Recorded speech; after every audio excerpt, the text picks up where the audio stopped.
What is going on, YouTube? Good morning, everybody. Waking up to some breaking news that Xbox has bought Activision. That's right, the big scandal company that treated all their employees, all these women like crap.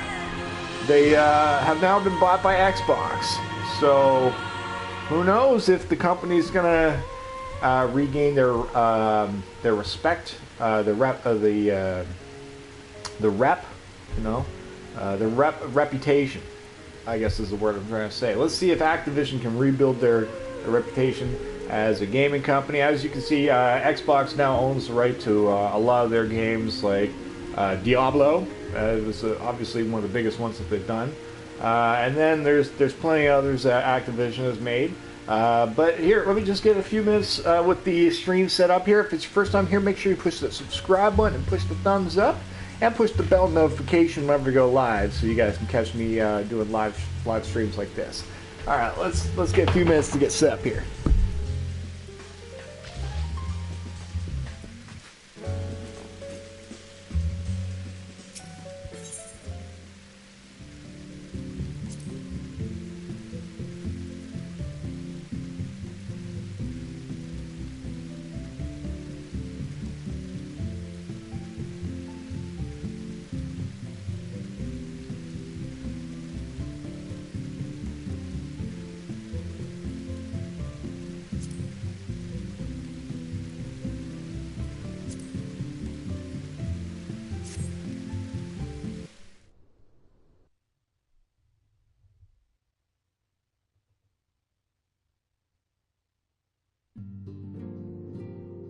The question is, how will the Empire respond to the disappearance of Omega and the Primal?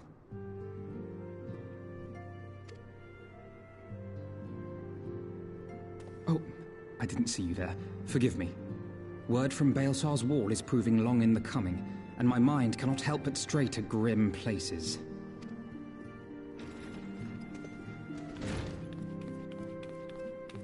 Alphino, a message from the Alliance. It's about time. Pray summon the others at once. Yes, sir.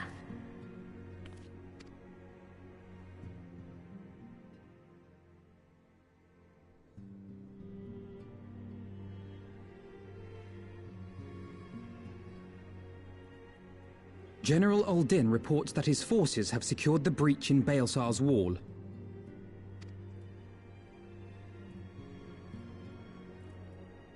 And what of the Primal and Omega?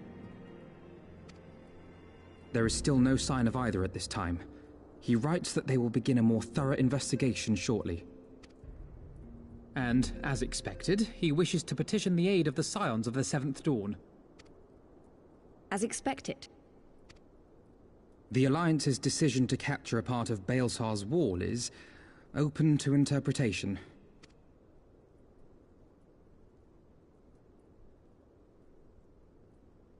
The wall serves to demarcate Imperial territory, Alamigo included, from the rest of Eorzea. To an observer, the Alliance's actions could be seen as a prelude to invasion.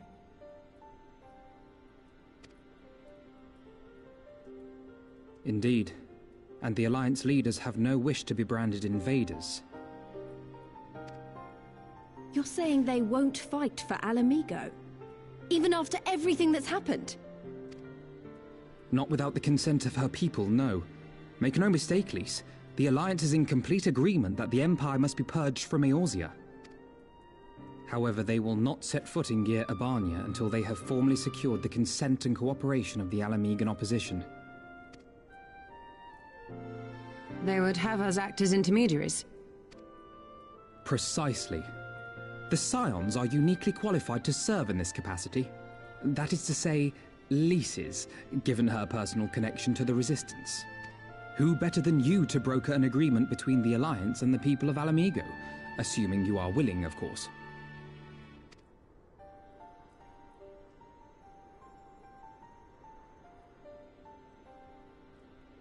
Of course I am! You know I'd like nothing more!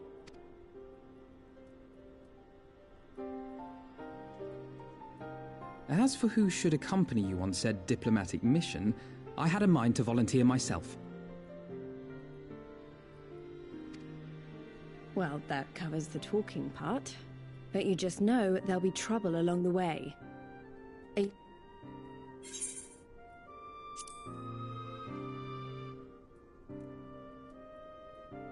Thanks. It means a lot knowing you'll be there. I too shall accompany you. Such endeavors are seldom hampered by a surfeit of healers. Good point. Allow me to offer my services as well.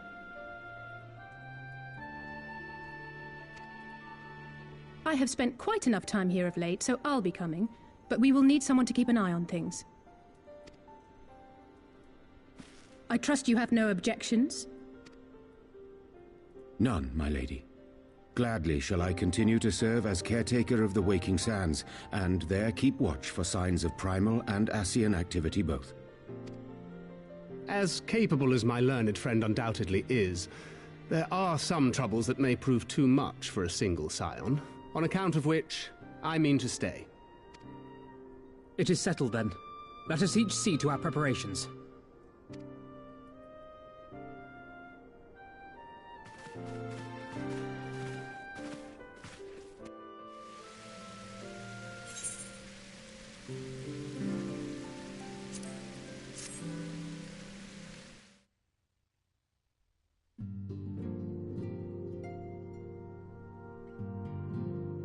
Ready, my friend?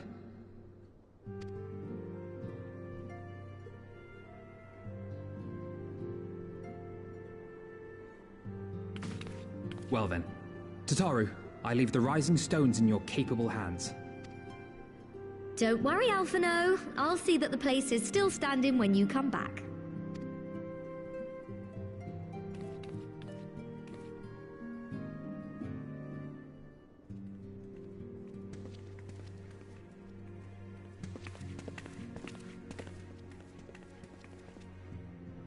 Mistress Y'shtola has unfolded all.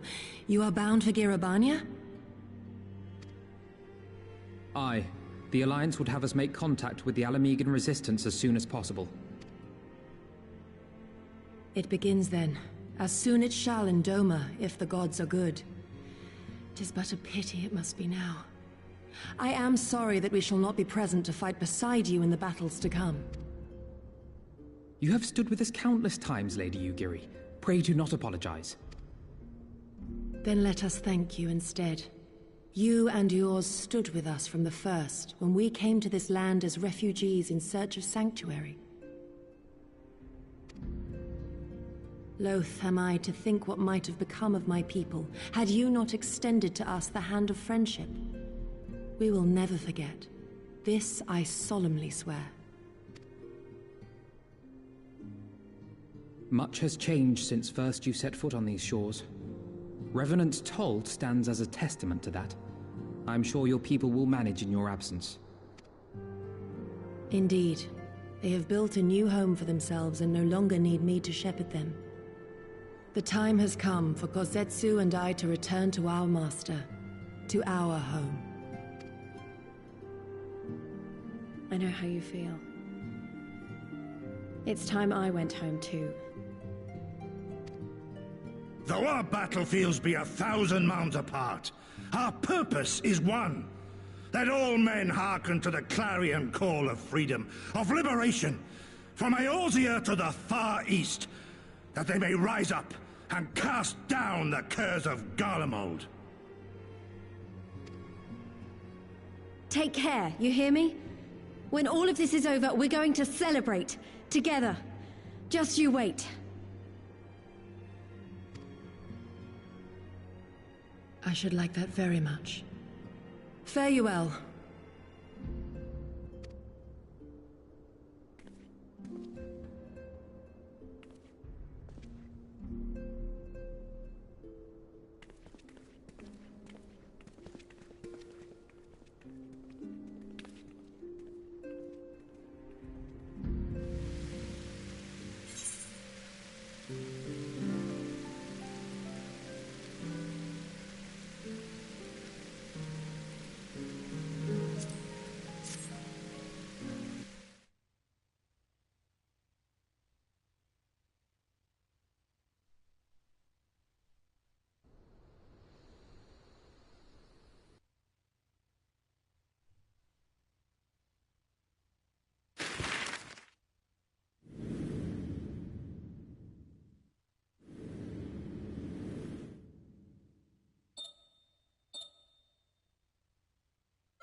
I remember crossing the border, standing in Girabania once more.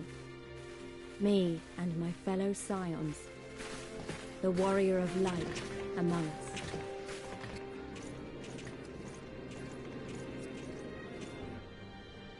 Behind us, Baelsar's wall cutting the land in two. Freedom on one side, tyranny on the other.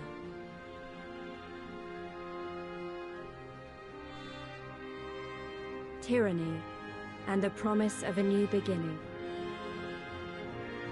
But one that could only be bought with flames and blood.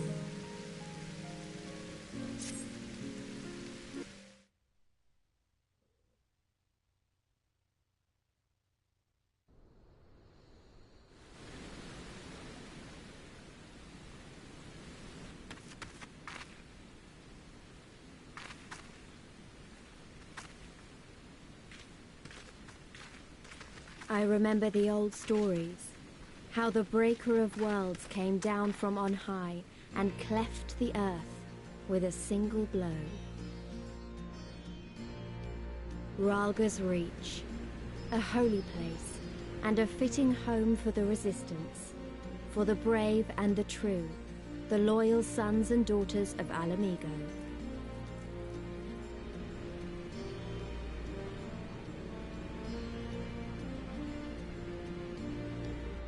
They were waiting for us there, men and women whose souls still cried out for what was lost, for what could be ours again.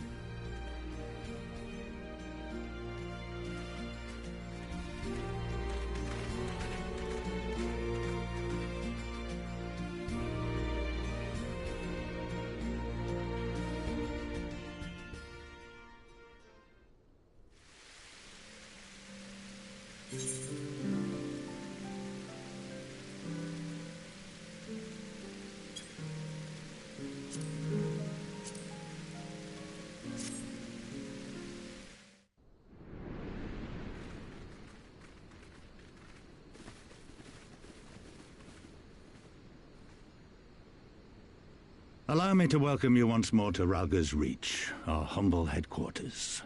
My name is Conrad Kemp, and I have the dubious honor of overseeing operations here. It is a pleasure to meet you, Master Kemp. I am Alphino Leveilleur, of the Scions of the Seventh Dawn, as are my comrades. Before I speak of our purpose here, pray allow me to thank you for sheltering Ida, forgive me, Lys, and Papalymo at great risk to yourselves. No, there's no need for that. They risked their necks for us enough times. 'Twas the least we could do. I wanted to, I mean, about the mask and... Don't fret over that. You're not the first person to take up arms against the Empire under a false name. We'd do the same if we had any sense. My condolences for your loss, child. Papalymo laid down his life to save us, to give us a chance to make a better future for ourselves. There will never be a better time to drive the Garleans from our lands. But we have to take the lead on this. We can't leave it to fanatics like Ilberd.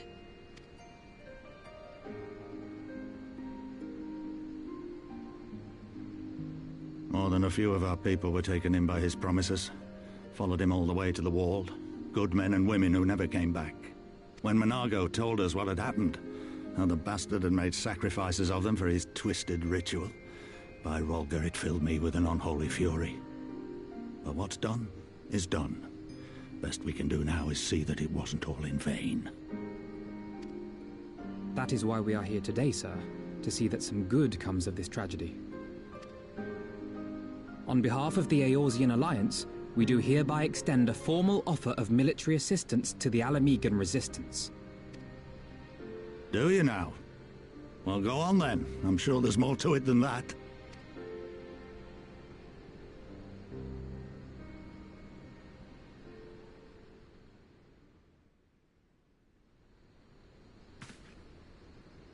So that's the way of it, eh? The Alliance, hoping to avoid a direct confrontation with the superior forces of the Empire, wishes to engage them by proxy with our vastly inferior ones. My comrades and I must confer on your proposal. A moment, if you please. Of course, Master Kemp. Take all the time you require.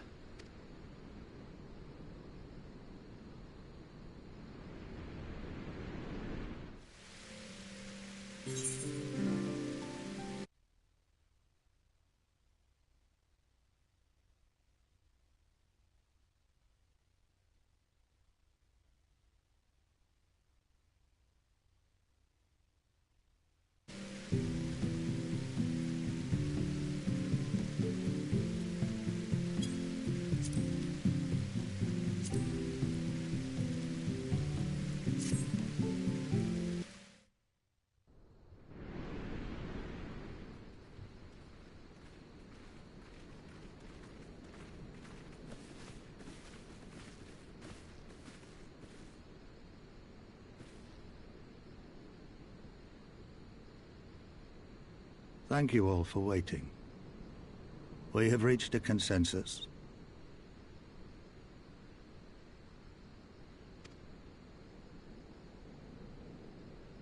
I, Conrad Kemp, do hereby accept the Eorzean Alliance's proposal. You must understand, however, that our cooperation comes with certain caveats. Those caveats being... I take no joy in this, just so you know. Were it within my power, I'd offer you more assistance. But the Resistance is far more fragmented than you realize. The men and women in my care belong to but one of many factions. Simply put, I can only speak for the people of Rolga's Reach. Now, I have every intention of appealing to the others, and I expect many will agree. But it will take time, and I cannot guarantee universal support. Understood. I shall see that the Alliance is under no misapprehensions as to your position. Much obliged. But that's not the whole of it.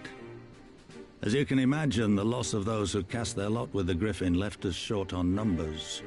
Some of our most trusted veterans died at the wall, and we've had to fill their posts with the young and inexperienced. Frankly, everything's in a right bloody mess. Oh, we'd be more than happy to help you get back on your feet. If we're going to work together, we'll be doing ourselves a favor. Well, there's no shortage of work to be done, that's for sure. We're in dire need of new blood, too. Stola and I could lend a hand in the infirmary. From what I saw, they could do with a few more healers. Very well. I, for my part, shall return to the Rising Stones. I'm certain there are others among the Scions who would welcome the opportunity to fight for Alamegan liberation.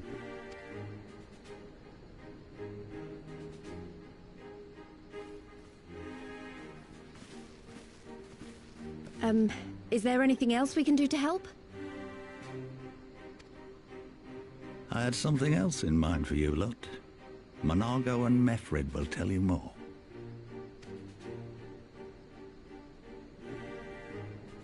Understood. We won't let you down.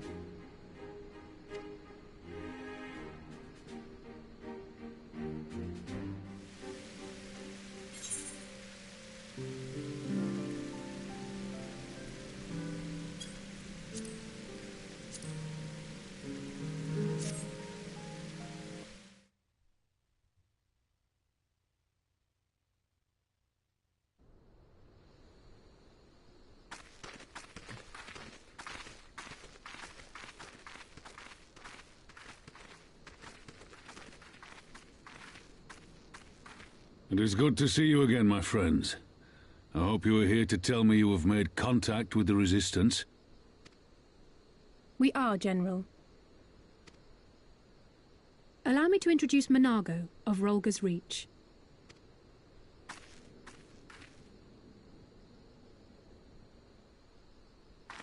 At your service, sir. And may I say what an absolute honor it is to stand before the Bull of Alamigo. These are not the Blood Sands, girl. You and I are but soldiers on a battlefield fighting for the same cause. As you say, General. On behalf of Commander Kemp of the Alamigan Resistance, I present to you our formal response.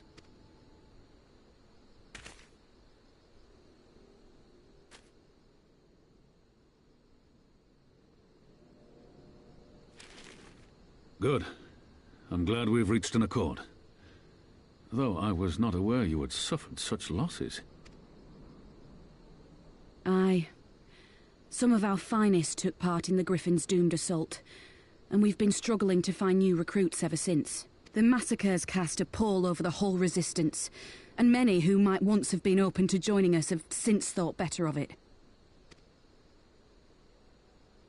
After all of the Griffin's false promises, one can hardly blame them. They have no desire to give their lives for a lost cause.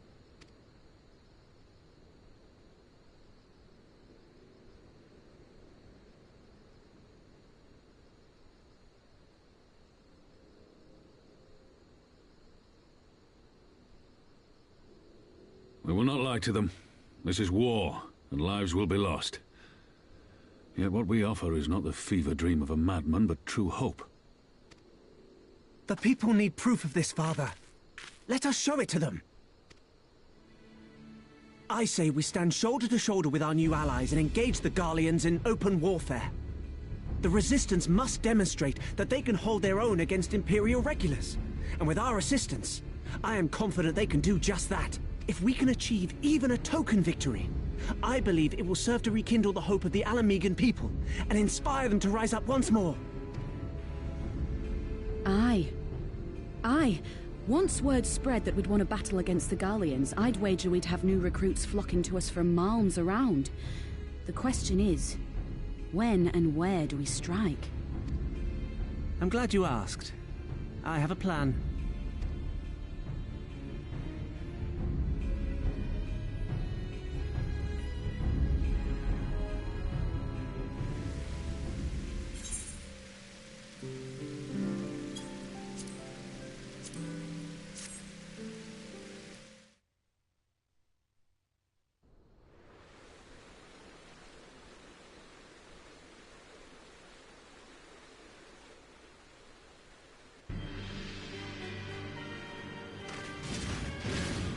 Things looked grim for us after Cartano, didn't they? Oh, how they doubted us. Yet here we are, right as rain, with fancy new toys to put through their paces.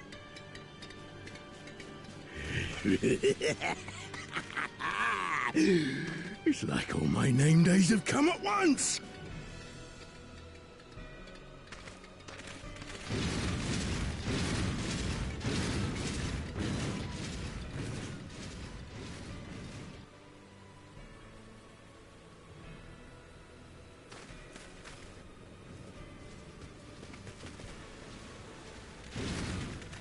Well, well, well, if it isn't Garland's little troublemaker.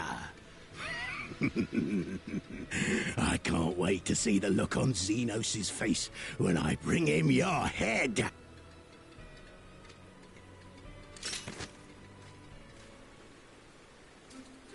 That is, if my secret weapons here don't grind it into mush.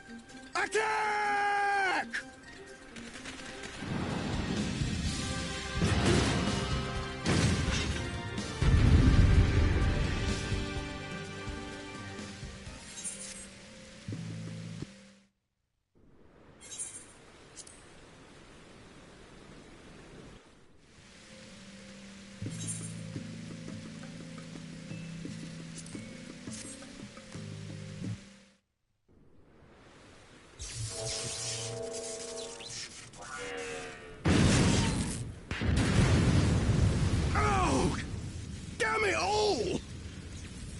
marvels of Magitech design, my arse!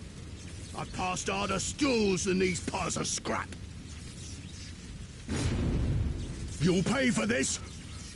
Mark my words, the next time we meet will be the last.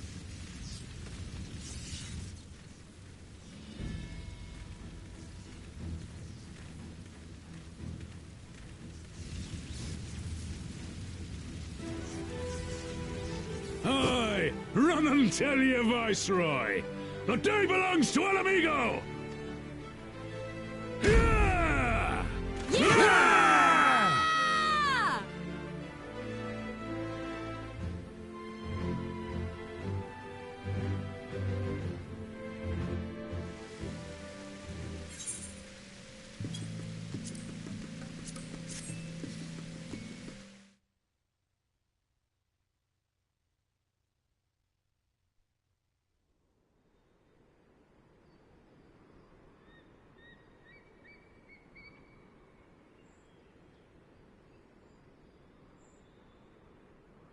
I remember the peaks of Girabania, silent watchmen that would stand long after we were gone. We came seeking allies to join us in the fight against the Empire. People who had had enough. People who had suffered every possible indignity, who had been treated like animals, day after day after day.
Are they Imperials? Worse. Skulls. Listen, Lise. Whatever happens, stay hidden and do not intervene. Understood? What? You there! Halt! You know you shouldn't be here. Explain yourself.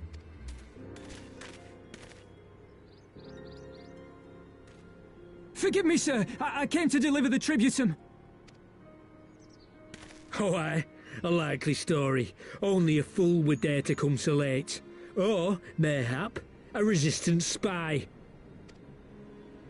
No, you've got it all wrong. I was waylaid by bandits. It's not my fault. I said halt!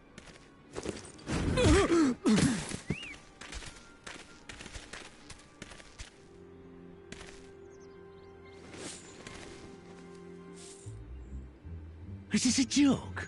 You don't seriously expect us to believe this is a fifth? How stupid do you think we are? It is, I swear, on my mother's life.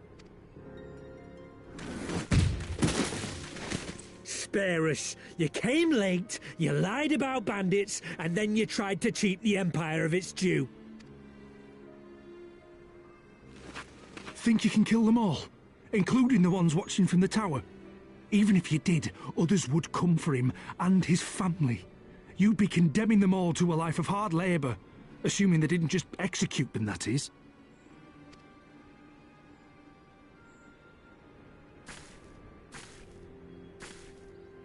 But it isn't fair.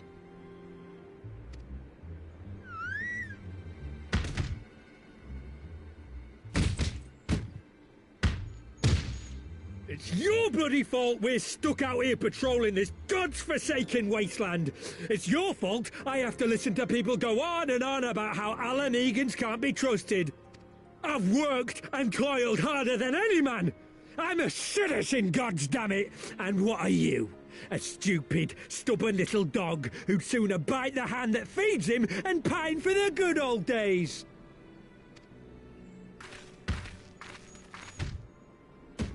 That's enough! Lord Xenos is expecting our report.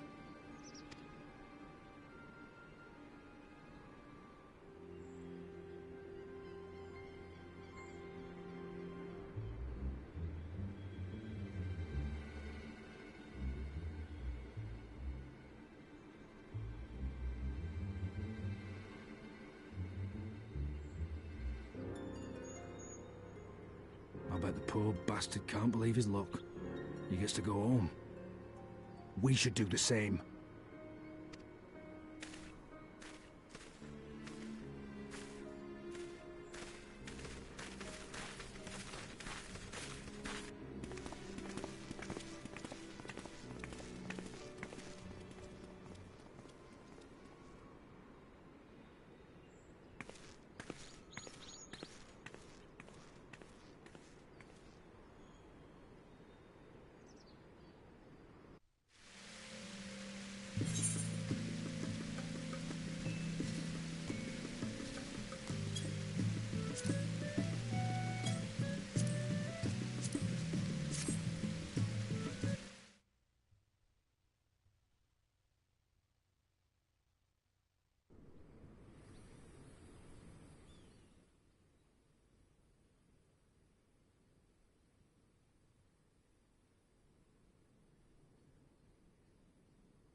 Alliance forces have occupied Castrum Orients and taken up positions along the length of the wall.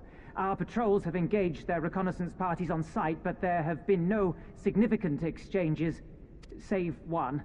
A unit tasked with field testing prototype Magitech weapons was attacked. The weapons were destroyed, with the unit sustaining near total casualties. Near total? Go on.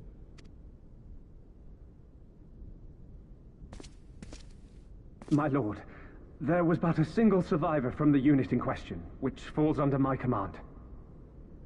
According to his report, they were ambushed by a contingent of Eorzean Alliance regulars, abetted by resistance insurgents.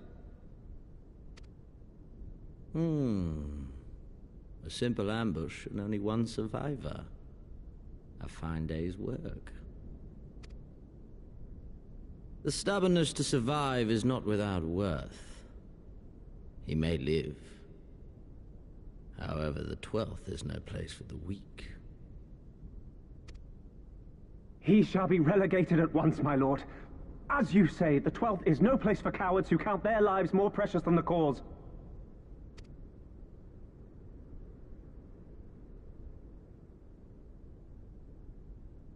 Indeed, indeed.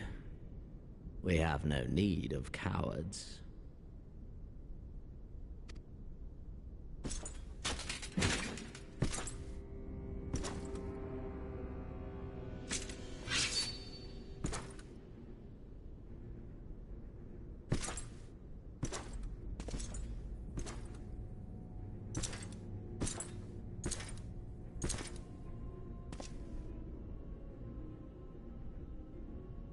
My lord,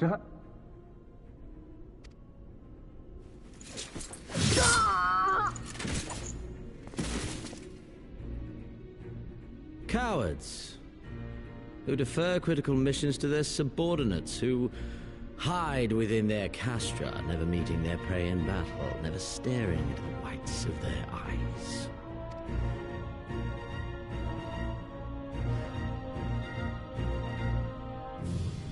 Why, when confronted with a heretofore unknown icon, did we surrender the wall to the Alliance? Because my honored father, in his infinite wisdom, has not seen fit to grant us leave to march on their lands. Accordingly, we have extended an invitation to our neighbors. Gir Abania is where we shall host them. The field upon which we shall enjoy the sport of kings. Patience is paramount. Cornered animals may have spirit, but they are ultimately predictable and very poor sport. But if one dangles the promise of freedom before them while nipping at their heels to stoke their passion, then things become interesting. It is a delicate dance, one which asks much of my house. And so I put the question to you, my fellow huntsman. How shall we deal with these savages?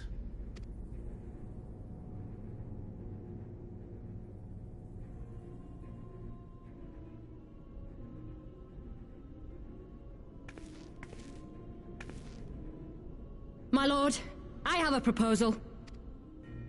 Silence, Alamegan! You do forget yourself! Only by the grace of Lord Van Baelsar were you afforded a place here, and that in name alone. We have no need of your proposals, savage.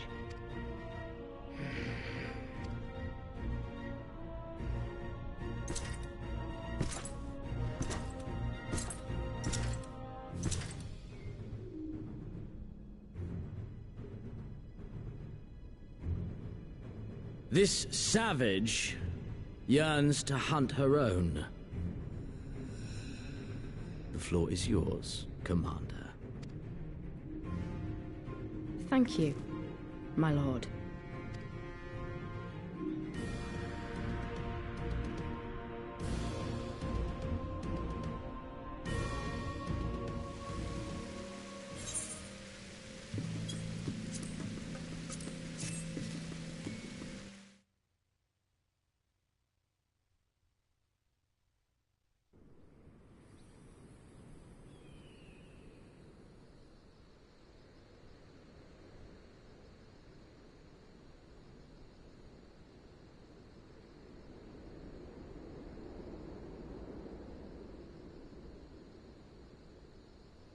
Excellent.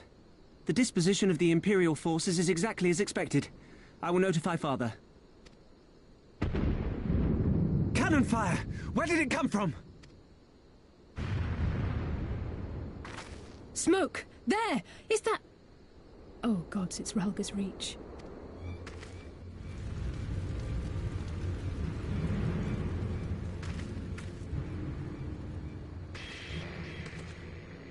It's no use.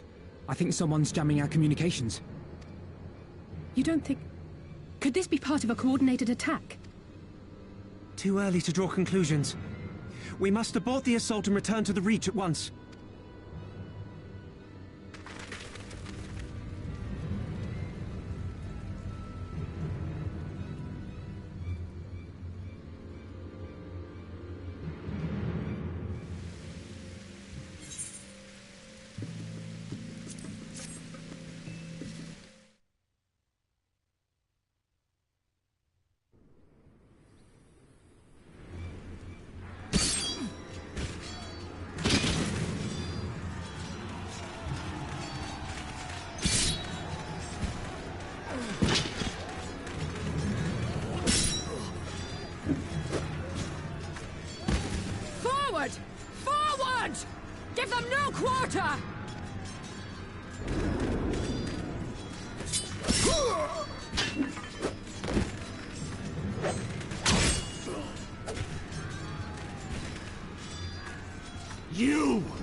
Traitor! Kinslayer! You're no kin of mine!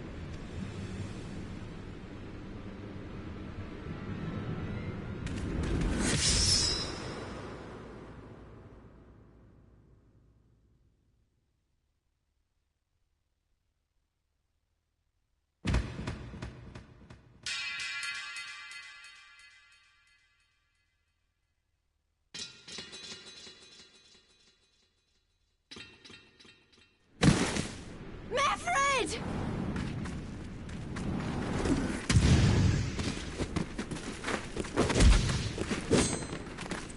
He'll take you!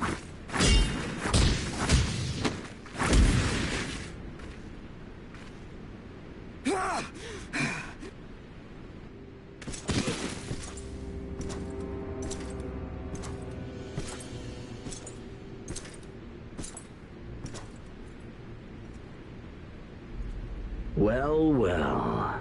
Stand aside, Pilus. This one has promise. Have a care, my lord. She's not like the others. Do not disappoint me, girl, or I will kill you.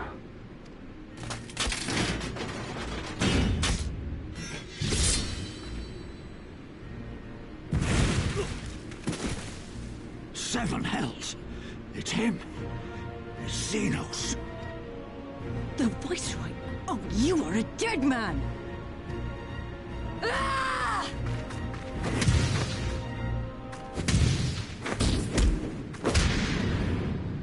So spirited, and yet so empty.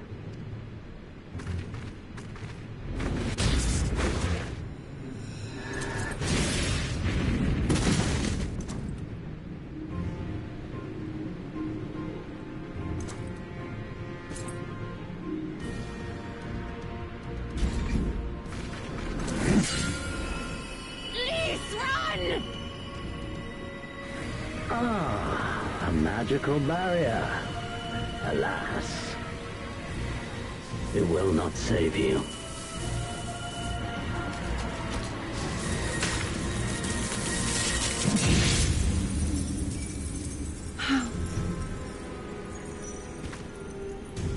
Yashoda!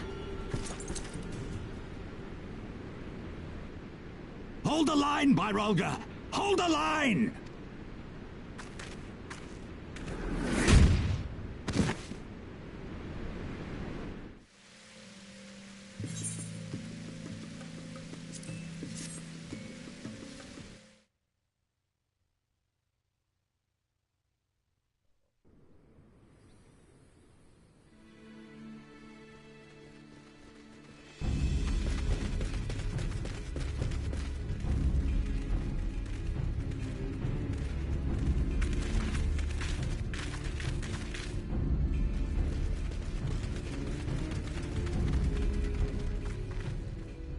Kryl! Alphino!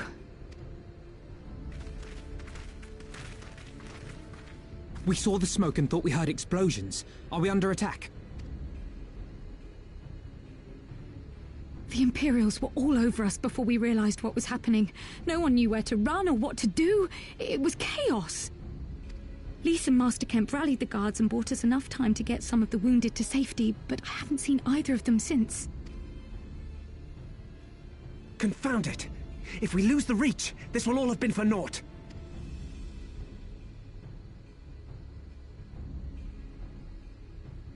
Arenvold, can you escort these people to the wall?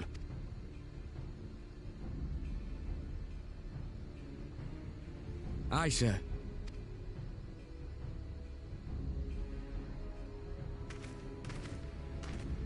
Our place is at the Reach. We must offer such aid and succor as we are able. Saving lives is now our paramount concern. If we can hold back the Imperials until Father sends reinforcements, we may yet turn the tide.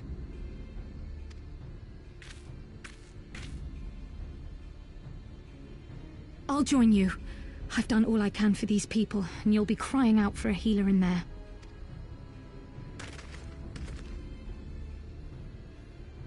I fear you're right. Come, there is no time to lose.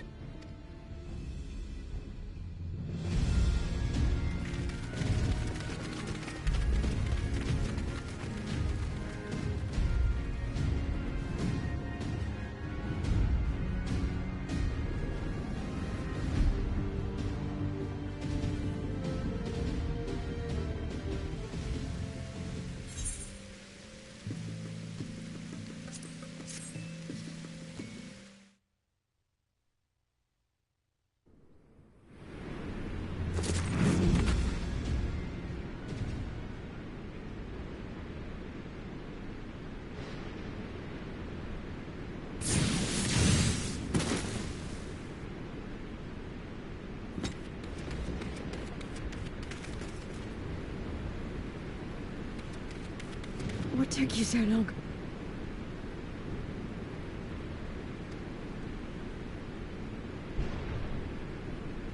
Alphino, I need your help!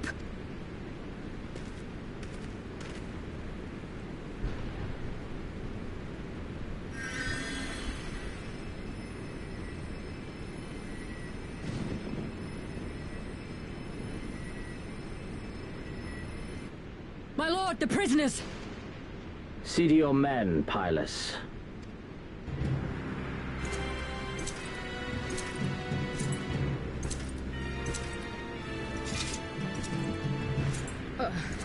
As you command, my lord.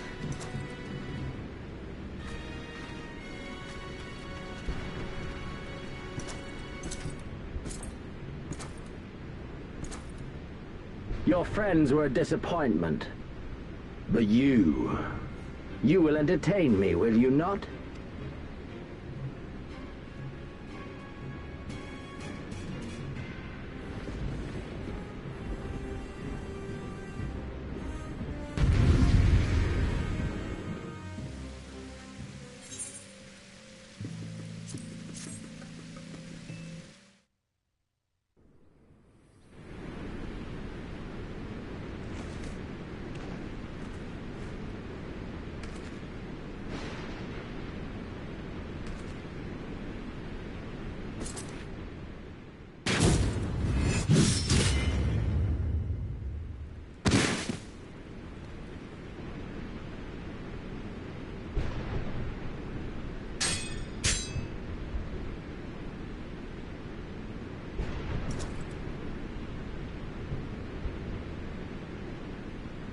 Pathetic.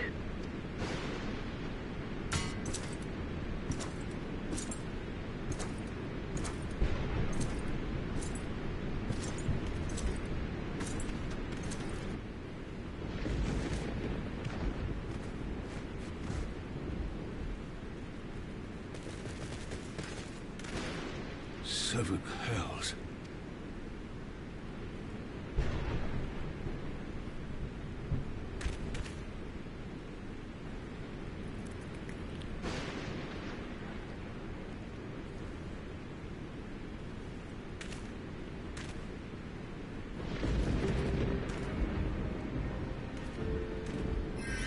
Shall we give chase, General?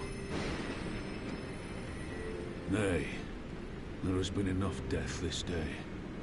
See to the wounded. Aye, sir.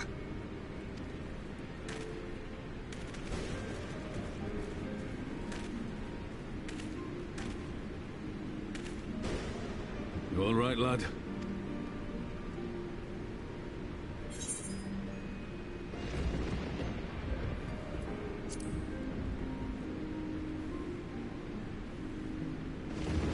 Aye, I do not doubt it.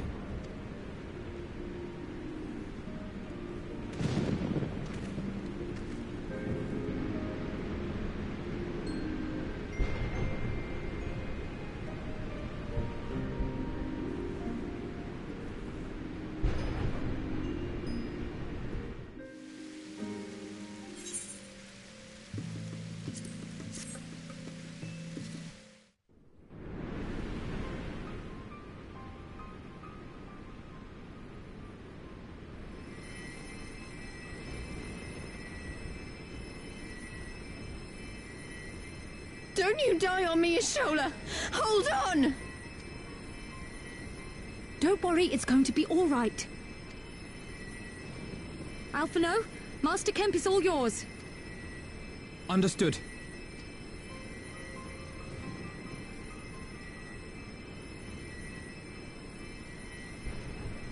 Don't just stand there gawping. Hold her down while I work.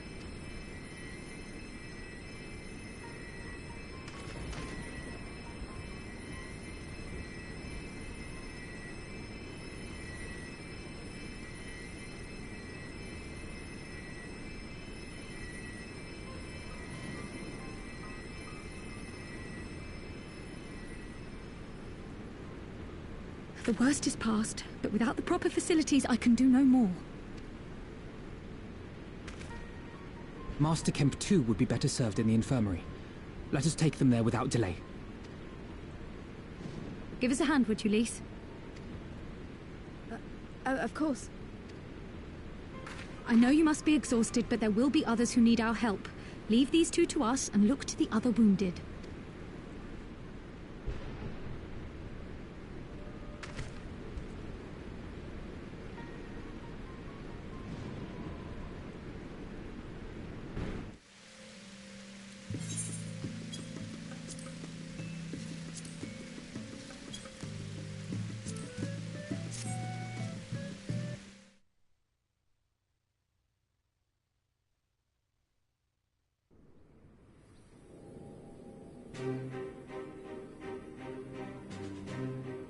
Were it not for the swift actions of the Scions and the Alliance, many more would have died. You risked your lives to save ours, and for that we thank you. There is no need for thanks. We are allies, are we not? Aye, just so. Let us not dwell on this tragedy, but look to the future. The future? I'm sorry, General, but there is no future for us. We've lost too many. Gods, I can still see Mefrid with that woman standing over him. They've ripped the heart out of us, General. They've broken us. Our fight is over. Master Kemp, please. I'll always hate them with every fiber of my being. For what they took from us then and now. Our homeland, our freedom, our bloody children. You mean the Skulls? The youths who fight for Xenos? Crania Lupi, the Black Wolf's legacy and our shame. A unit made up of children born to Alamegan dignitaries who came of age during the occupation. Sons and daughters of Gir Abania, raised to be proud citizens of the Empire, with all the rights and responsibilities that entails. It'd be easy to curse them and call them traitors, but they're our children. Our flesh and blood. If the only way to forge the future we want is to cut down our own, then... Then what was it all for? Nargo. What will you say to the families of the fallen? To the mothers, and the widows, and the orphans? Will you tell them it was all for nothing? Listen to the girl. We dare not suffer our comrades' sacrifices to have been in vain. Now is the time to steel our resolve and press on, painful though it may be. And when Xenos comes back with his army, what then? This isn't the first time, you know. You'll be hard-pressed to find men brave or stupid enough to face him again. I still can't believe how strong he was. He humiliated us back there. The Warrior of Light included. Gods help us if he's next in line to the Garlean throne. Loath though I am to say it, we should not be surprised. Before succeeding Van Baelsar in Alamigo, Xenos led the Imperial army to Doma, where he crushed the rebellion utterly. As a matter of fact, Doma remains in his charge to this day. Suffice it to say, Varus's heir is a peerless warrior and an accomplished general. The question is, how are we to contend with such a foe?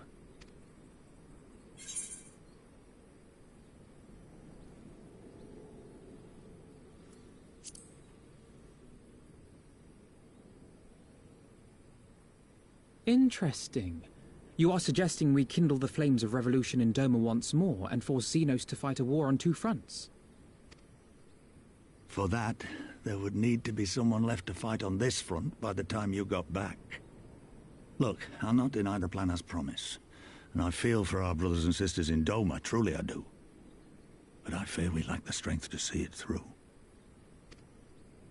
Have faith in your people, Master Kemp. Them and the Scions. Hold fast, rebuild, and when all is in place, we shall defeat Xenos together. If you're going to Doma, I'm coming too. I want to help our friends there, and make sure nothing like this ever happens again.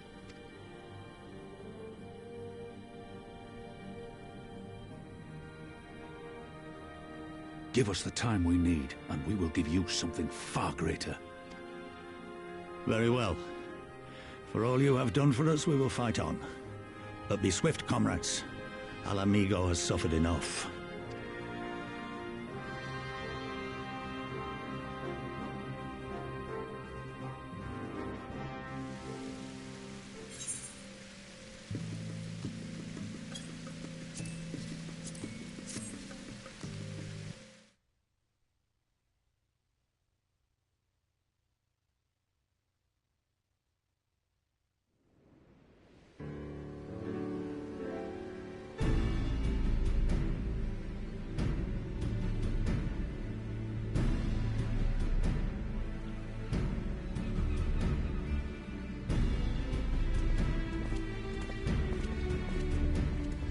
12 be praised. Full sure was I that I had come too late. Urianger! Tell me you haven't come all this way just to see us off. Nay, my lady. Ere you quit these shores for eastern climes, I wished to share some words of seeming import. Look ye where the sun doth rise. See crimson embers, darkening skies. Look ye where the sun doth fall. See azure lost amidst the squall.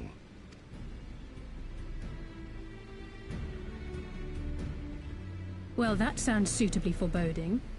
Another one of your prophecies, I presume? Of far eastern origin, aye.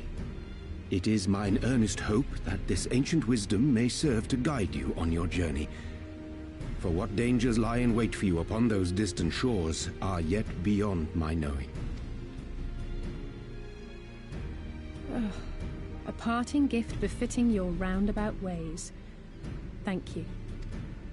I have more than words for you, my lady.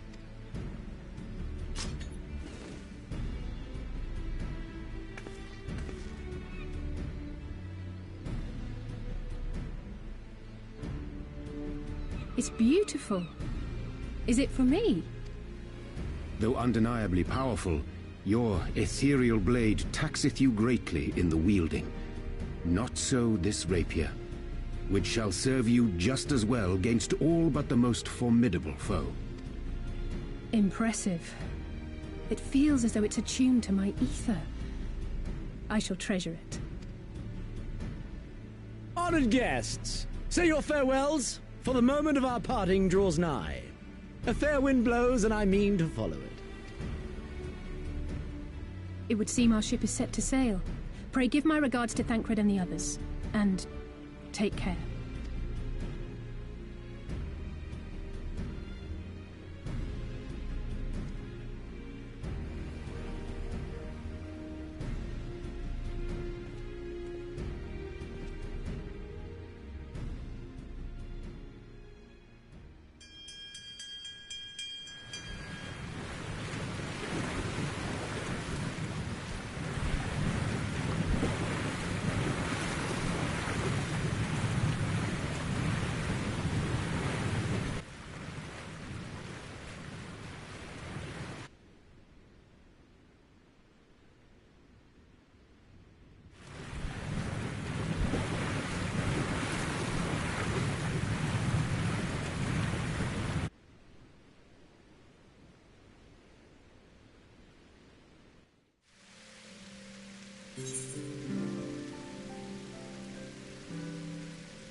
A fine day, is it not?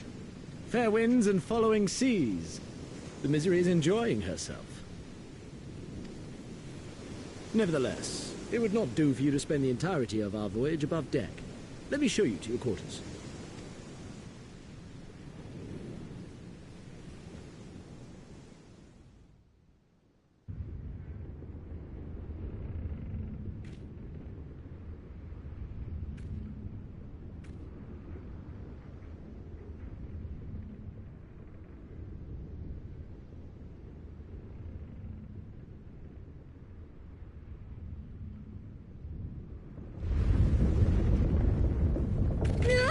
Is it supposed to do that? Not under normal circumstances.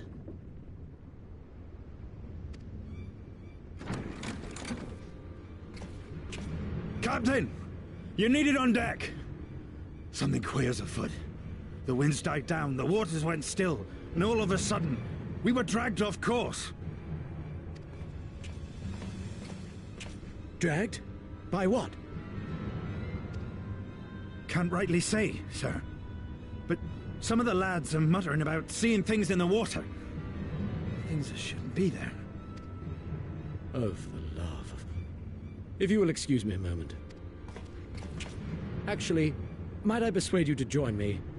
Loath though I am to admit it, I have a bad feeling about this.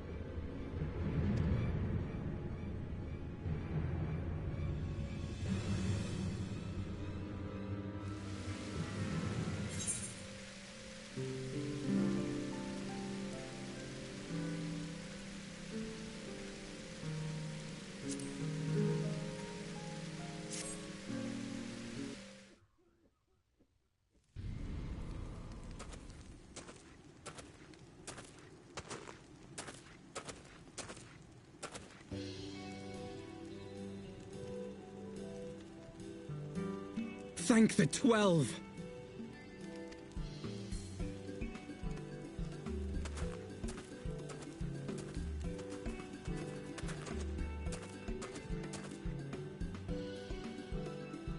Everything here would appear to be in order. Good. Repairs should be completed by the time we return to the Misery, whereupon we shall resume our journey without further delay. I swear, if I never hear another ghost story, it will be too soon.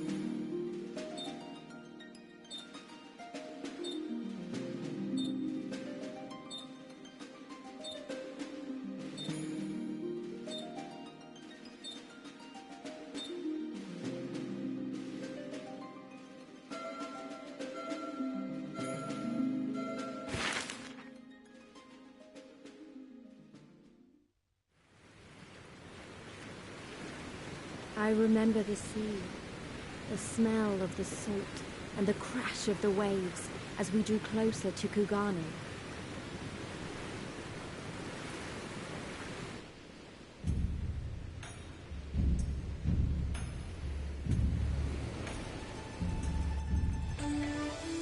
The only port open to outsiders in Hingashi, across the Ruby Sea from Othard, from Doma.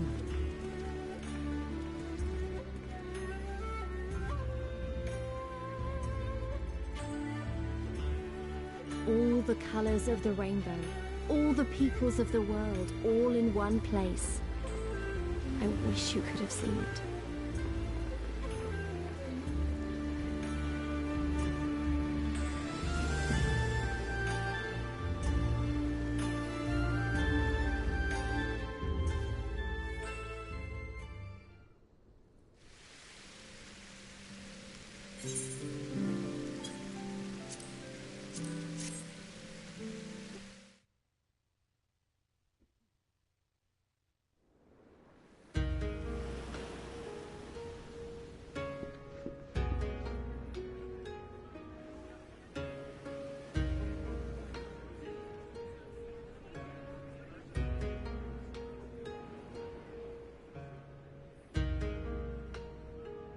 By the 12.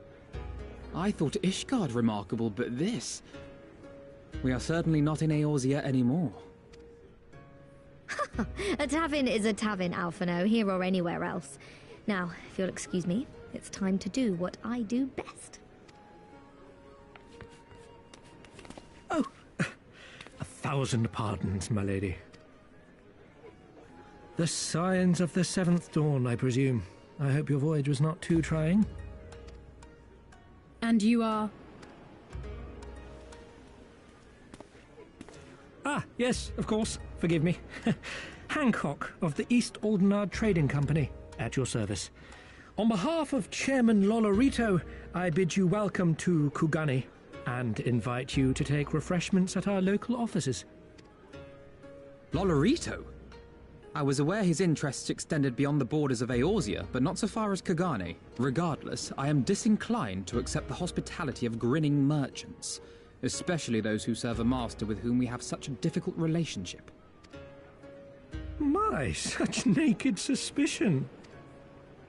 I do hope that business with the Crystal Braves did not rob you of all faith in your fellow man.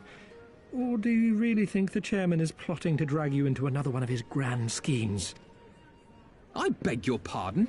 If you are trying to win my trust, you are failing quite spectacularly. Oh dear, have I offended you? Once again, I must apologise. Too much time in the Far East, you see. One is compelled to talk in circles round everything here, and one finds oneself longing for the invigoratingly candid speech of the Uldan markets. Though I see now that this was neither the time nor the place to indulge said longing. Might I suggest that we continue this conversation at the company offices? Too many eyes and ears here, you understand. 'Twould be decidedly reckless to say any more. If I may favour you with the invigorating candour you apparently crave, it would be decidedly reckless to follow a man I neither know nor trust. Give me one good reason why we should accept Lord Lodorito's invitation. Now there's the young diplomat I was told to expect. Very well then, I shall explain. You understand that you are come to a most reclusive and secretive nation, yes? One whose borders are closed to foreign trade save at this single port. Then it should come as no surprise that a great many parties have vested interests here. Merchants like myself are a given, of course, but for every one of us, you may be certain there is also an agent of a foreign government. Many notable nations and empires have embassies here, you know, including, of course, the Garlean Empire, with whom you have such a difficult relationship. To paraphrase, Kugani is teeming with Imperial spies, one or several of whom could now be listening to our every word. Something to that effect, yes. Beneath this veneer of bustling trade, a war for supremacy is being waged between world powers. One might say we were standing on the front lines, just not in public. I still have my doubts, but he may have a point. I say we accept his invitation for now.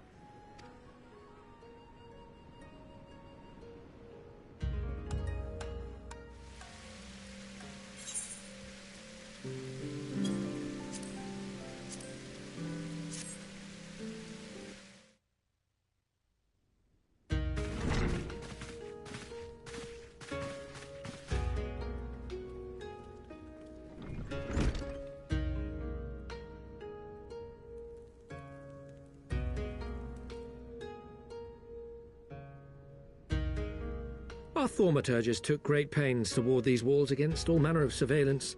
Where business dealings are concerned, we do not compromise on confidentiality. You may avail yourselves of these offices for the duration of your visit. Come and go as you like, and know that you may speak freely here. Your offer is most generous, but I will not enter into any agreement which would leave us beholden to you or your master. A legitimate concern. Allow me to clarify, then.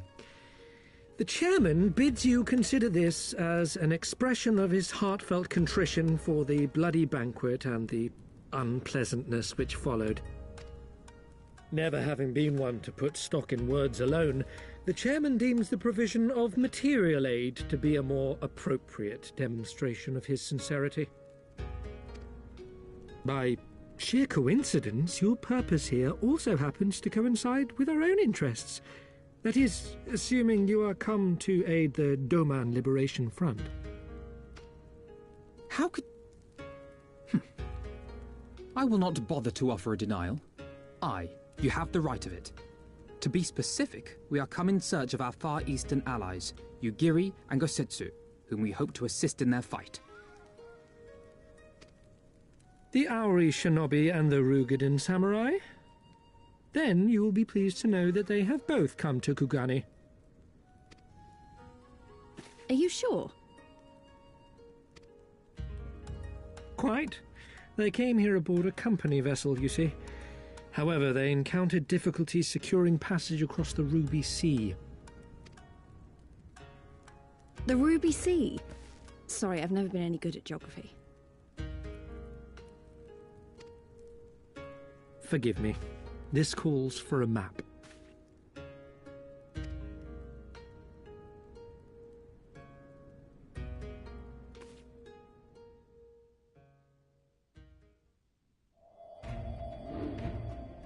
We are here in Kugani, the sole open port of Hingashi, situated on her western coast.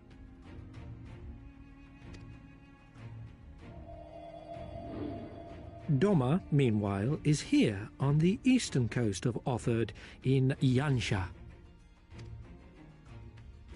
Therefore, if your friends are to reach Doma, they must first cross the Ruby Sea.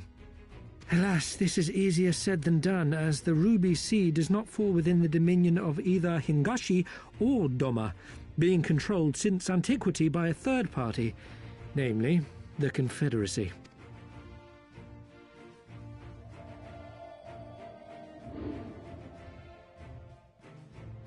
Said maritime collective is known for the consummate skill of its sailors, and for demanding that any vessel entering its waters pay a toll referred to as the Ruby Tithe. In exchange, the Confederacy's vast fleet guarantees the safety of those who travel within its territory. Now, as I'm sure you are aware, Garlemald conquered Doma some 25 years past, at which time the Empire saw no value in controlling the Ruby Sea, and thus did they turn a blind eye to the activities of the Confederacy. The recently appointed acting Imperial Viceroy of Doma had other ideas, however. She has formally condemned the Confederacy and declared that any who recognize their authority shall be branded enemies of the Empire. Bowing to this pressure, Hingashi severed ties with these toll-takers and forbade the payment of the Ruby Tithe, prompting the Confederacy to make it known that any merchants choosing to sail the Ruby Sea would do so at their peril.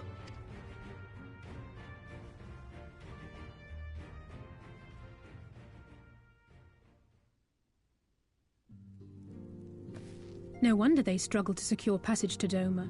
What captain would risk such a journey given the circumstances? I'm told your friends were not so easily deterred from their course, but I know not whether their persistence bore fruit. I say we follow in Yugiri and Gosetsu's footsteps and attempt to secure passage to Doma for ourselves. We will need to cross the sea in any case, and we may learn something of their whereabouts in the process. And should we find that they are still in Kugane, we can make the journey together. In that case, I have some information which may be of use to you. No quid pro quo, I assure you. The chairman was most insistent that I aid you to the best of my ability.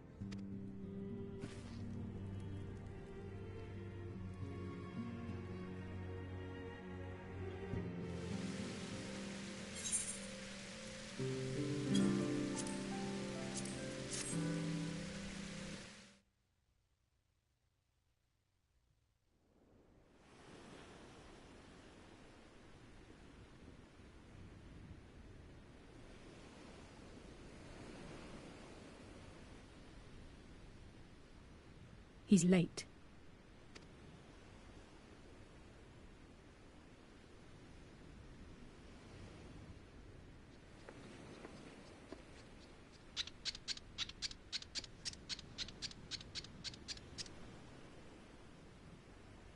Endless and most sincere apologies to you and yours, yes, yes. This way, quickly now.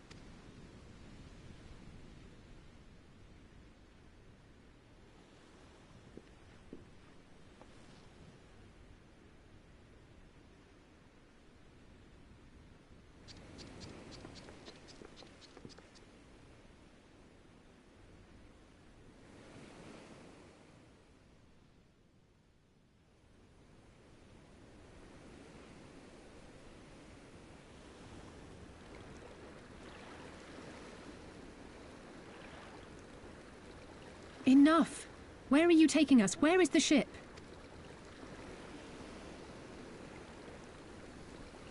This ship. So very sorry to inform you, yes, yes. Long before was it pledged to another. To me! These ones are for Doma!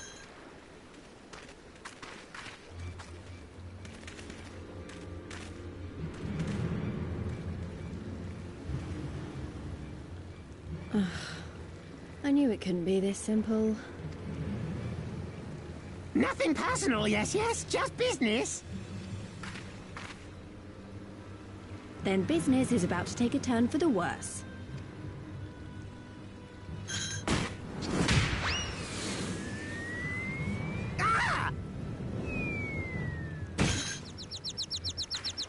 Come on, let's find a way out of here.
Stay hidden and quiet. Understood?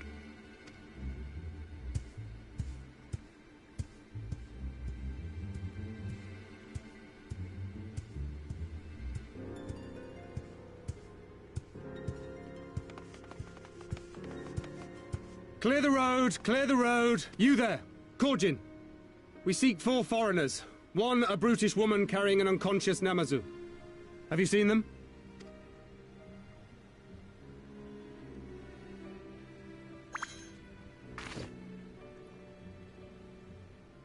For foreigners, you say?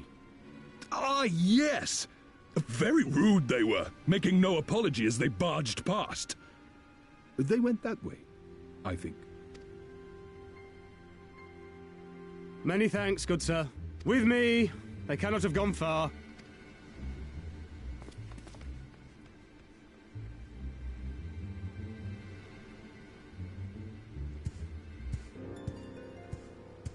All is well. The Sekisei Gumi will not return this way for some time, I should think. You are of the East Aldenard Trading Company, yes? Come with me. I know a safer way.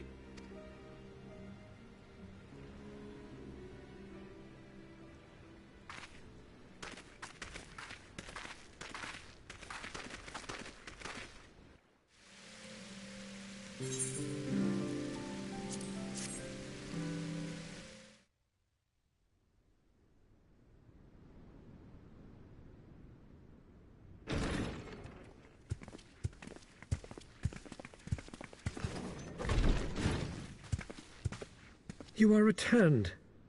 And with guests, I see.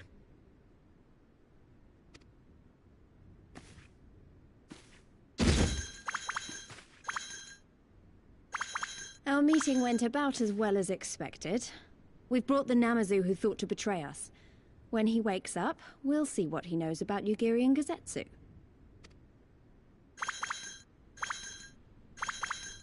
Well done, you. When I saw the Sekisei Gumi out in force, I did begin to worry, but I see my fears were misplaced. Actually, if it weren't for Soroban, we might not have gotten away. 'Twas my pleasure. Yet I must ask, Soroban, why would you deceive the Sekisei Gumi to help us, foreigners of whom you know naught? Why, out of the kindness of my heart, is what I would like to say, but my motives are not so pure.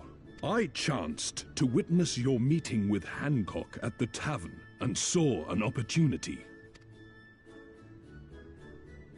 An opportunity. Like many, I came to Kugane as a trader to make my fortune. Kojin of the Red may serve the Empire as mercenaries, but Kojin of the Blue walk a different path. Regretfully, most here would rather not meet our gaze, much less do business. So I seek the custom of those less predisposed to dismiss us outright, namely the East Aldenard Trading Company. Quid pro quo, is it? Well, there is no denying that we owe you a debt. What say you, Hancock? Will you consider doing business with our entrepreneurial friend here? Rest assured, Master Soroban, that in matters of trade the company does not discriminate. We would be honored to hear your proposal. I promise you will not regret this, good sir. Ah, yes. You sought passage across the Ruby Sea, did you not? I have a ship you can use. You do? Well then, far be it from us to refuse. You have our deepest thanks. And you mine.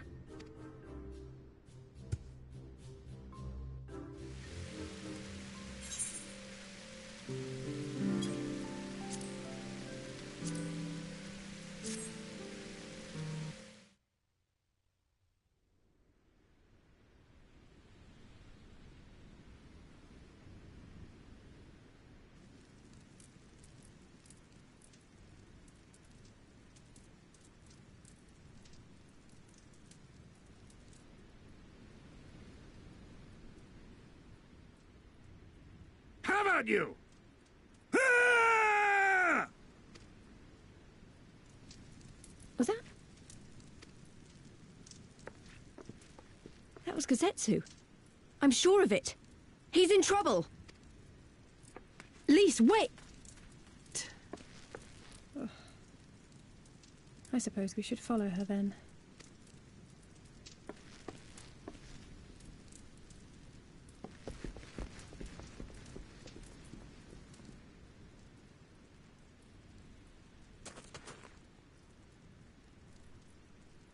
Victory to the samurai!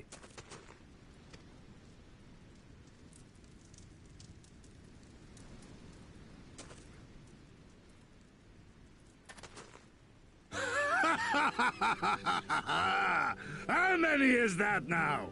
10 in a row?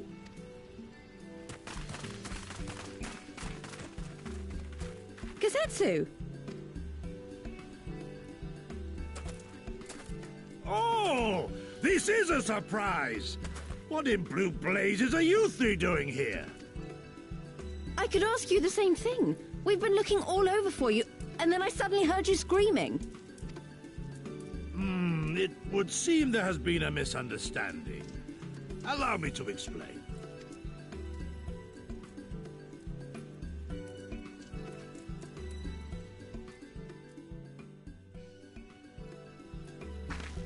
So, in summary, you started a brawl with some off-duty Imperial soldiers and were subsequently arrested by the Sekisagumi, whom you somehow befriended and convinced to set you free if you could defeat a given number of them in single combat. 10 bouts for my freedom, aye. 'Tis but a pity you came too late to witness the last one. And with that, I'm free to go, yes? Our word once given may not be broken, but we pray you make every effort to avoid future altercations. Circumstances notwithstanding, my lord, we are honored and grateful to have witnessed firsthand the skill of a Doma samurai.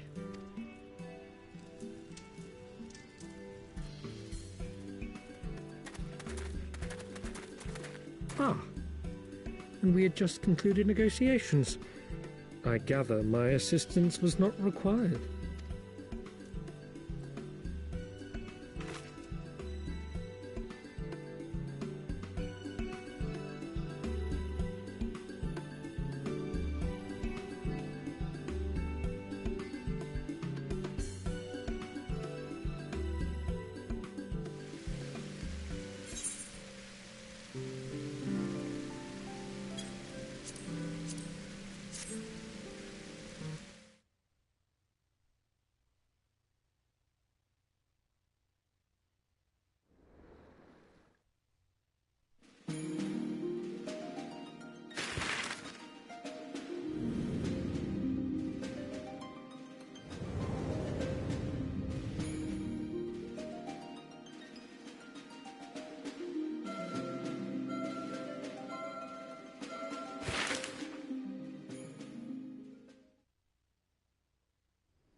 I remember the water, how it turned crimson in the morning sun.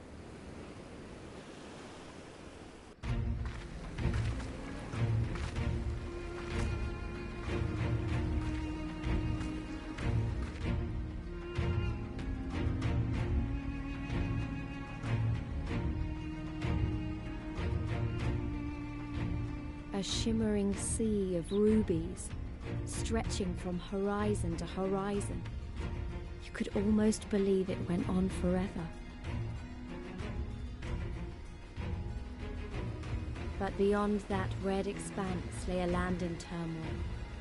On the shores of Othard, our Doman brothers struggled in vain.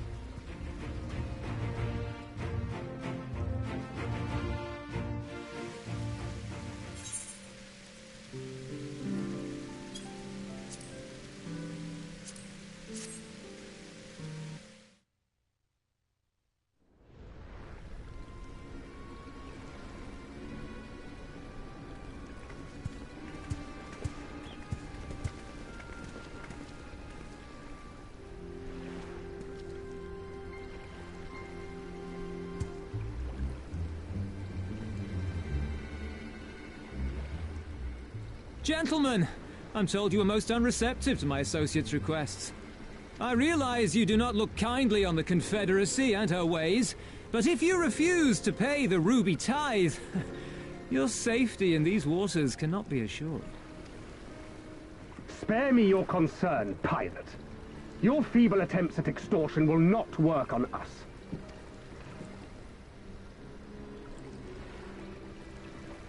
You remain at large because we allow it.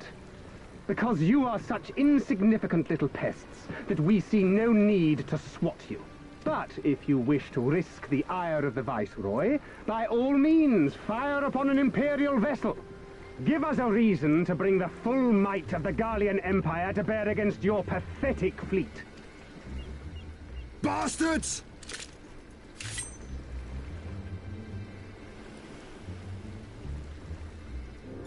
Gentlemen, surely the fact that you have such limitless resources at your disposal gives you all the more reason to spare some few coins for the less fortunate.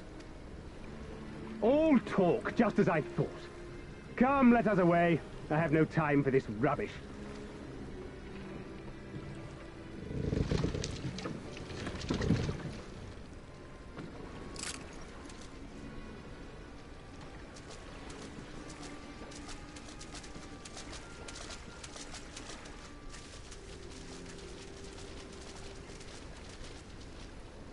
We're all the same to them, aren't we? Savages to be ruled or slaughtered.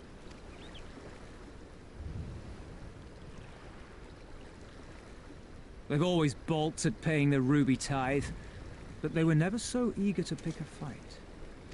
The problem, you see, is that many of my comrades in the Confederacy are of Doman descent, and the acting Viceroy, well, she's none too fond of Domans, to say the least. If we take any action to hinder the safe passage of an Imperial vessel, she'll accuse us of attempting to foment rebellion and brand us enemies of the Empire, which we can ill afford to be. Like the man said, we're all talk. And where did the Kojin stand in all this? With the winning side, of course. They're mercenaries to a fault, eager to offer their services without coercion. The Shellback could tell you more, though something tells me he would rather not.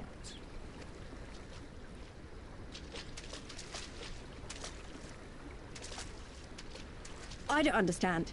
If the Garleans are causing the Confederacy this much trouble, and if so many of you are Doman to begin with, why aren't you willing to fight back?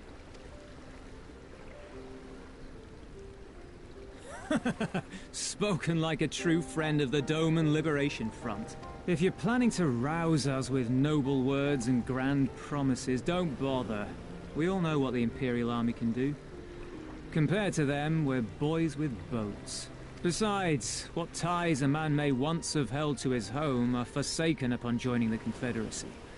We look out for none but our own.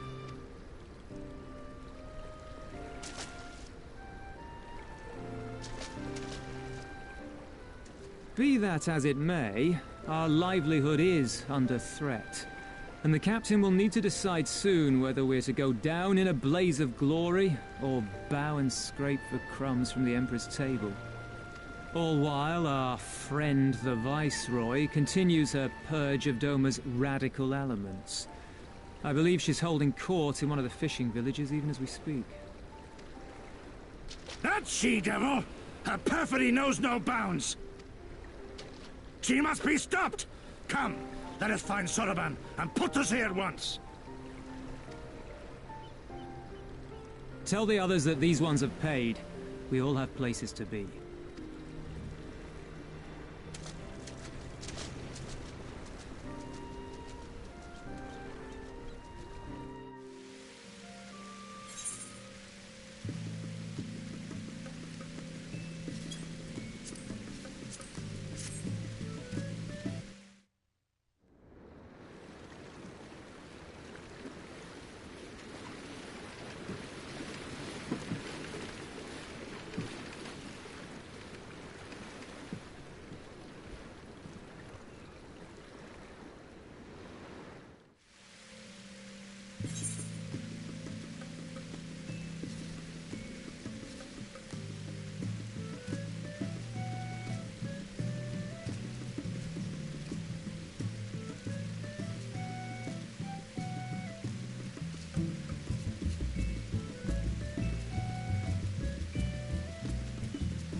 Even accounting for the rebellion, such indiscriminate shows of force seem pointlessly excessive. If only you knew how commonplace such scenes have become. Are we too late?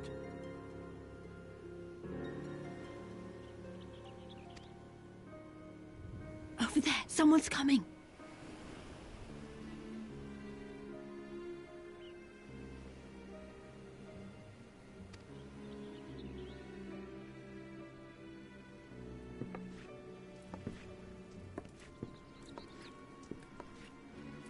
It is she, sworn enemy of Doma, of my master. The traitor who sold her homeland to the Garleans. Yotsuyu. The Viceroy herself. And look behind her. Isn't that...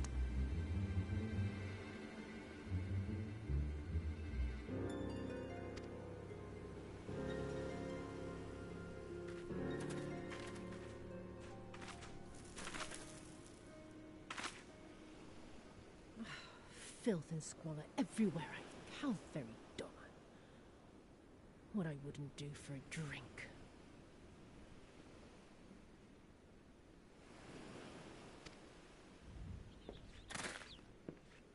Come now. You've no reason to look so afraid. You have lived through a quarter of a century of Garlean rule, remember? 'Tis better to bend with the wind than stand tall and be broken. Therein lies hope.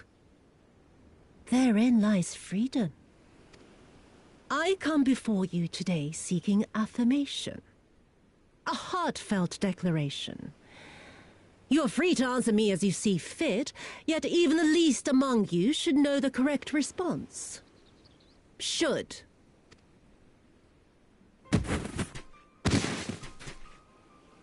A resident of your village, one of your neighbors, mayhap your friend, was detained by the Kojin this morning. They say he was attempting to flee to Kugane, but we both know that simply isn't true, don't we? Have you anything to say?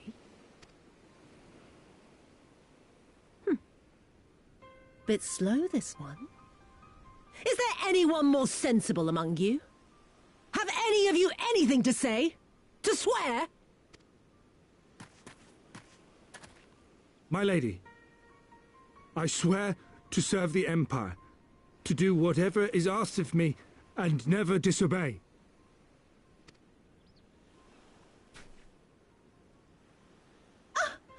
Well said, that man.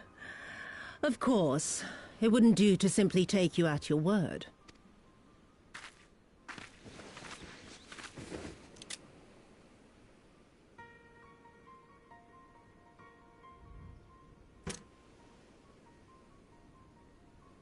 Kill him. Surely you can do that much. He must be guilty of something or other, or he wouldn't have attempted to flee the Empire.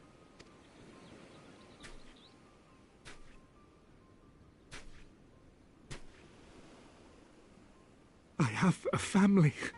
Kami, forgive me. Kami, forgive me.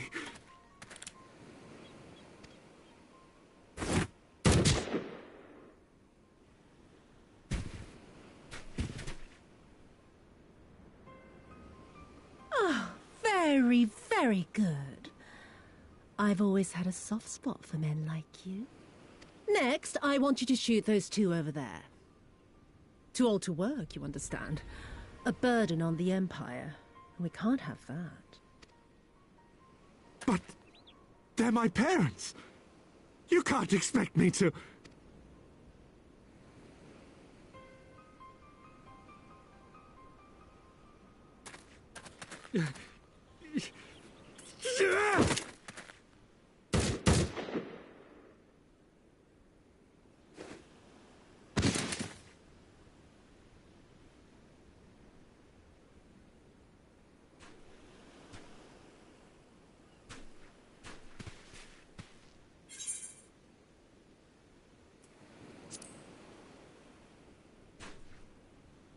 He's right.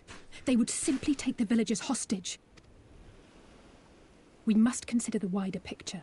If we act recklessly, we risk alerting the Garleans to our presence here, making it that much harder for us to work with the local rebels. To say nothing of the reprisals ordinary civilians would be made to suffer. Open your eyes, girl. They are already suffering. Let me go. I am putting an end to this madness.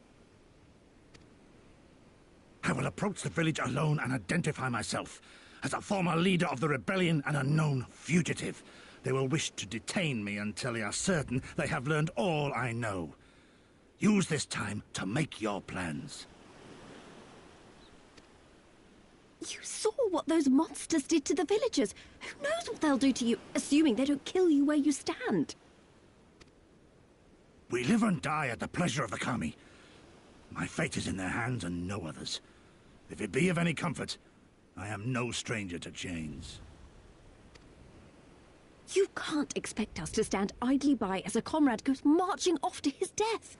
And this is nothing like Kugane. Nor is it like the Reach, Lise, or the Wall. Let him go.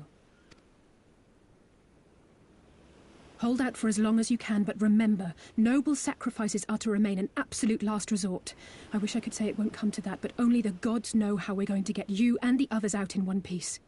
A miracle, perchance.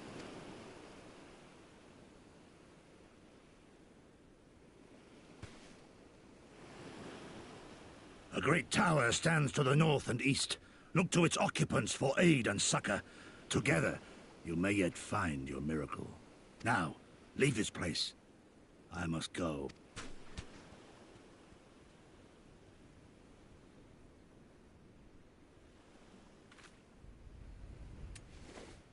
Oh. Another idiot like all the rest. I'm beginning to think it may be something fundamental.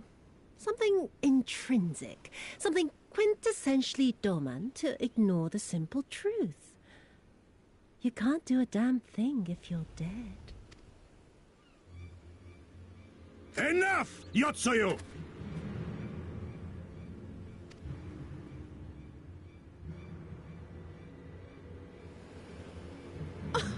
Well now, this is a surprise. Hear me, Yotsuyu! Cease this farce, here and now, and I shall surrender myself to you. Refuse, and all shall answer to my blade. Bring him to the tavern.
Our most compassionate acquaintances return.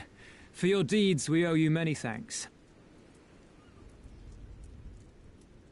But something tells me our thanks are not sufficient. The strange thing is, I was certain you understood our position. And yet here you are with that same look in your eyes, and those same words upon your lips, I'll wager.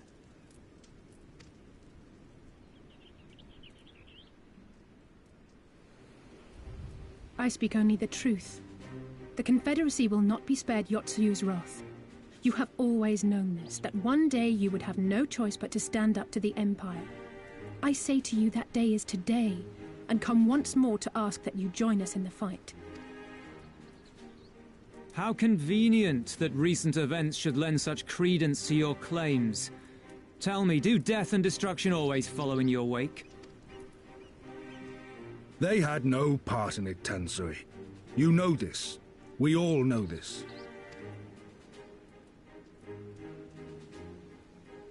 They came and took our Doman brothers. They will torture them for her sport. Murder them for her satisfaction.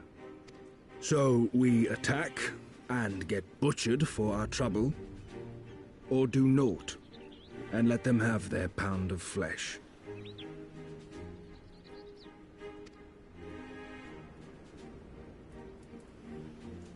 If this be our choice, I say we suffer the ignominy. We endure. We survive. There is no better path. Until the day our enemy is grown weaker and we stronger, there can be no retribution. We will wait for a sign. Such is the judgment of the Confederacy.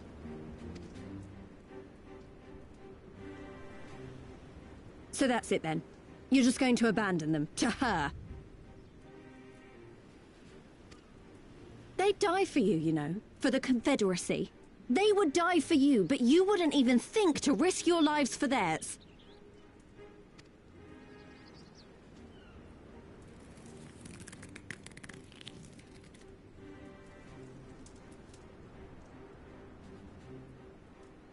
I have one last idea, if you will allow. I'm afraid it's not very good as ideas go. It's exceedingly reckless, in fact, and you may well come to despise me for ever having suggested it. Assuming we survive, that is. The question being, do you trust me?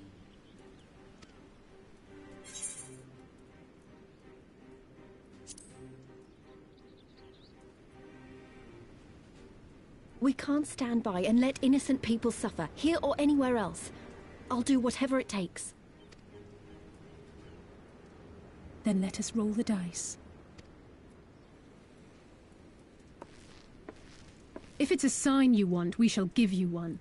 One rousing enough to make you drive every Garlean out of Isari without a second thought. You are wary of invoking the ire of the Imperial forces stationed in Dome, correct?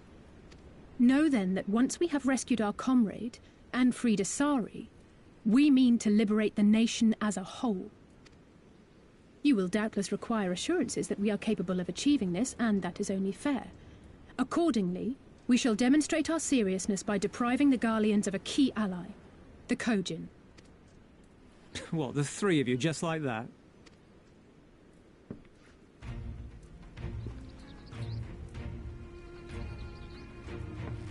Actually, my esteemed colleague here will attend to it on his own. But the how of it is not your concern, only the outcome. If we succeed, you help us liberate Isari. If we fail, you lose nothing.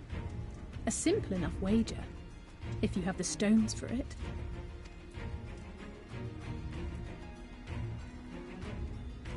The little miss does make it hard to refuse, does she not?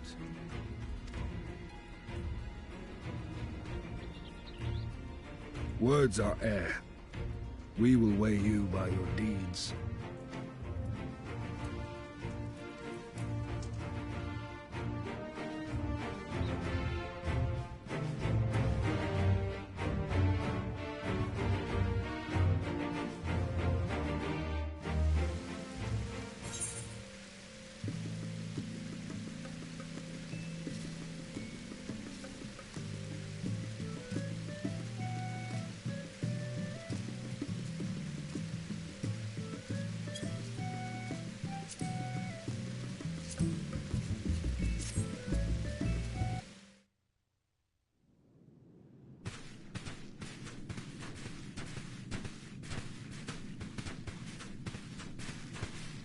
Is that light I see up ahead?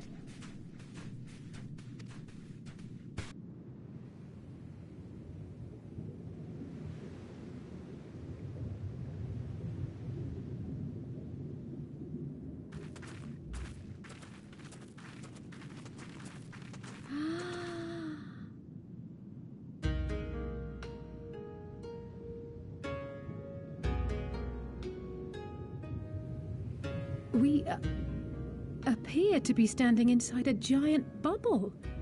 By the 12, I think we're on the seabed.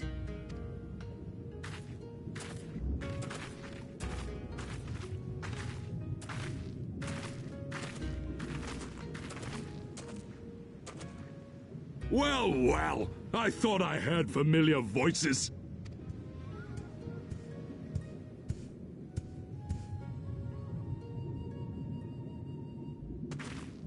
Soroban, what are you doing here? What a curious question. I live here.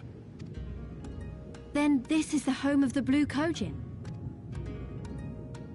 Just so. I bid you welcome to Tamamizu.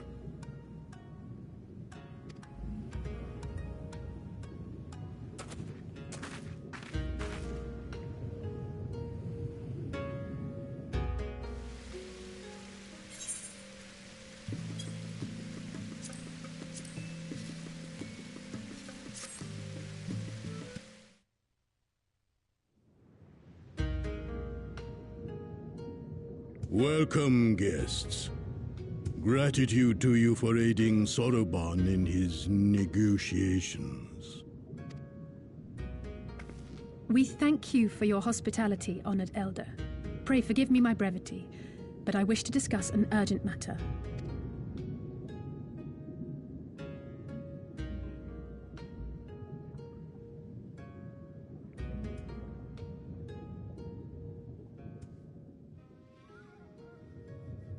So, you seek to compel our Red brothers to forego hostilities for a time.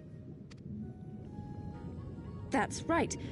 We know your two clans have your differences, but what with you being brothers and all, we thought you might be able to share some secret knowledge or something? From far above, you have journeyed here in search of our wisdom. You shall have it. All creation is a tapestry, through which the divine is interwoven. Kami are legion, and they can be found in the great and the small. Though they come and go as they please, they favor certain vessels. The ancient, the precious, the exquisite. We Korjin covet these vessels, these treasures. We go forth and bring them home to keep them safe and bask in their divinity. They bring prosperity and joy to us and our children. Yet, how are we to seek these treasures above if we made enemies of the Garlean Empire, powerful and far-reaching as they are? Wiser to join with them. So resolved the Red Korjin. Cautiously and carefully, for the Garleans are blind to the divine, nor will they suffer their subjects to see. So the Red masquerade as mercenaries who seek money and power, and never speak of their faith in the presence of their masters. To honor the divine, they deny it. A twisted and misguided path.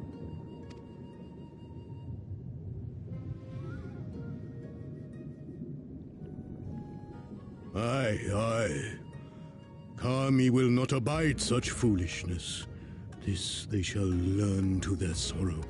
While our Red brothers live by the sword, we Blue Korjin uphold the old ways, engaging in trade and valuing peace.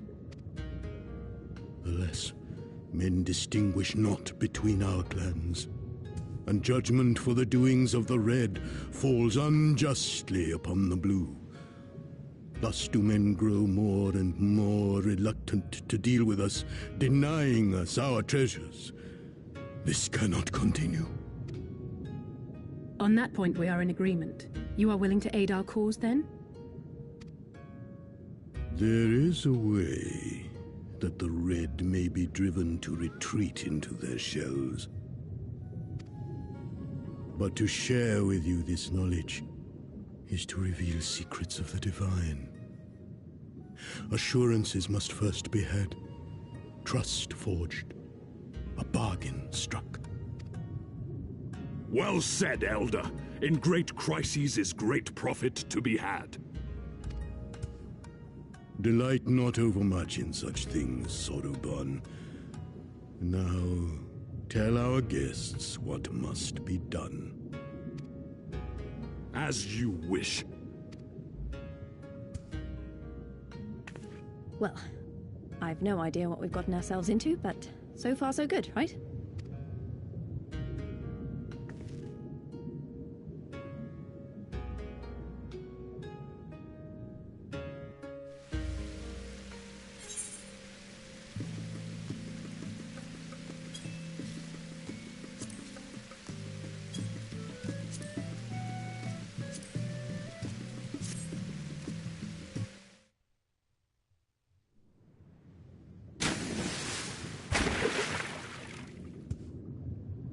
It is done. Your offerings have been given to the sea. The ritual can begin at last. Come and stand before me, my friends.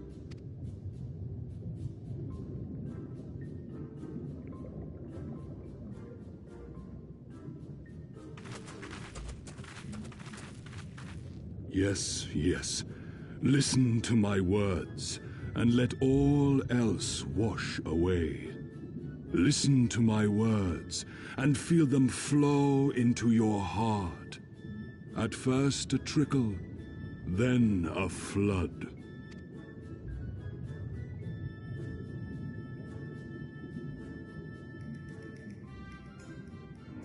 O Kami of the fathomless waters of the fallen, the ascended, the flowing, and the becalmed, caretakers of the shallows and of the depths, receive of us our meager offerings, cleanse these ones of earth and stone, and grant them your blessing, that they might drink deep of the divine.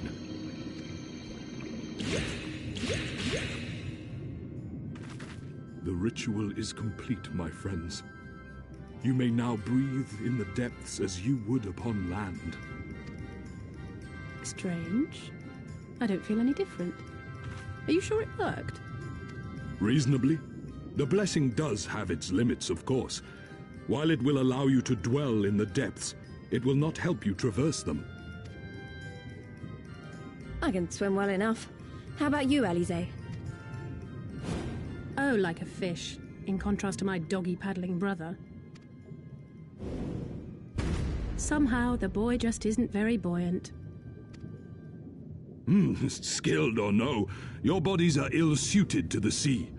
Your cause demands alacrity, and you shall have it. But first, let us take to the water.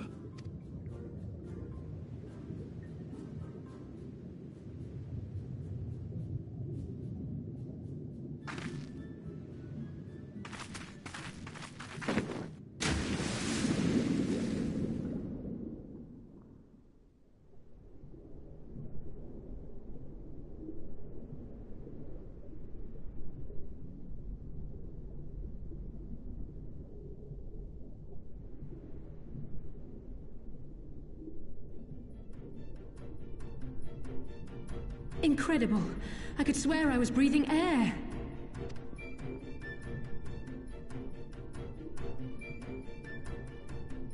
Now I shall summon for you noble steeds of great strength.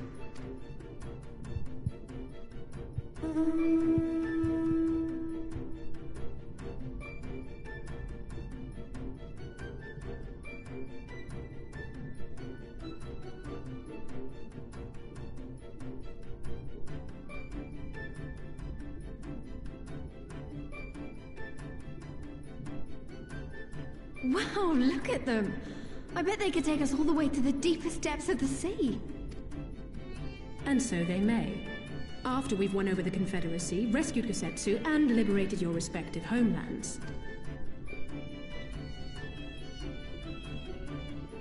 Should you become parted from your steeds, return to me, and I shall call them again.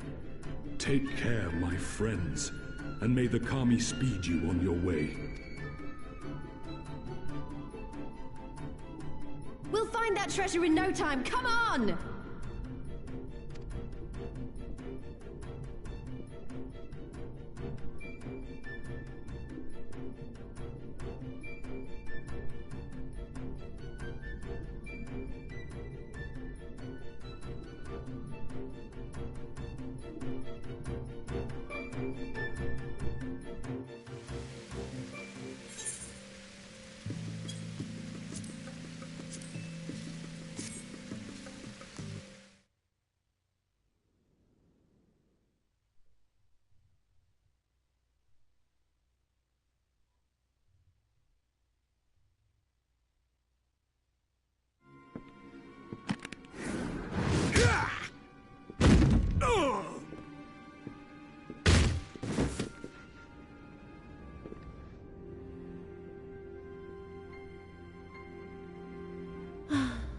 I tire of this filthy tavern, and its still filthier clientele. 'Tis scant reward for your treachery, aye. A painted woman of your rich experience deserves a better class of customer. Oh, name-calling. Is that what we've been reduced to?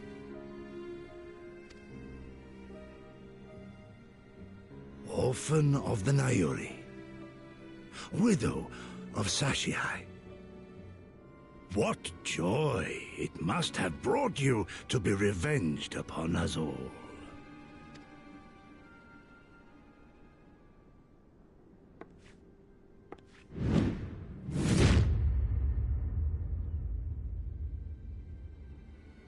Not enough. Not nearly enough.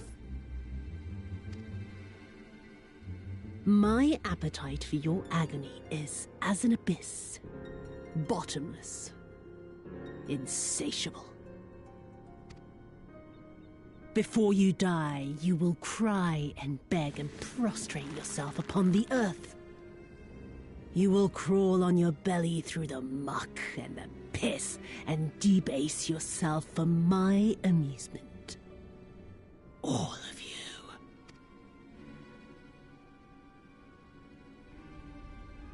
But you think you are made of sterner stuff?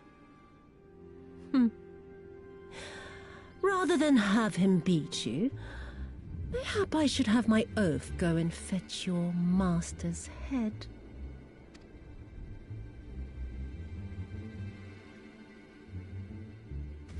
Oh, poor Lord Cayenne. Kami rest his soul. Noble leader of a fallen nation. A fine puppet he made for the Viceroy. For a time. 25 years he was content to serve his masters as a dog. And then everyone had to rise up and get themselves killed. Tell me, how did it feel to fail him that day? To live with the disgrace of his death?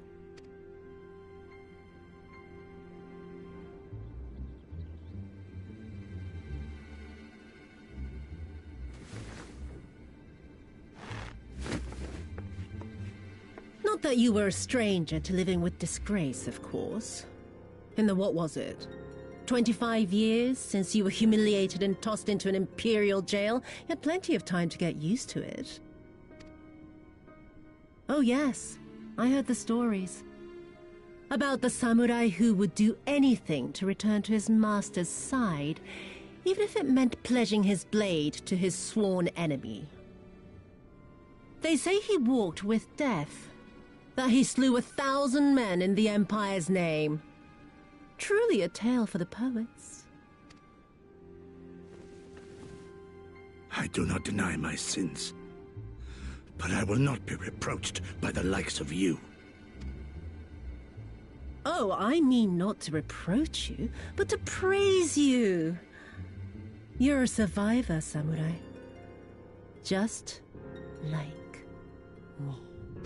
So, let us not dwell on the past, you and I, and instead give thought to the future.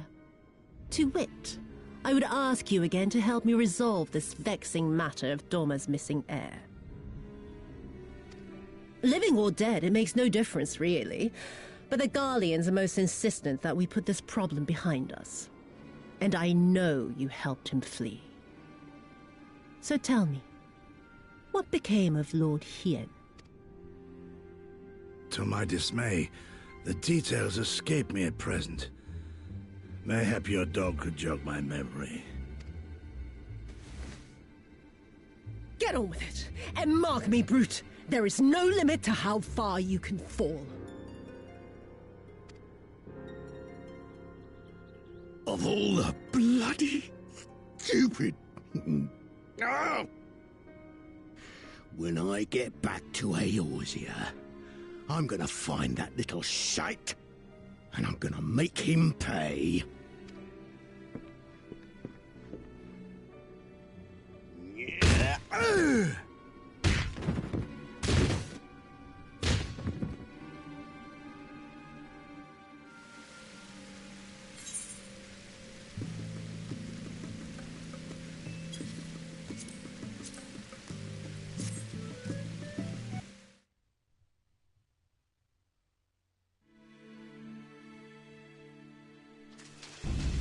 Thieves! Thieves!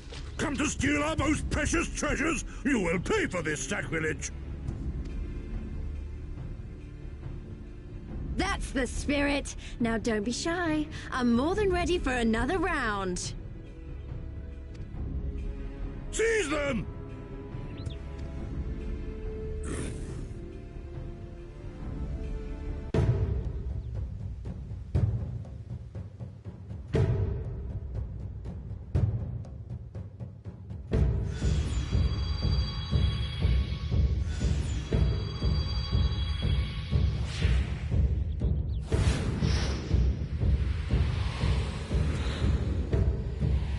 What in the world?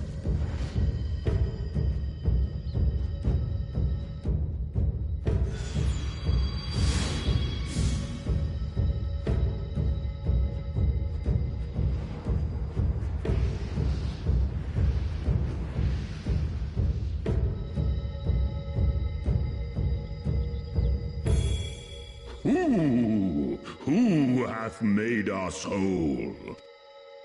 Hark! A great kami stirs. Yes, yes, a great kami of the sacred treasures.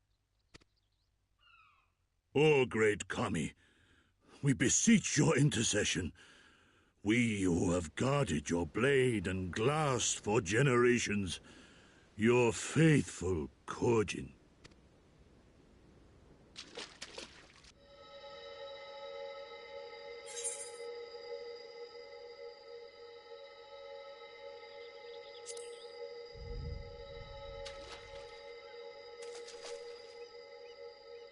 Thou didst freely deliver our jewel unto thine enemy's own treasure vault?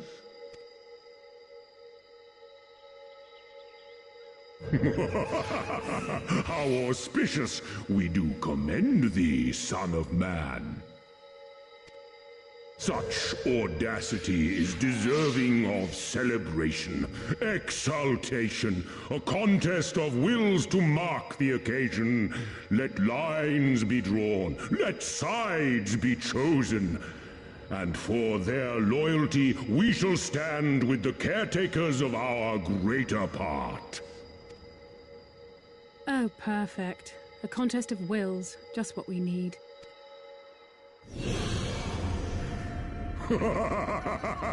Hearken to us, shelled ones. Upon this day your wish shall be granted. Curse neither your fate nor its executor, children of man, for we are of the divine, of both heaven and earth, the ringing silence, the raging calm. All riseth and falleth at the whim of capricious fortune. Assume your marks upon the stage and embrace the coming chaos.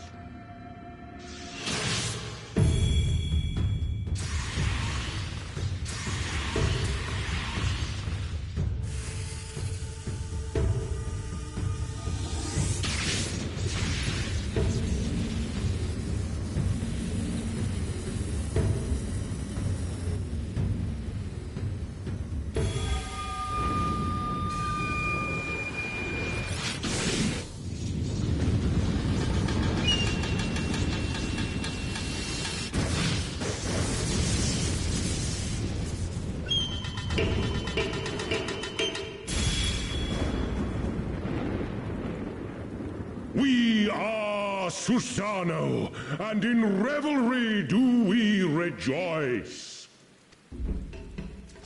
That's a primal standing in front of us, right? And a horde of angry Kojin at our backs. Oh, this contest is getting worse by the moment. Lys, help me clear a path.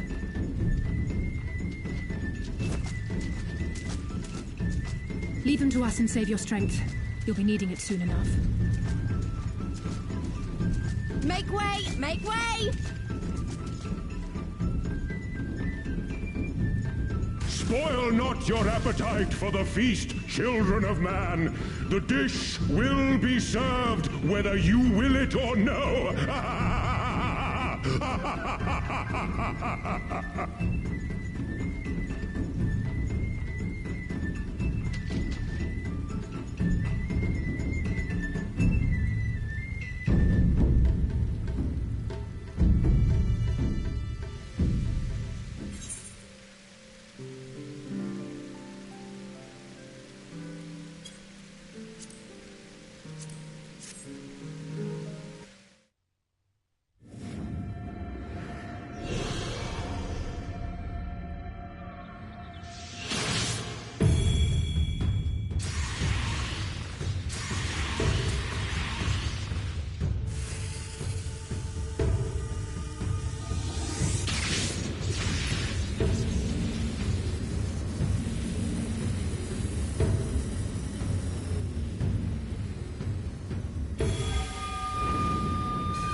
Nary a peep from the shellbacks, sir.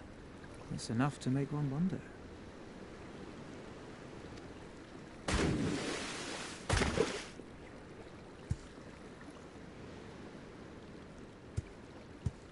The Red have sounded the alarm. The Isle of Zeki under attack. Fierce fighting in the stronghold. The vault breached by outsiders, and strange tales from deep within. All this the Red cannot ignore. Even now, they abandon their posts and flock to the Isle. The Garleans are powerless to stop them. I'll be damned they did it.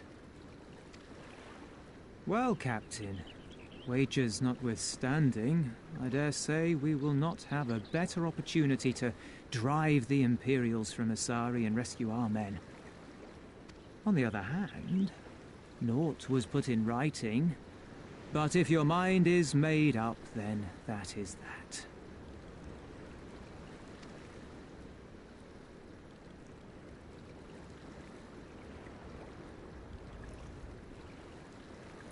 I should add that if you were to change your mind, none would gainsay your decision, nor think you beholden to your past. Nor would anyone begrudge you a spot of revenge into the bargain. Like the little miss said, we knew this day would come.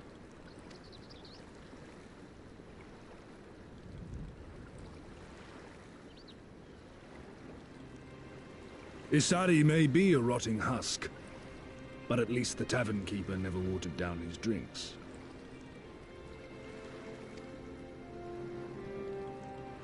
Well said for a temperate man.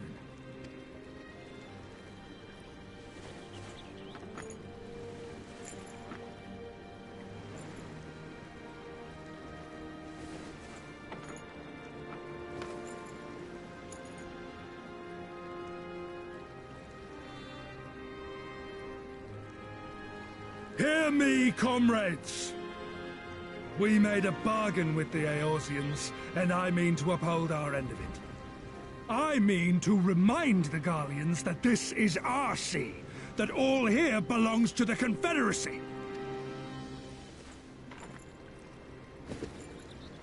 All that is theirs is ours for the taking, and take it we shall. We will strip them of everything they hold dear.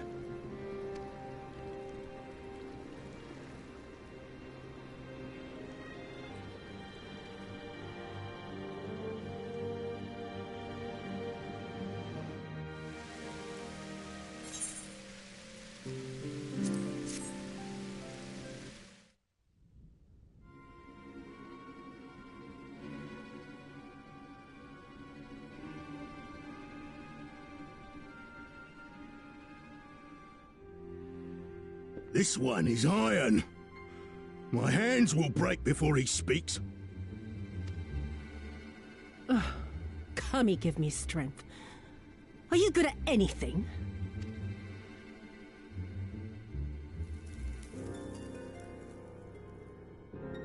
I had hoped this might prove more productive than blind inquiries, but I see you are determined to waste my time. Very well.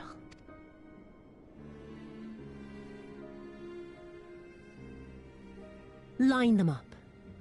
Kill one for every question he refuses to answer.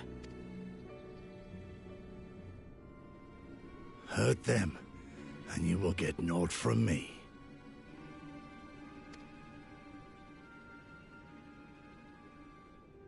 You have given me precisely that thus far, so what have I to lose?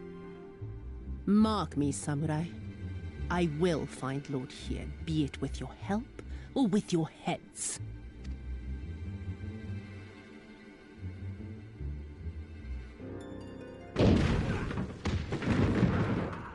Confederate scum! You will pay for that! Confederacy. They've come to save us!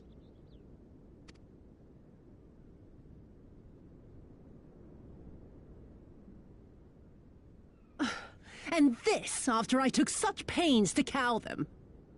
Even pirates have their pride, I suppose. Enough to march to their deaths, no less. Oh, the stupidity of it all. It truly is a sickness. I shall just have to lance the boil. Drain them of every last trace of honor and compassion. Every last drop. My lady, I'm going outside.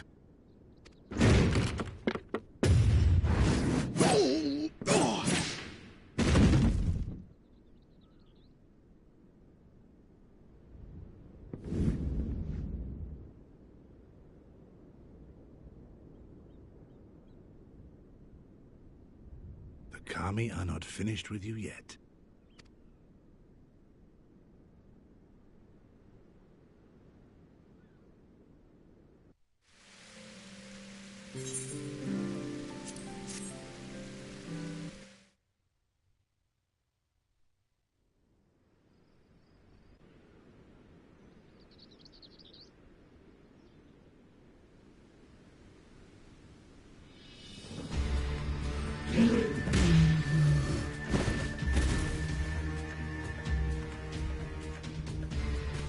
There's no end to them.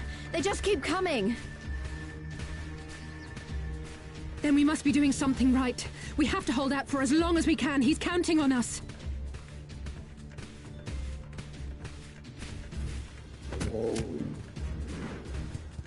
Susano is slain! Slain by the Shellless One!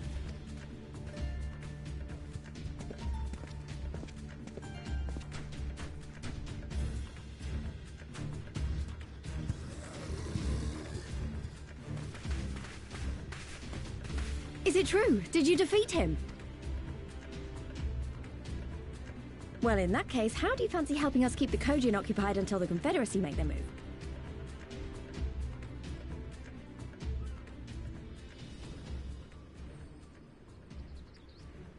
Speak of the devils, that's coming from Isari. I think we've done all we can here. Let's withdraw and make for the village. Right. Although, they don't seem keen to let us go.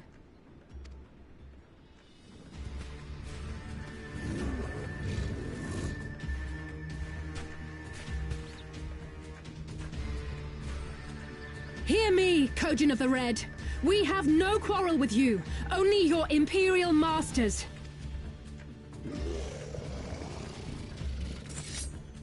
No more blood need be shed this day. I pray you let us go in peace.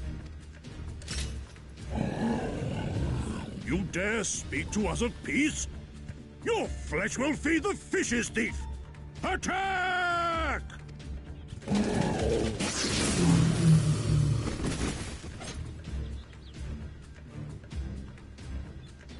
Now's our chance. Don't worry about her, she can handle herself.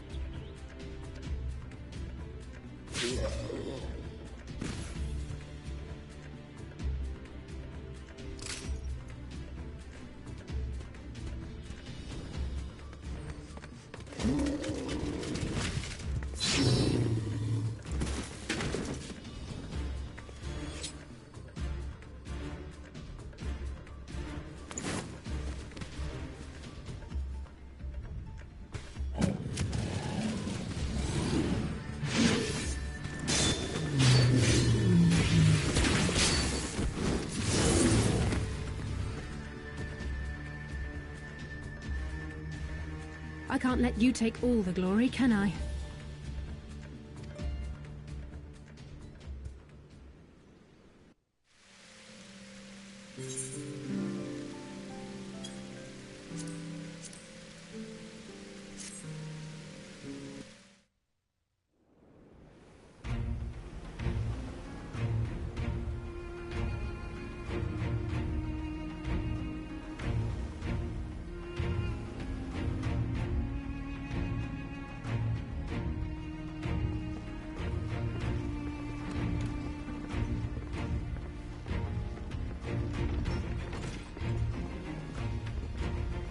My Eorzean friends. Saw the smoke, did you?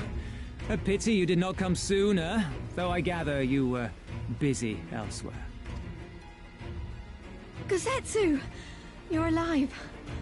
You're all alive. And full of vim and vigor. Did I not tell you I was no stranger to chains? The fighting cannot have lasted long. Where are all the Imperials? Fled. They stood their ground for a time, until it became clear that their Korgian reinforcements would not be coming. We took some few casualties, but my deeper regret is having let Yotsuyu slip through my fingers. That bodyguard of hers may be a half-wit, but he's a mean bastard on the battlefield. In any event, I imagine all involved are satisfied with this outcome. So far as the Empire is concerned, the Confederacy attacked Asari in retaliation for the Viceroy's actions. And without the aid of insurrectionists, I might add. Suffice it to say, we are prepared to be the subject of their undivided attention for the foreseeable future.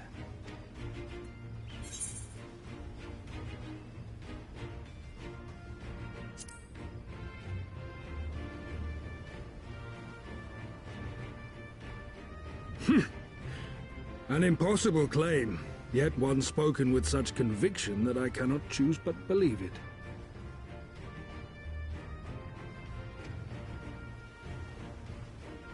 Your assistance would be most welcome. Nevertheless, we shall do our utmost to spare you undue danger. We are already in your debt. Nay, little miss, all debts are paid. For by your deeds, many still live who elsewise would not. Let both parties count their blessings, and may fortune continue to favor us all. You still seek to bring freedom to our people, then? You will go to Yansha.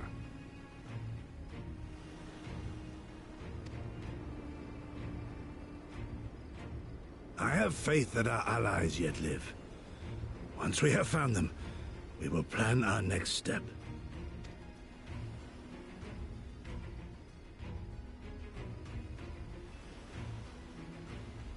Yansha was the crucible of the rebellion. What happened here pales in comparison to what Yotsuyo did there.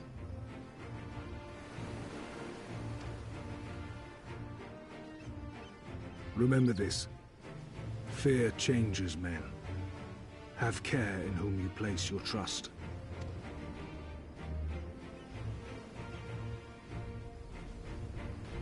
And with that, we must take our wounded home. Oh, your Shellback friend sends his regards and looks forward to your next meeting. Try not to die before then, eh?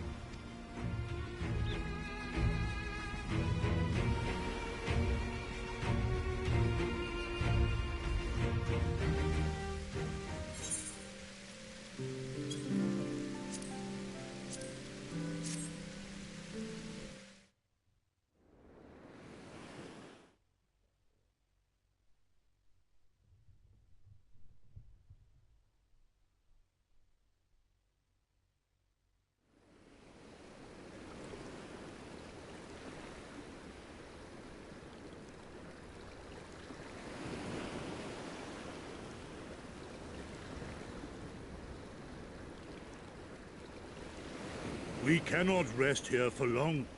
This place is not safe.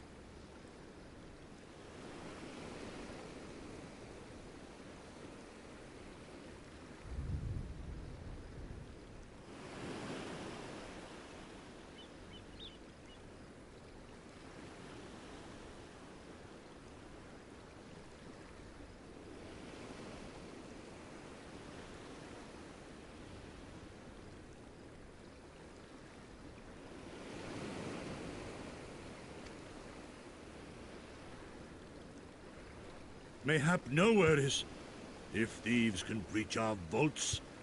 Nevertheless, it is our duty to protect these treasures, and we shall not fail for want of effort.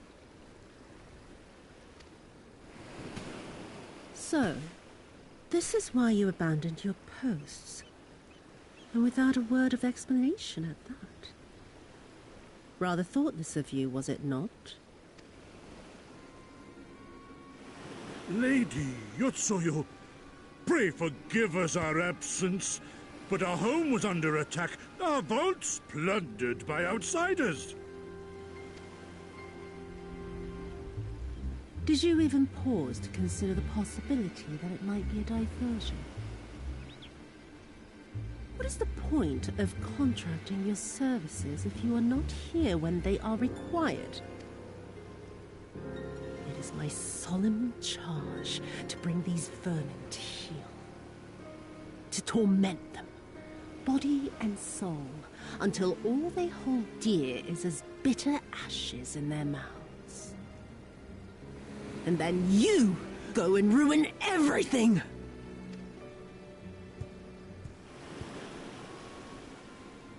Well, there's naught to be gained in belaboring the point.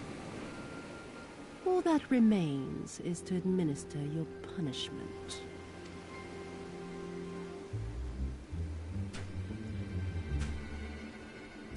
Wait, my lady!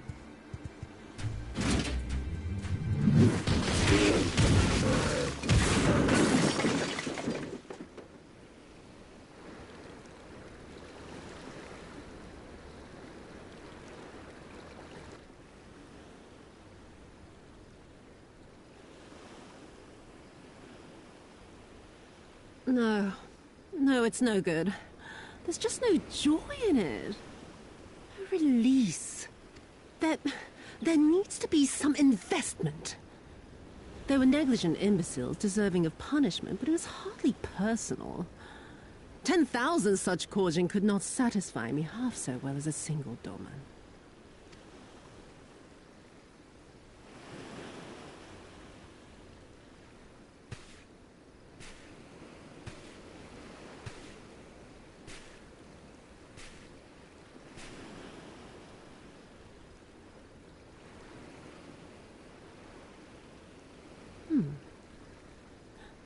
And what do we have here? One of the vaunted treasures of the Red? The craftsmanship is certainly impressive.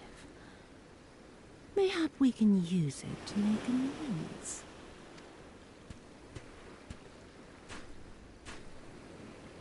How long before Lord Xenos reinstates me, do you reckon? I've got unfinished business back in Eorzea.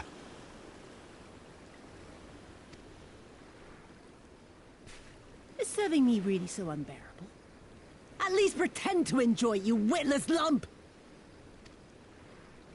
If you are so desperate to earn a way back to Eorzea, then be quiet and do as you're told. And bring that sword while you're at it.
I remember the silence. How the talking stopped when we first set foot on the plains of Yansha.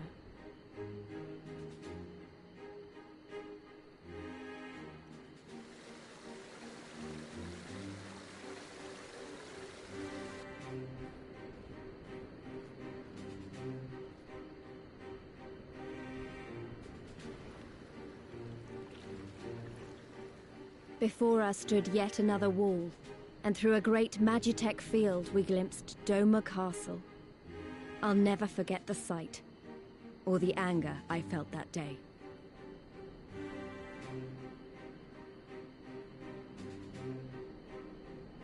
Life, liberty, hope, so much lost, so much taken. As we walked through that war-torn land, no one said a word.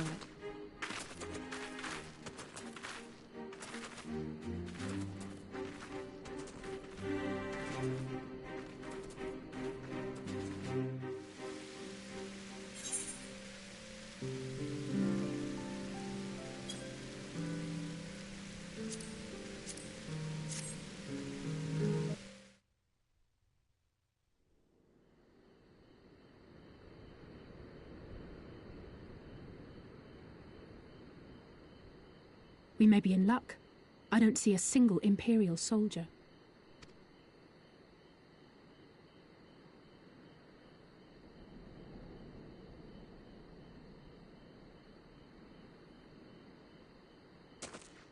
Then there is no need to remain hidden. Let us go and greet them as friends.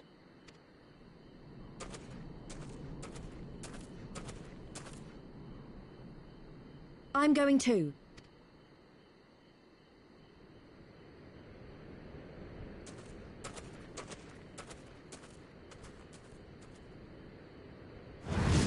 Good people of Namai, hearken to me.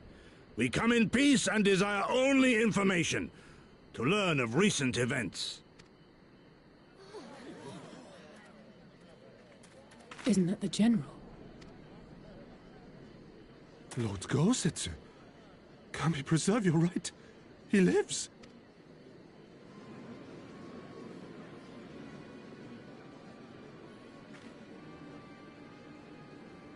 I say, brothers and sisters, is aught amiss? Why do you regard me as one with a wild beast? Why is there fear in your eyes?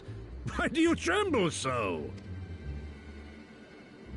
Ah, but of course, you fear me a vengeful spirit of the dead. Rest assured, naught could be further from the truth. For am I not corporeal? Are my feet not firmly set upon the ground?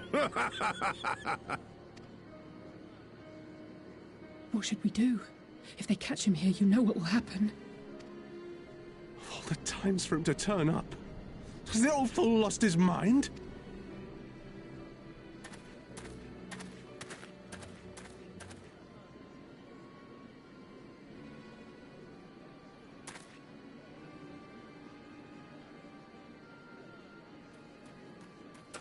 You!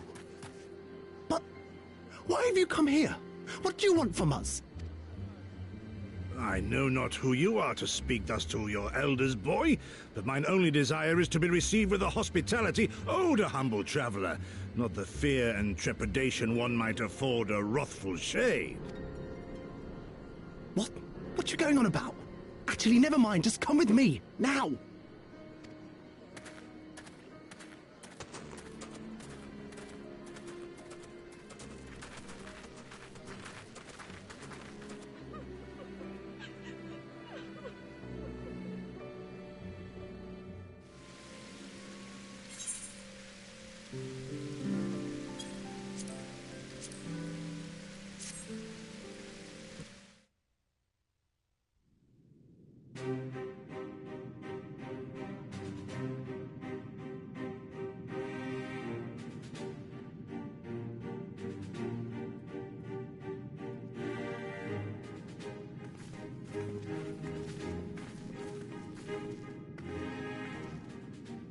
This is the House of the Fears.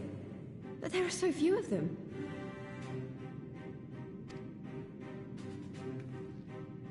Many kindred spirits remain in hiding following the rebellion. Many others gave their lives for their nation. We are the stubborn remainder. Even accounting for our comrades in the field, we are at a fraction of our former strength, 'tis true. Yet we few are patriots. Brothers in arms, prepared to fight with every fiber of our being to set our people free.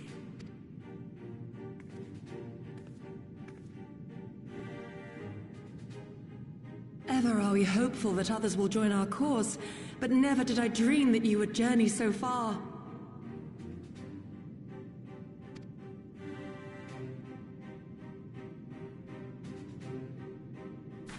Yukiri! Gods, it's good to see you.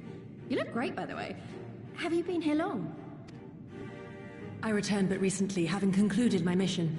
Oh, it is good to see you again, my friends. Did I hear aright? Your mission is concluded? Then you have found the young master. Ere we speak of that, I would know by what fortuitous circumstance our friends came to be here.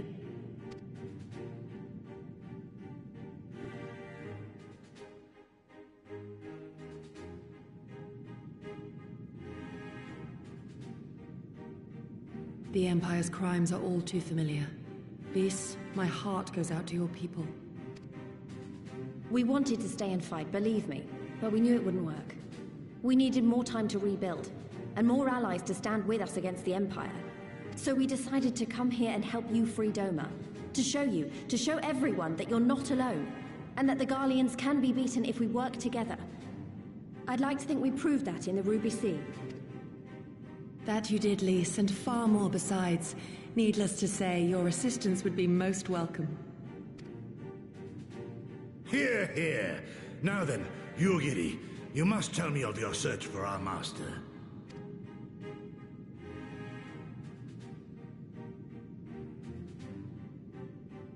Lest you wonder, he speaks of Lord Hien, son of Lord Cayenne, who perished during the rebellion. When it became clear that all hope of victory had gone, Lord Hien bade us deliver as many of our people as we could to safety beyond our borders. But as his father's heir, he was determined to fight on, and so he did, until he suffered a grievous wound in battle and vanished without a trace. Until now. For I have found Lord Hien, seen and spoken with him, on the Azim steppe. O boundless and merciful Kami, the young master lives. Tell me, was he well? Did his wound yet ail him? Where is he now? Have you brought him back to us? You may take comfort in the knowledge that he is hale and whole. However, when I invited him to return with me to Doma, he had this to say.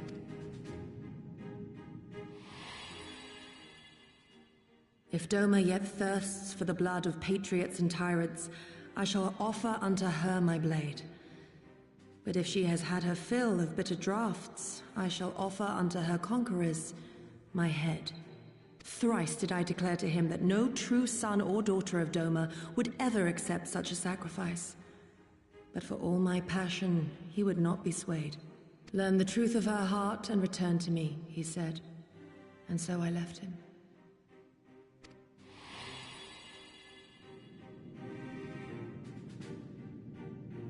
Words of one made to wear the mantle of leadership too soon. Yet there is wisdom in them all the same. If the people no longer yearn to be free, it would be folly to rekindle the fires of war. To suffer our master, to surrender his life and forsake all hope of freedom is by far the greater folly.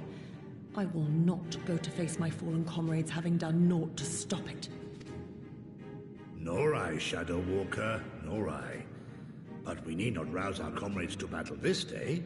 Let us instead welcome our honored guests and allow them a moment of respite.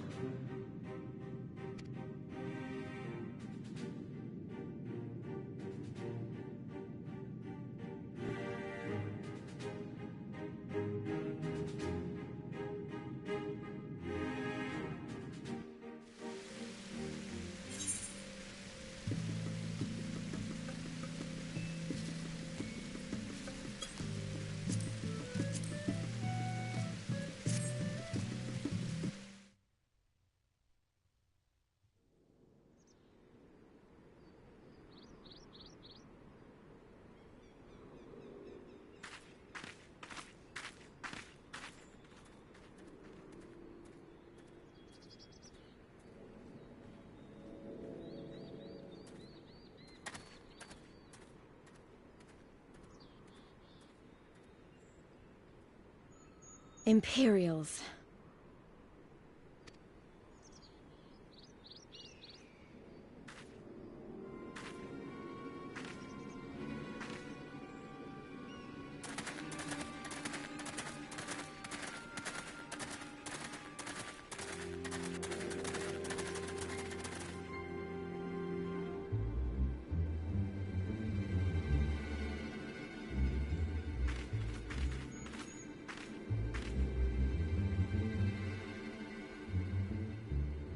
Why are you milling about like a pack of slack-jawed mongrels?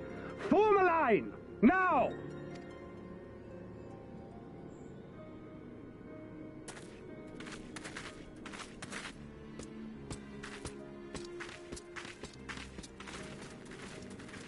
Finally. I come before you today to deliver an announcement of the highest import. So listen well. While on a charitable mission to Isari village, the acting viceroy and her personal guard came under attack from Confederate forces. This brazen, unconscionable act cannot and will not go unanswered. As loyal subjects of the Empire, who enjoy her safety and prosperity, you have a duty to defend her as well. There is no cause for alarm. We have no intention of sending ill-trained fodder to the front line. Those who are selected will be expected to perform rudimentary tasks, cleaning and maintenance and so forth. You will serve only as long as you are needed. Afterwards, you'll be free to return to your homes. You first.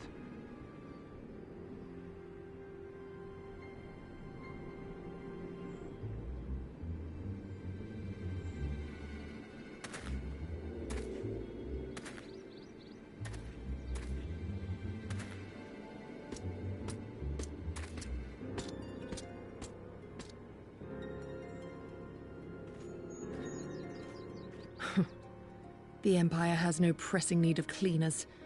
This is but a thinly veiled attempt to intimidate those who supported the Confederacy's actions, and isolate any whose loyalty they already suspect. And lastly, you. That should suffice for now. Don't worry. I will be back before you know it. Listen to the elders while I'm away, and do not play outside the village. Everything is going to be fine. I love you, all right? Remember that I love you.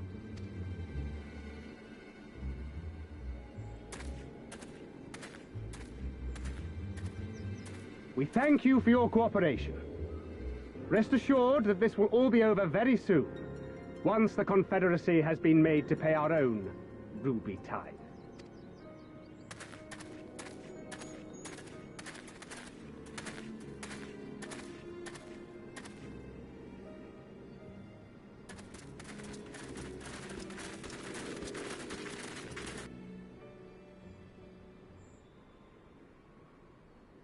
There's no telling what might happen to those people. We have to help them. And we shall, but before all else, we must needs ascertain their destination. I doubt this is the first village the Garleans have visited, nor is it like to be the last. I will track these men. Will you help me? Pray return to our headquarters and tell the others what you saw here. Should we have need of reinforcements, I would know that they are ready. But I should be going with you. I came here to fight! Soon enough, Lise. Soon enough. For now, we must proceed with caution.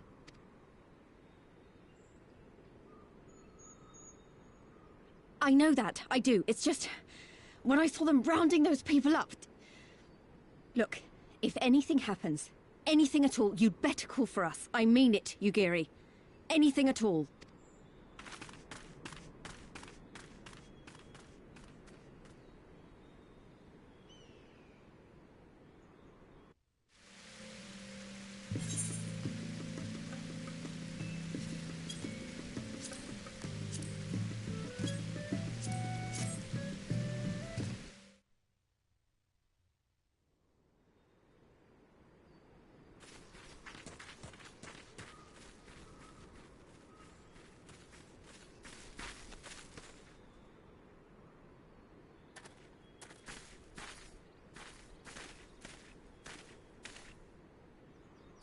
Listen to me, all of you. We have dealt with the Imperials for now, but you must flee this place, quickly.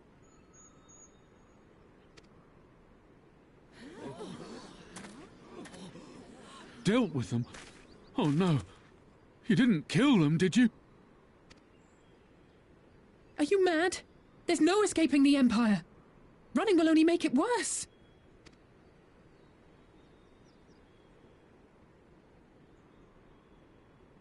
To stay is to die. You know this to be true. Even if you lack the will to fight, surely you have the will to live!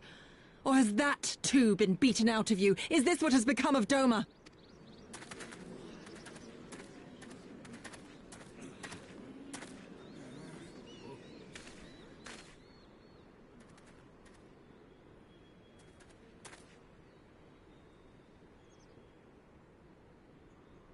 You were Lord Hien's retainer, trained to fight without fear and obey without question.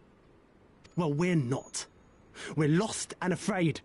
We hate this, all of this, but we can't do a damn thing to change it, and trying will only make it worse. It's a pathetic existence, but it's all we got. And when people like you come here pretending it can be different, it doesn't help, all right?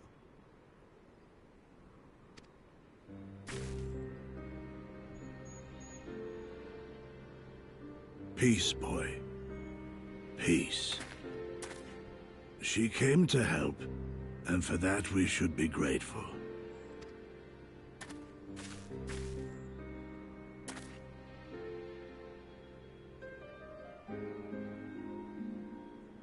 Elder, your face. We all have scars. Some too many to bear. Too many battles. Too much lost, our friends, our family, even our liege. We who survived are forced to bend the knee, to sell our souls and surrender our dignity. How are we to lift our heads when this shame weighs so heavily upon us? Your courage, your resolve, they are as salt in our wounds.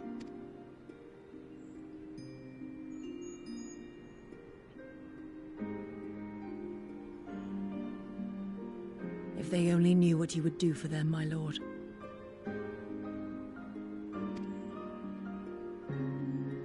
You have made your plight clear, and I shall impose my will no more.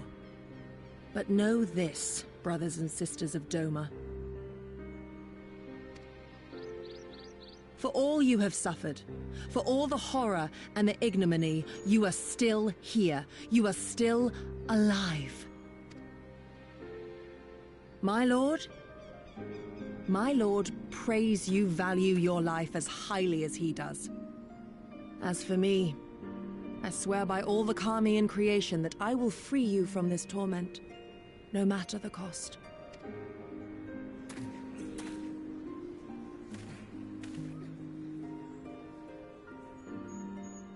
If the Imperials come for me, I will tell them we were tricked by an Ori woman. Tell them whatever you must, to keep your loved ones safe.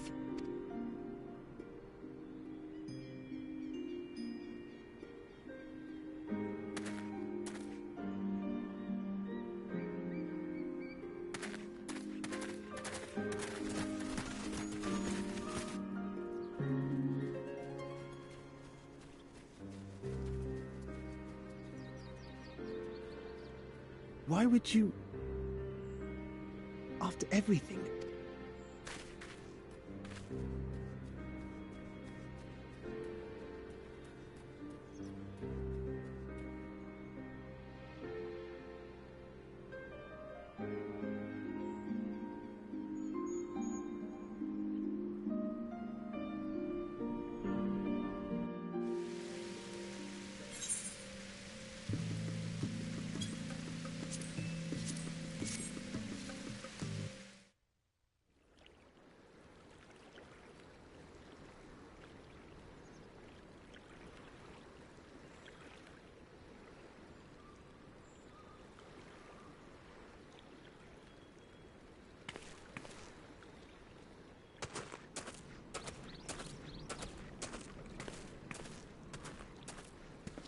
Forgive me for making you search.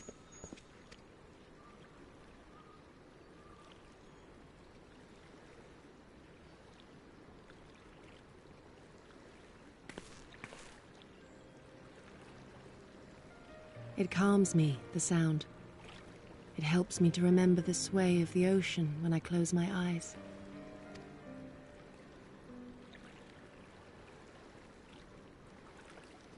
Despite the many great and noble things I said, in truth I am not of Doma.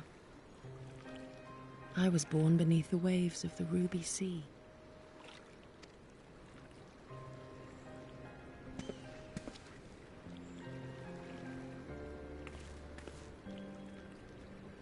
To think that you were there, that you even spoke with my mother and father.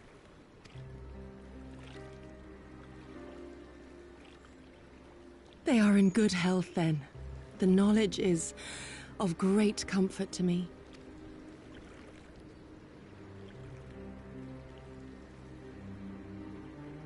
That I might have the strength to protect my home from the Empire, I left to learn the secrets of the shinobi. Day and night we trained, ever striving to exceed our mental and physical limits.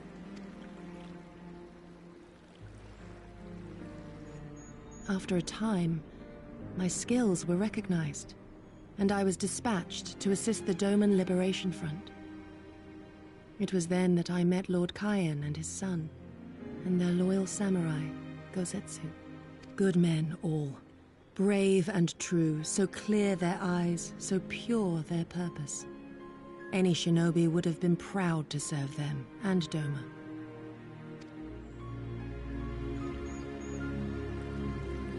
But, in the end, I will always be of the sea.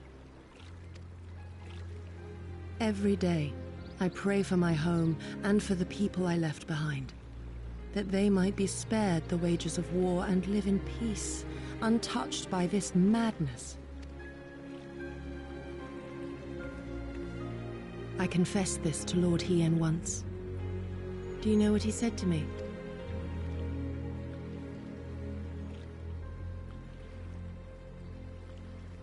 He said, "Good. We are better for the conviction of our allies, and draw inspiration from their example. What is weak alone may together grow stronger." Never did I lose faith in them. Even when all was lost and I led our people to Eorzea, I clung to the belief that our dream would one day be realized.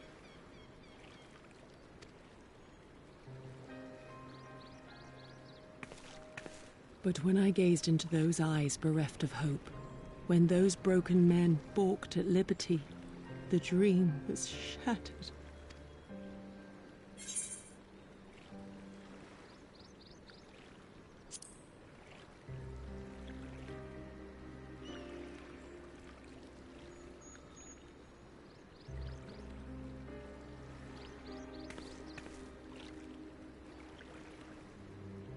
That you remain resolute, even in the face of everything we have seen. It heartens me more than you know. Thank you for standing by this naive fool.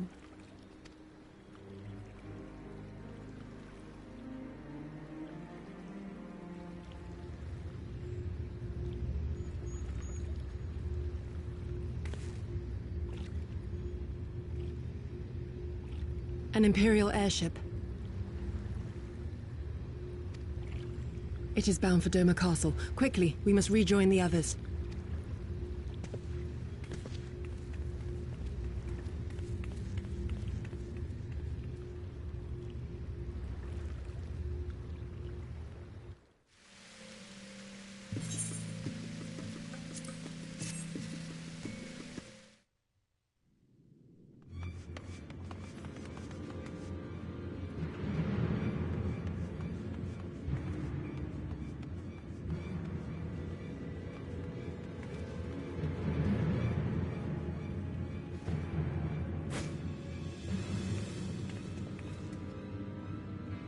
There you are. What happened? Are the villagers all right? We freed them, along with many others. Kosetsu, we spied an airship bound for the castle. Know you aught of it? Aye, that we do. The Crown Prince is come to Doma. We suspect this is a result of recent events in Girabania. Our defeat notwithstanding, there appears to be some concern in Garlemald that subversive elements may be rallying in other provinces. Though Yotsuyu governs Doma, Xenos remains the province's anointed viceroy, and it would seem he has come to assess the current situation in person. If Xenos is here, we must seize this opportunity and kill him.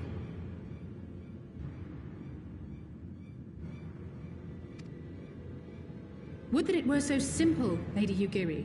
You may recall that we encountered Xenos at Rolga's Reach. We have seen firsthand what he can do. His power defies explanation. He faced the Alliance, the Resistance, and the Scions, and he defeated us all.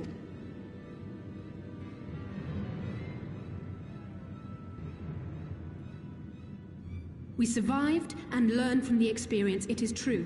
But if we are to defeat him, it will not be through simple opportunism. We will require a flawless plan. We know his strengths. A prodigious swordsman trained from childhood by the finest Imperial tutors, reputed to be without equal on the battlefield, which is why we must not meet him there. Nay, we keep to the shadows, the domain of the shinobi, and thence we strike. You need only give me the chance. Were this but a matter of personal revenge, I would not presume to bar your path, for I myself crave that same vengeance. But to draw steel against the Emperor's son is a grave decision, and one that will shape our nation's future. Do not forget Lord Hien's words. What, that we should sheathe our swords if the people lack the will to fight? I will not squander this opportunity. If we do naught, our master's life is forfeit. Even should you succeed, Xenos' death will not win Doma her freedom. More likely, her doom. Can we defend our people against the Empire's retribution? We few against a legion? Do not be a fool, child!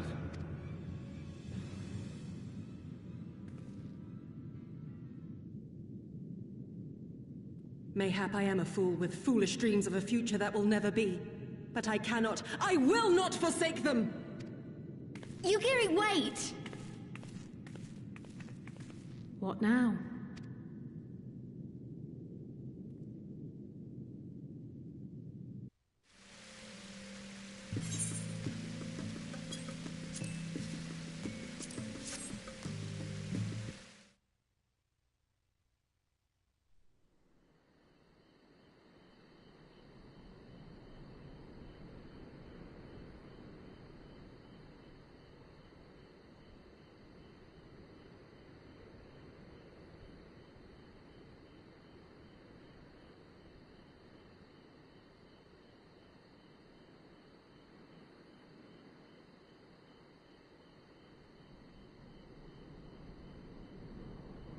He comes.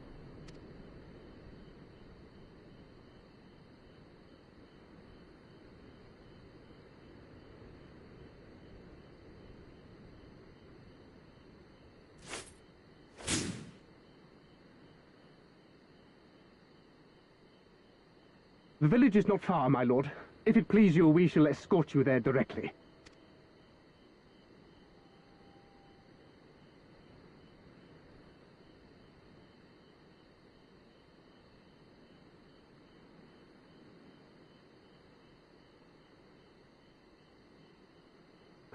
Less a province than a graveyard.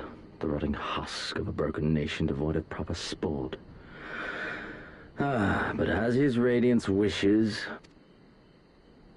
Yes, of course, my lord. And may I say how terribly sorry we are that you had to come so far.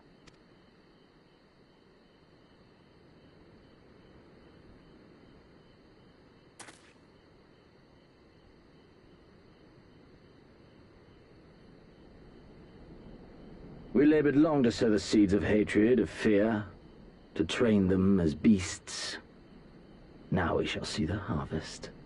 Let there be savage beasts baying for blood, and not hollow-eyed prey cowering in the dark, or there will be no joy in this hunt.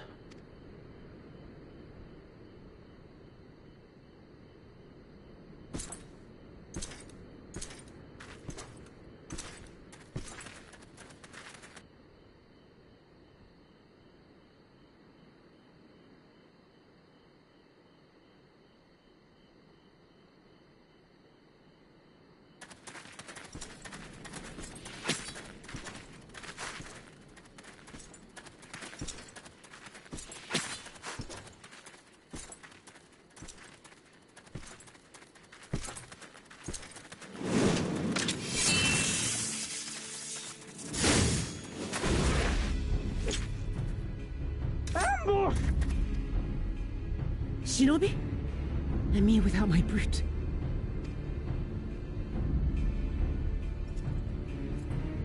How weak you are. Is this the sum of your hate? This is only the beginning. For Lord Kyan! For Doma! Ah!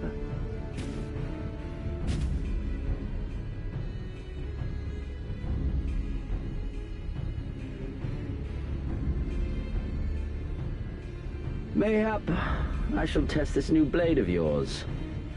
Let us hope it is to my liking, lest your misfortunes compound.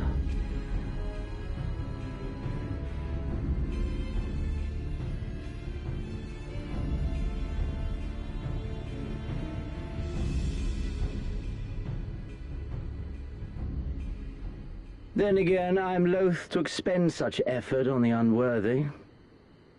Come, earn the honor.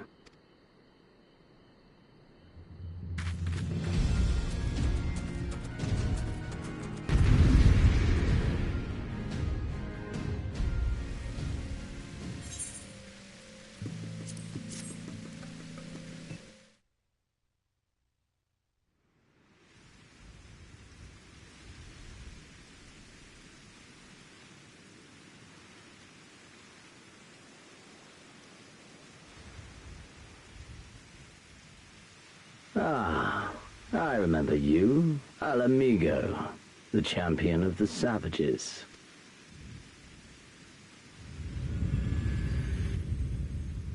Look ye where the sun doth rise, see crimson embers darkening skies. Look ye where the sun doth fall, see azure lost amidst the squall.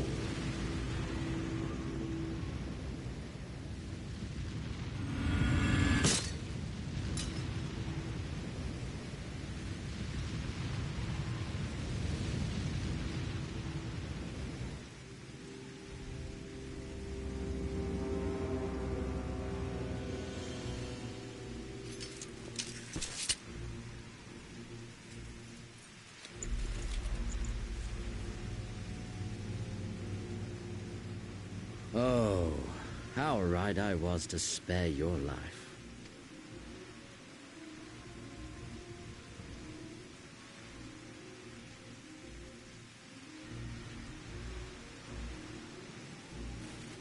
Hear me, hero. Endure. Survive. Live. For the rush of blood. For the time between the seconds, live. For the sole pleasure left to me in this empty, ephemeral world, live!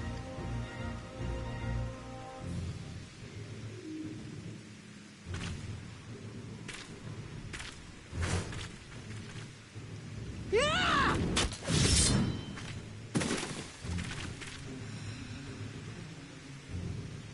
You are not worthy.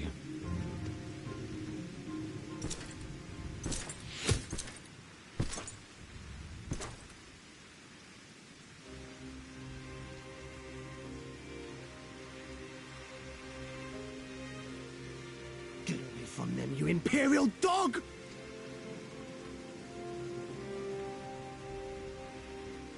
No, don't. You must flee. We're not going anywhere, do you hear me? We're not running away! What you're doing is stupid and reckless, and I never wanted any part of it, but here we are! I've spent my whole life hating myself. For every time they made me beg, for every time I held my tongue to protect the people I love. And then you came along and reminded me of all the things I never said and never did, and it was even worse. I would have given anything to forget, to walk away, but I knew I'd never be able to live with the guilt. So we came, all of us, for you, for ourselves, for Doma!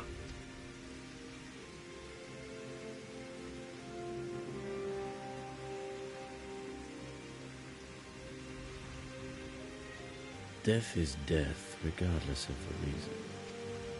Yet you seem determined to die, intruding upon this sacred ground, turning weapons you can scarcely wield upon me. Your lives will not even begin to redress the balance. How wrong you are!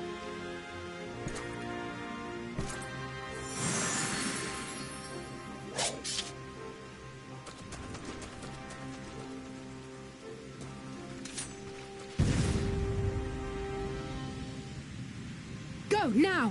Gusetsu, see to Yugiri! Aye! I can't see a damn thing! Someone stop them!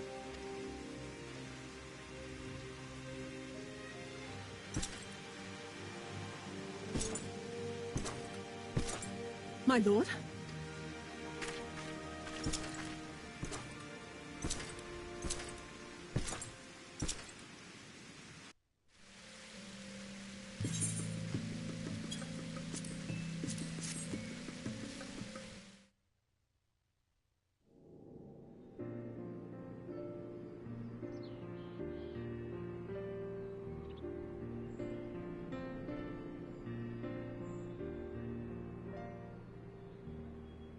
How are you feeling, my lady? Much the better for my comrades' ministrations and your most generous hospitality. You need not worry. Good. If there is anything else we can do for the two of you, anything at all, just ask.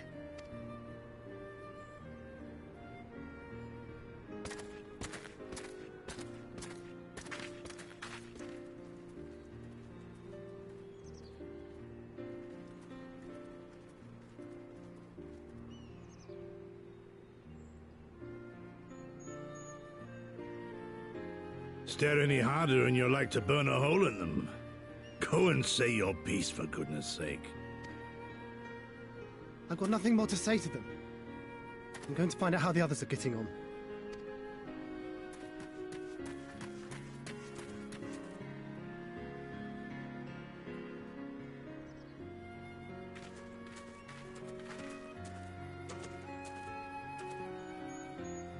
Gosetsu, Mistress Alize, I owe you an apology. I acted with reckless disregard for my own safety, and endangered I know not how many others in so doing. Scorning your wise counsel, I knowingly defied our master's wishes, and left you no choice but to follow suit.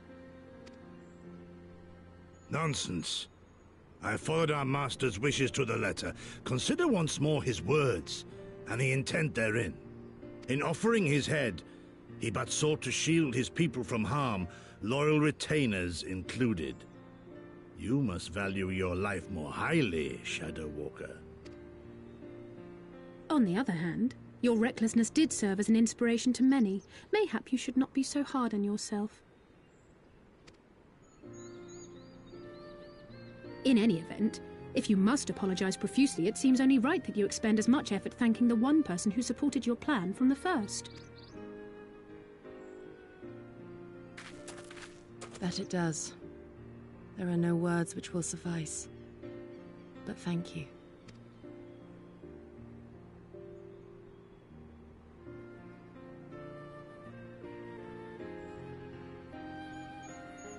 And there they are!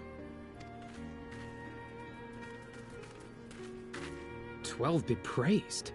When I learned of your rather questionable plot to assassinate Xenos, I feared we would need to recruit a new Primal Slayer. I'm sorry we couldn't be there. Alize made me swear to stay behind no matter what. I think she was worried I'd hurl myself at Xenos the moment I set eyes on him.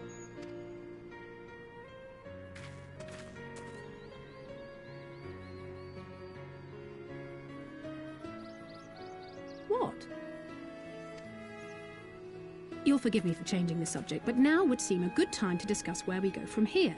Though the Empire has yet to retaliate, the fact remains that we have revealed our presence and signaled our intentions in so doing. It is only a matter of time before the Imperials move against us.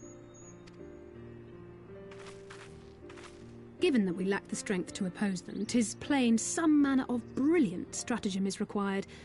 Therefore, I yield the floor to the preeminent tactician of our time, with whom I was privileged to share a room.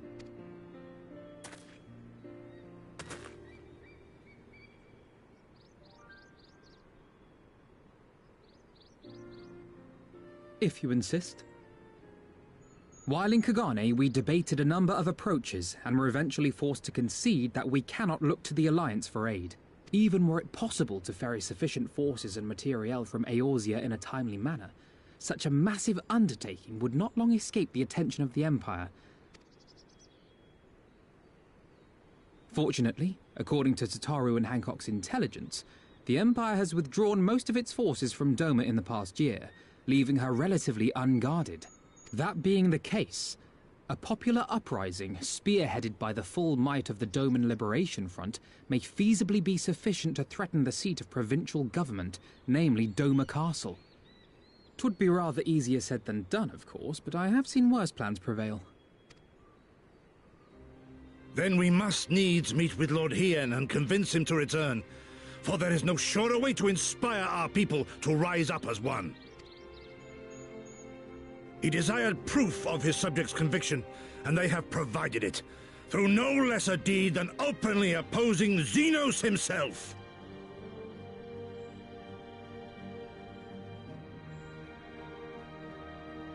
It will work. It has to work. And next time, we will defeat him.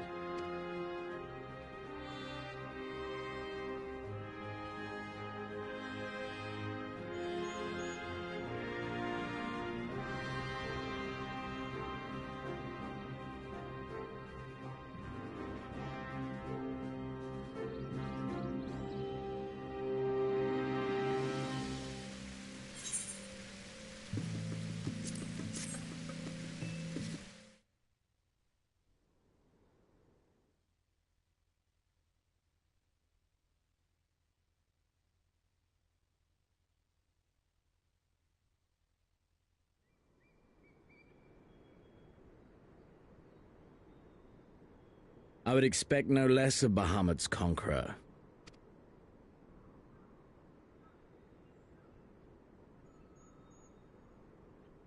Prepare the airship. His Radiance will not object. We have fulfilled our obligations here. I would see this prize for myself.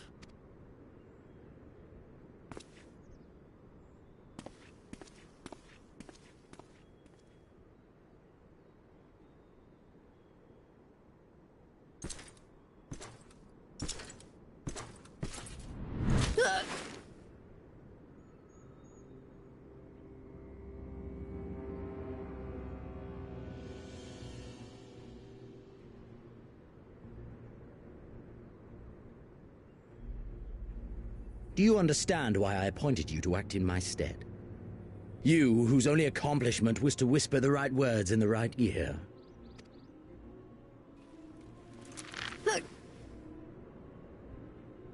Because of your petty hatreds. They render you the perfect instrument to bleed your kinsman of hope. To make an example of Doma, such as was ordered. Listen well.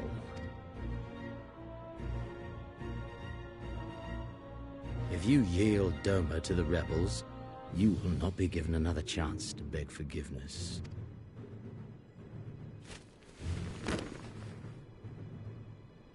Do your duty, now. Or die with the rest of them.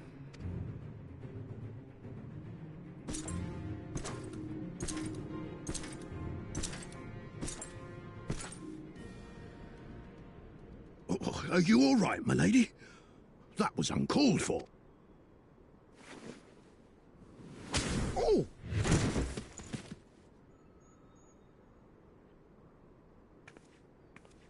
They say your Eorzean is helping the rebels. I want him dead. I want his friends dead. I want the heads of everyone he knows and loves mounted on the castle walls.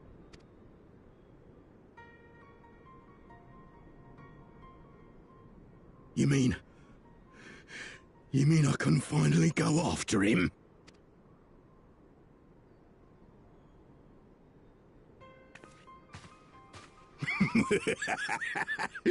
I've been waiting for this chance. I promise you, my lady, he won't escape this time. Not this time, oh no.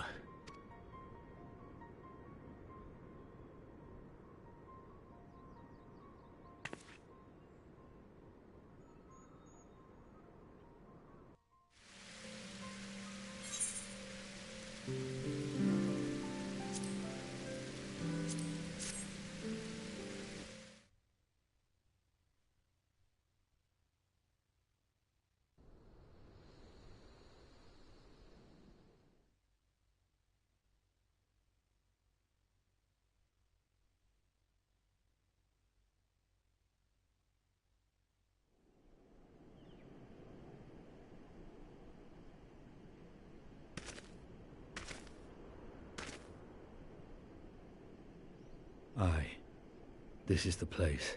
When his shade was banished, you swore to leave this life behind. And yet here you are.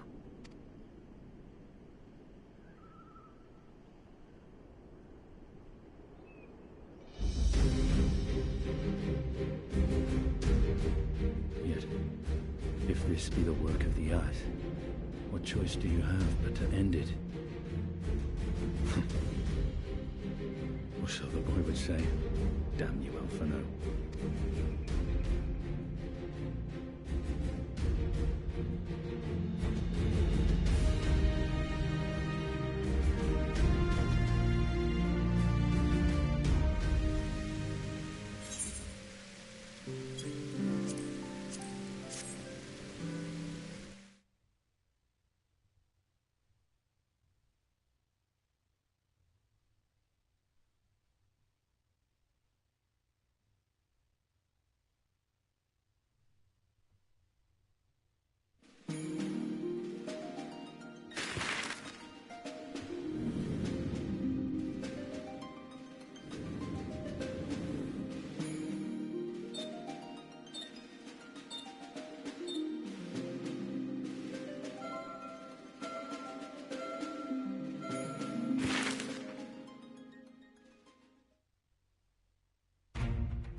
I remember the emptiness, vast and endless.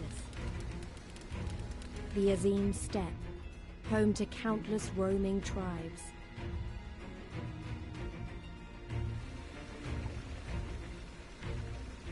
A sacred land, watched over by elder gods. Here, we would find Doma's salvation. With the wind at our backs, we walked on, in search of hope, in search of him.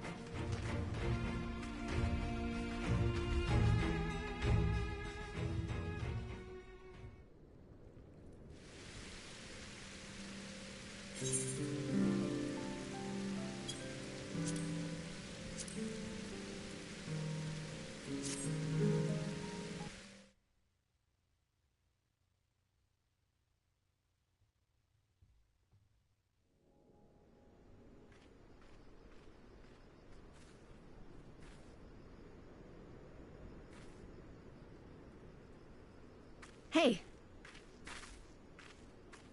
How goes the search? Any luck?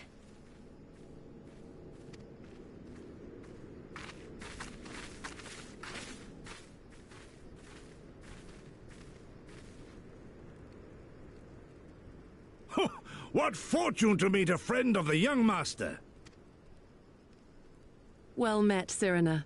If you have an inkling as to the current whereabouts of Lord Hien, we should be most grateful for your assistance. Oh, please! It is I who should be grateful. Hold! What is this? I came first, you second!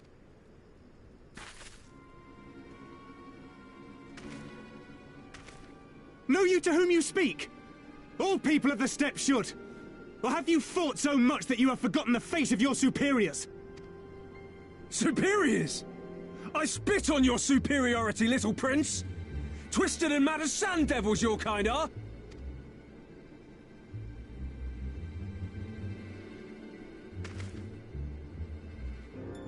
Those two don't seem to like each other very much. Those boys are of the Oranir and Dothal, the two strongest tribes.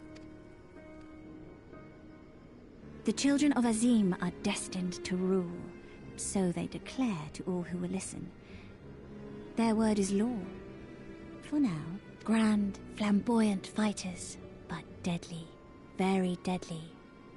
He prances as a horse, as do his brothers after their many recent victories.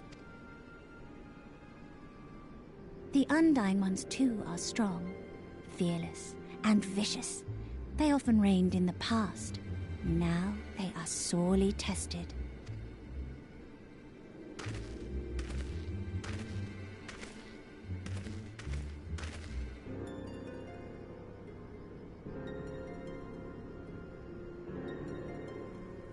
Ah, the master of the markets. He is Castilla. To fight in reunion is forbidden, and to break the peace is to be banished forever. This he says without words, for words are lies to the Castilla. They do not speak. That's interesting. And all these different tribes share the same lands, do they? No wonder it's tense.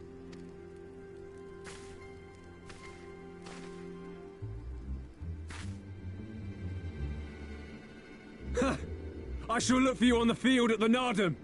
Mark my words! As shall I! Mayhap I shall take 11 more Dothar heads to make a dozen with yours. I look forward to the day!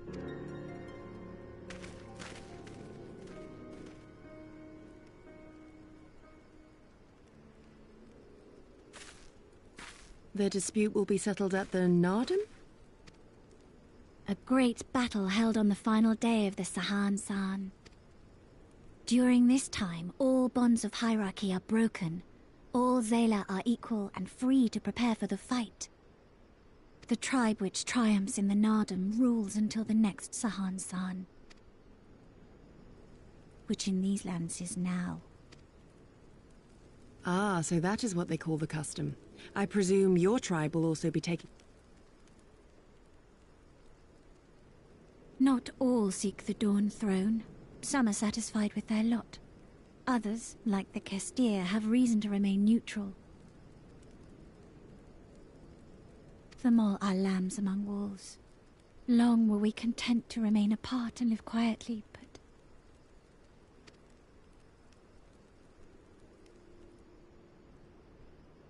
Never mind that.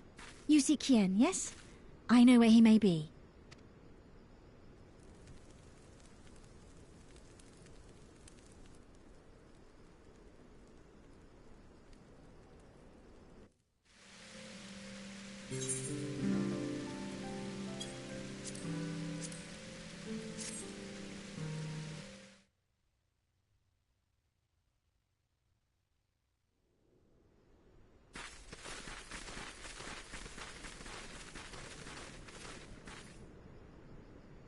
The Kami are merciful!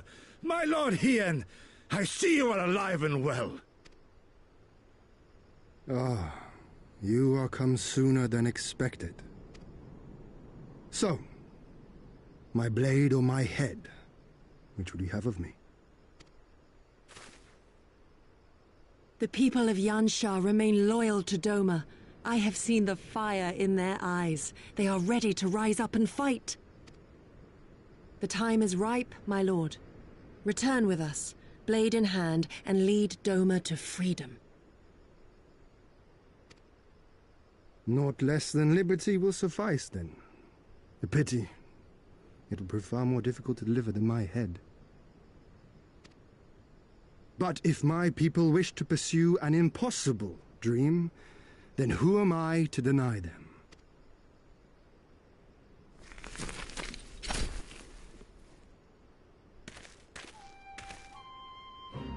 Yugiri! Gosetsu! And, The scions of the Seventh Dawn, my lord. Good and true friends who opened their hearts and homes to us when we fled to Eorzea. Far across the sea they have journeyed to stand with us in the fight for Doman liberation. To oppose the Empire, as they have in the West, where they are lauded as heroes for their many deeds. Say no more, Yugiri. Say no more. I observed how you helped Cyrena, to whom I am deeply indebted. For that and for the aid you provided my people, you have my deepest gratitude.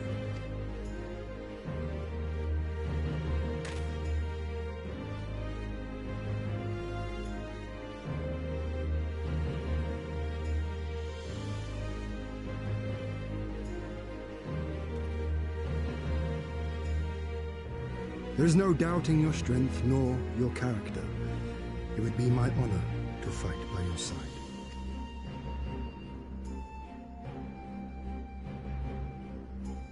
So, what of Doma? Arise, my friends, and tell me of our home.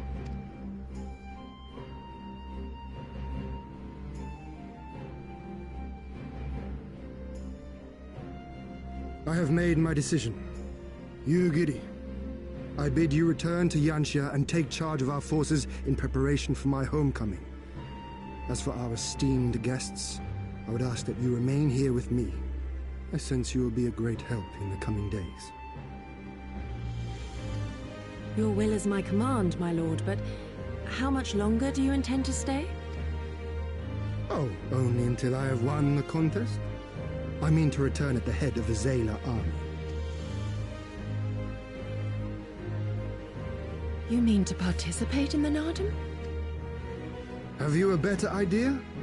Consider how soundly we were defeated before. The Imperials may have since grown weaker, but we are weaker still. 'Twould be folly to challenge them without first supplementing our forces, so yes, I intend to win the Nardum and enlist the aid of every able-bodied Zayla I can. Furthermore, by championing them all in the contest, I can at last repay their kindness. Lest you forget they saved me from certain death, and a man who suffers such debts to go unpaid is without honor and unfit to lead. Just so, just so. Our lord has spoken, you Giri. But take heart. I shall keep him safe. And should it come to it, bring him back by force. This is no laughing matter, Gosetsu. But if these are my orders, very well. Once more I place my faith in you. Pray look after them both. Looks like it's up to us then. Though it does seem a bit risky. Isn't Hien meant to be the next king of Doma or something? So they say, though in truth I am but a pale reflection of my late father. All the more reason to entreat your assistance.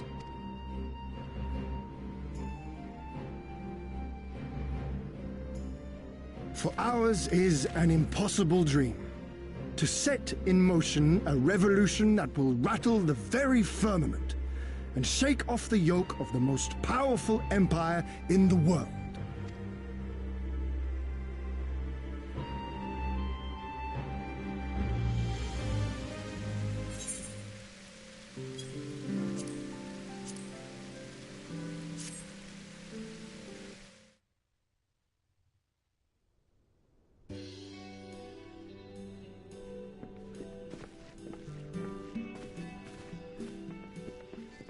Tamarun Hatun, Sirina, I am returned.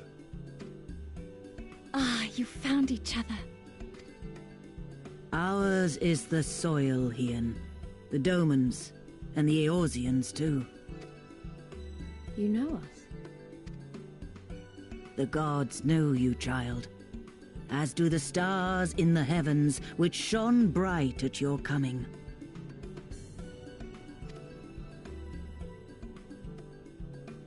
The mole hearkened to the whispers of the elder gods, which guide us in our daily lives. We know them through the Utun, like my grandmother.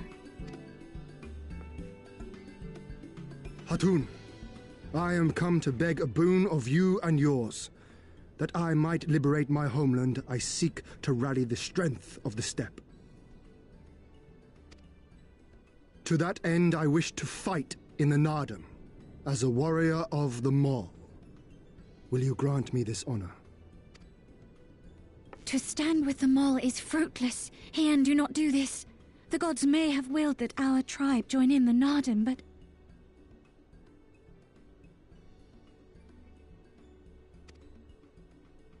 there is no path to victory. We are weak and our numbers few. Even with your help, it would be impossible. I thank you for your concern, Sirina. But it is precisely because of the seeming hopelessness of your cause that we must needs cast our lot with you. Were we to join hands with a more favored tribe, our victory would inevitably be attributed to them, and no one would follow me to Doma.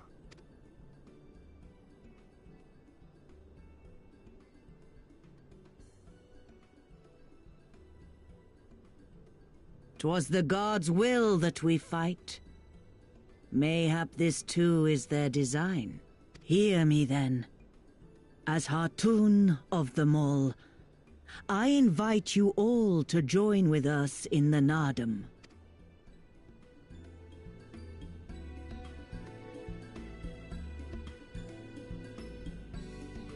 Will you look after them?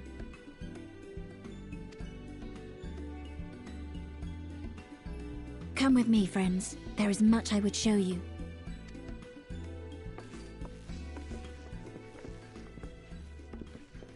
You... wait. I would have words. A singular radiance, shimmering, like a jewel of the Dusk Mother, blinding in its brilliance. Stars flicker and flock to you. Before such gathered light, even the secrets of the gods may be laid bare.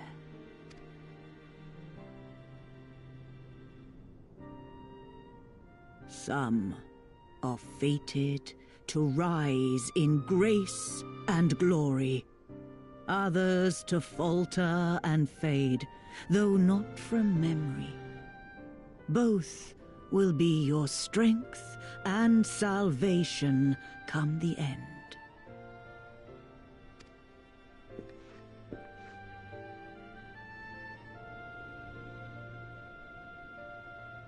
Cherish the stars and the light they bring you in the dark. For you are a traveler, are you not?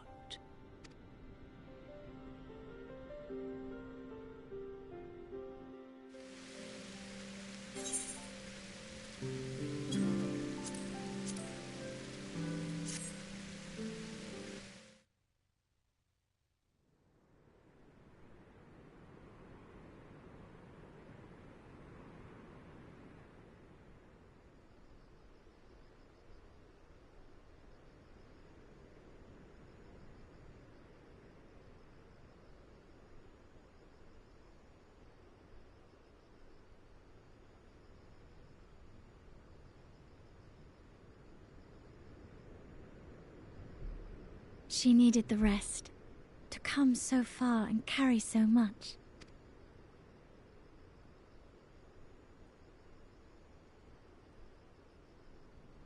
Hien and his friend, too. Strange that they should vanish so soon. Ha! Ha!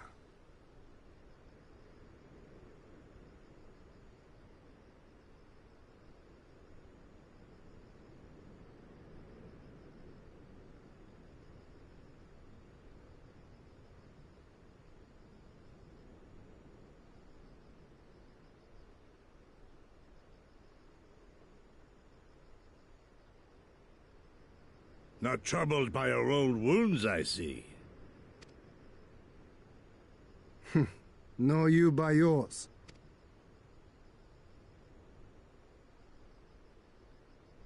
I know I should have fled with the others after Father died, instead of blindly fighting on. It was reckless and foolish, and there was naught to be gained from it. Everything to lose, rather.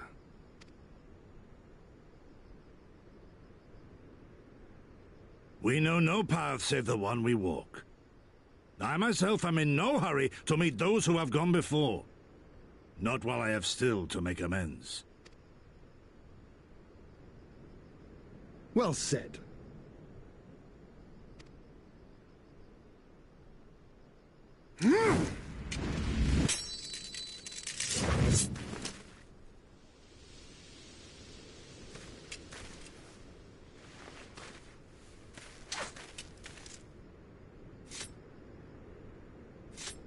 You are none the worse for your time in the wilderness. On the contrary, I would say you have improved. Come now, your victories still far exceed mine. Or have you forgotten all the times you trounced me as a boy?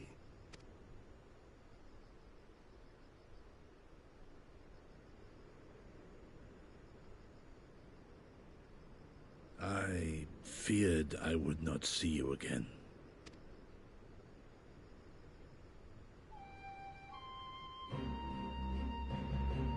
A life so fortuitously saved should be spent wisely. Without regret would I have traded it for our people's amnesty had it been their will. Instead, they have called for the sword, and so that is what I must be. Until this blade is broken, I can but carve a path forward.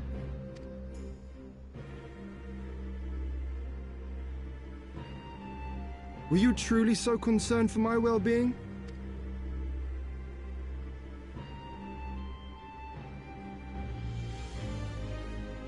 How you cried when you lost, and when your mother tried to comfort you, and when you inevitably came at me once more, swinging your wooden sword wildly. Mina's little Master Shun. What a fine young man you've become. A man should not be addressed by his childhood name. I've told you about that before. Ah, the mask slips. And I was so close to cultivating a winning persona.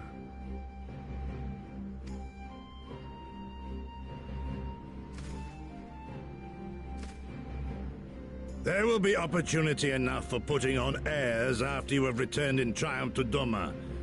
Now is the time to show our true character.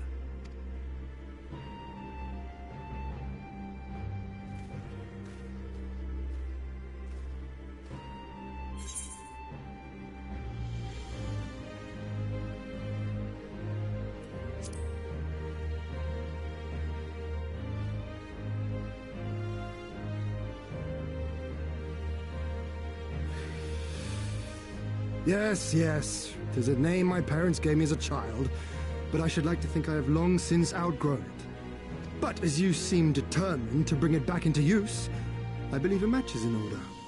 If I win, you will be honor-bound to divulge one of your darkest secrets.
Mission accomplished. Everything still in one piece? More or less, aye. That mountainous monstrosity came as quite a surprise. Who knew that the steppe held such secrets? I see the two of you emerged similarly unscathed. Well then, by my reckoning, there is naught left to prevent us from taking part in the Nardam.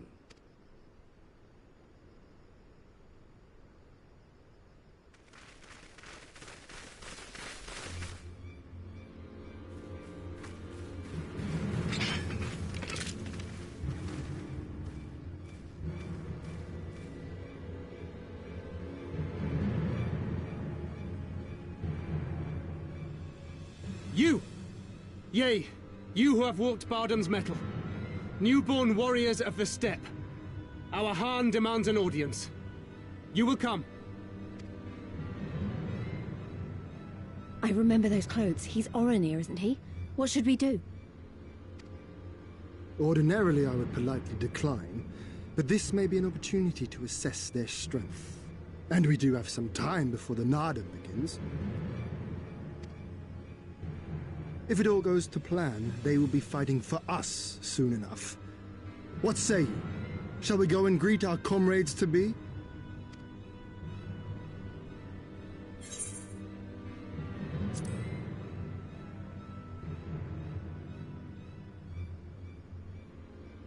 Whatever happens, we shouldn't keep Cyrano and the others waiting. Let's be ready to make a swift exit, all right?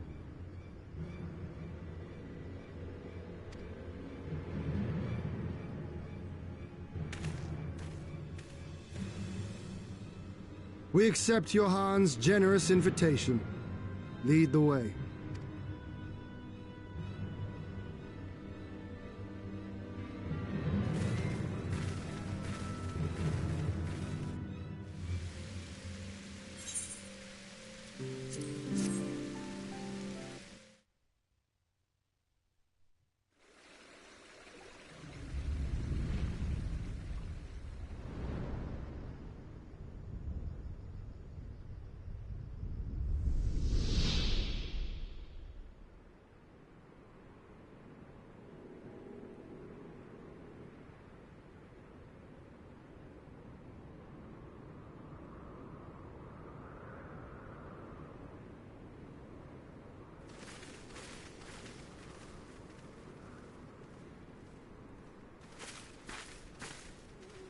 Two banners. So it's not just Oronir we're dealing with.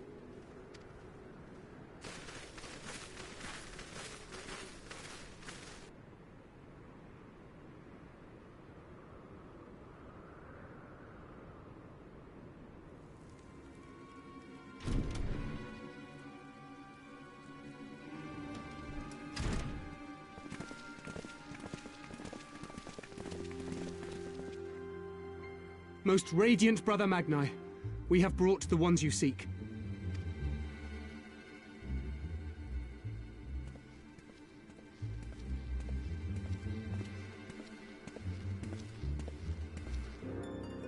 You conquered Bardam's metal. As warriors of the Mole, aye. You were the Khan here, yes? Why have you summoned us? Mayhap to propose a joint endeavor?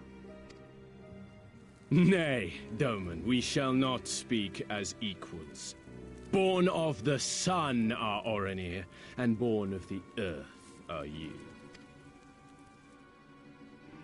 When I learned of trespassers, I bade my warriors take their measure, to flay them if they failed. But if by the grace of Azim they should survive their trials and emerge anointed, then bring them hither to pay tribute. Tribute, should it prove satisfactory, shall earn you the favor of the sun. His beloved shall bask in his radiance, and their supplications be duly considered. So you want us to bow down and serve you? What if we don't feel like it? The defiant will suffer in shadow.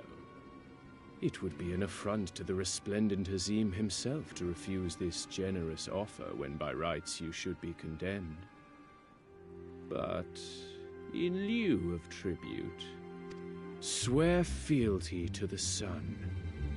Pledge to him your body and soul. Promise to serve him unto death, and you may know his glory.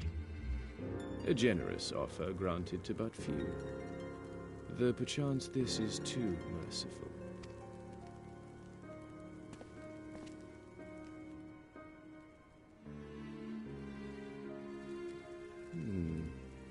It seems our brothers of the Buddha want you.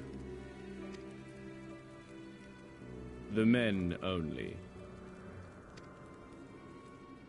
Like the Borlak and women. Though you know them not either, I'm sure. No matter.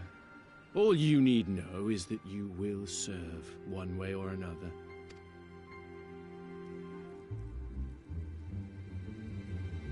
That much does indeed seem plain.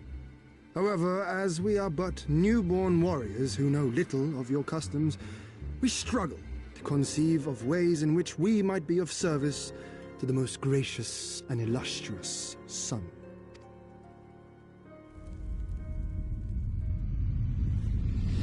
You make mock of us, Doman. Do not do so again.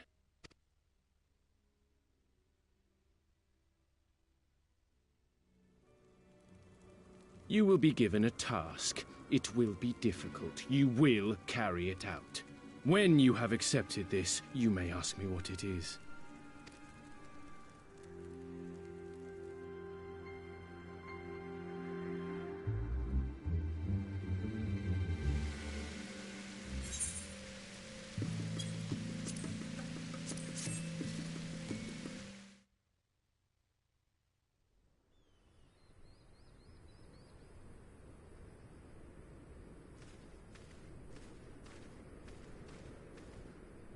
How he died matters not. Gesser was a great warrior. He will return to us in time. Not soon enough, Hartoon. The Nardum is nearly upon us. Mayhap we should counsel restraint until after. I do not understand. If Gesser is dead, how should he return? Silence! You come to spy on us, knowing naught of our ways. We know you are fearless, and that you are called the Undying Ones. That is true. None are braver than the Dothal, for we do not fear death. With death, a warrior must dance boldly, fearlessly, for thus does his soul burn bright. Then, in death, his soul shines white, exalted. The flesh rots, but the soul endures. And ere the seasons have turned, so he shall return. When he is glimpsed in the eyes of a newborn, he is blessed with the same name, that he may grow into a great warrior once more. You mean to tell me these newborn babes and fallen warriors are one and the same? Madness!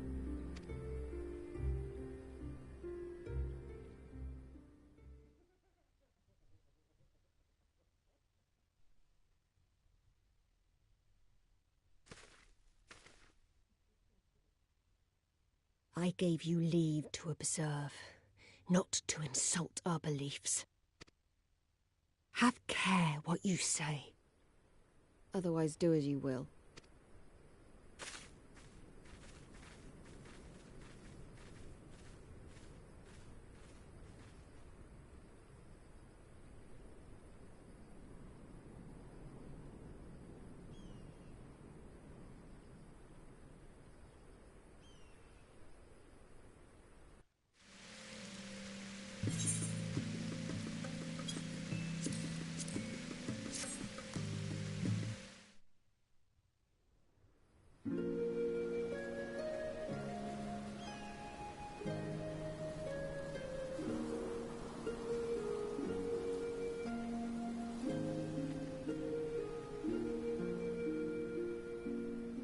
left for the vultures. It seems an insult to the man.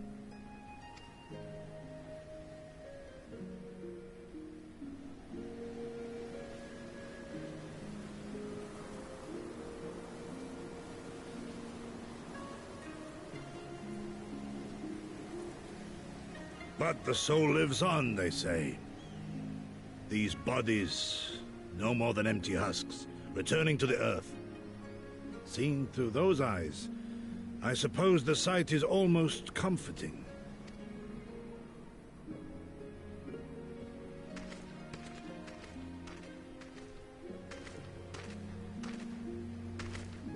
Pardon me?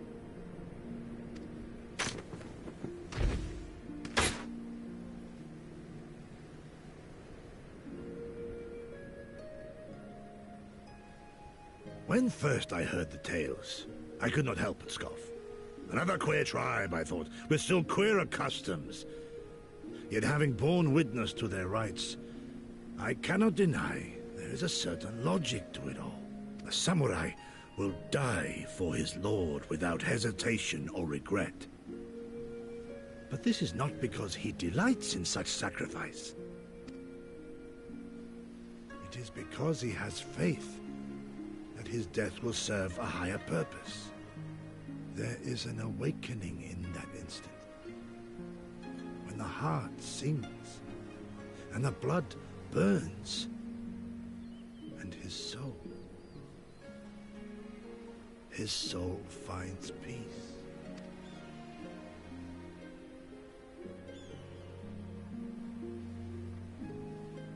There is comfort in that.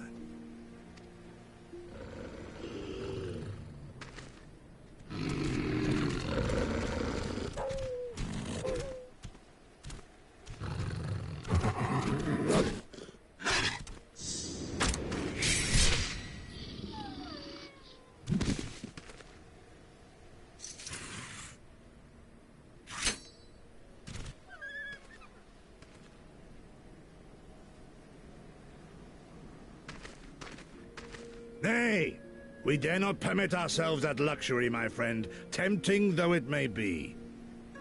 Not while our loved ones yet remain in chains.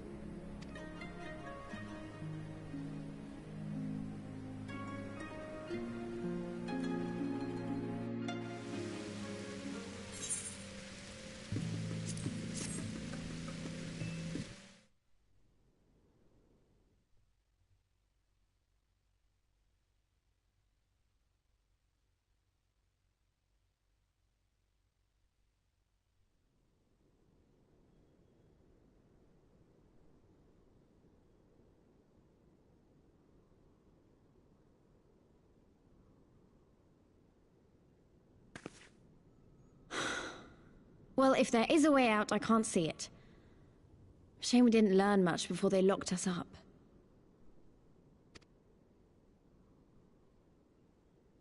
"'Tis little wonder the Oronir won the last Nardum.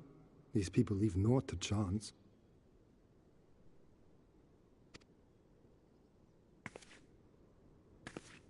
Hien, I've had something on my mind for a while, and now... In Alamigo, where I was born, I found it strange that for all the people who supported the Resistance, there were just as many who didn't. But then we came to this part of the world and met with the Confederacy and lots of ordinary domans, and almost every single one of them seemed content to just put up with things, no matter how bad they got. They all had their reasons, of course, and it's not like I don't understand them, but the thought of it made me so angry. After everything they'd been through, everything the Empire had done to them, how could they not rise up? How could they not fight back?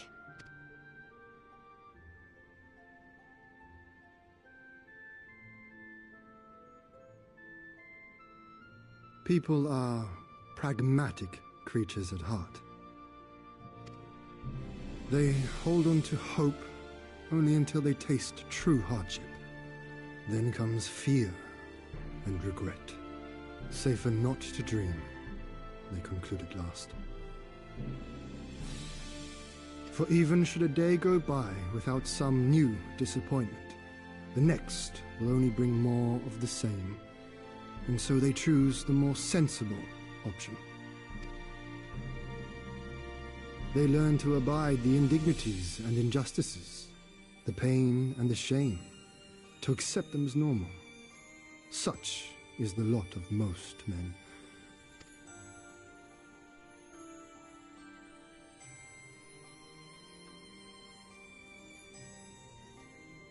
But if one who has known their pain can convince them to strive for something greater and rekindle the fire in their hearts, then they will remember what they have lost, and they will rise.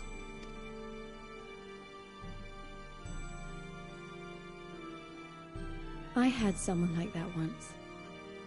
I didn't know who I was or who I wanted to be, and he risked his life to show me the way. Then honor him by doing the same for others, with all your might and main.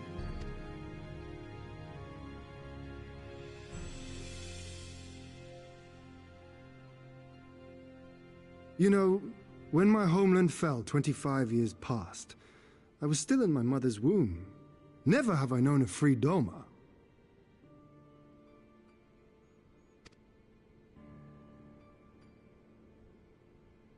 But my father did, as did many of my fallen comrades, as do many of my people now. It may be no more than a dream to me, but if I do not chase it, then who will?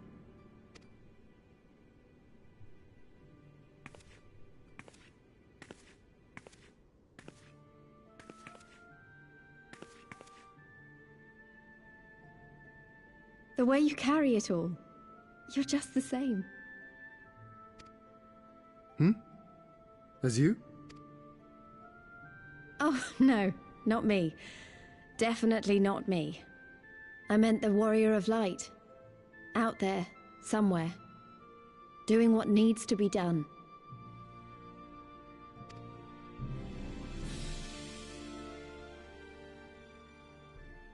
I won't have you put me to shame any longer. I'm going to seize the future I want, with my own two hands.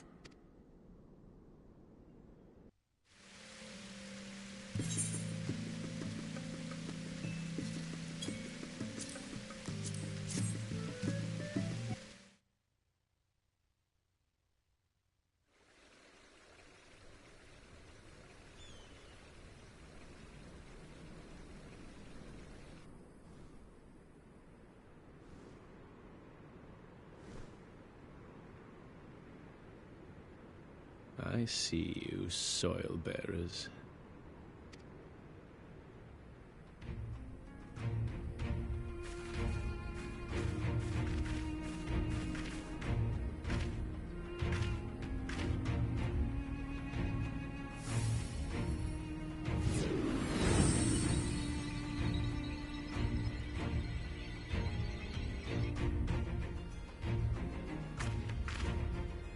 The soil has been scattered, and the steppe reborn! Sanctified and unbound, she calls for a new Han! Go forth and claim her, Dothal, and bring death to all who bar your way!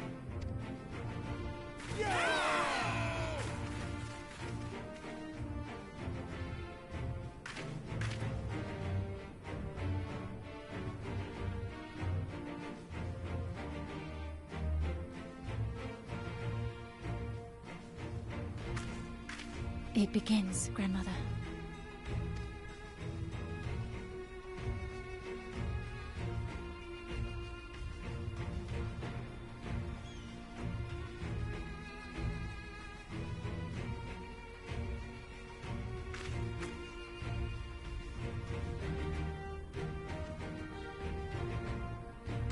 I must say, it's been a while.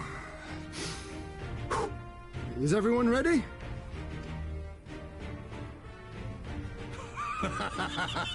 A samurai is always ready! You shall remember this soon enough once I have taken to the field. So we take on all comers, and then it's off to Doma. I can't wait.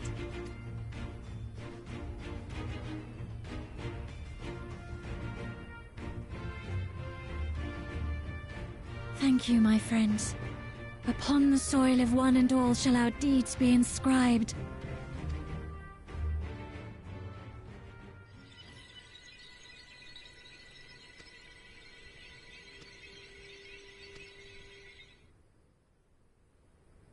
Grant us favor, O Mother of the Dusk, and to victory guide them all!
The steppe has spoken.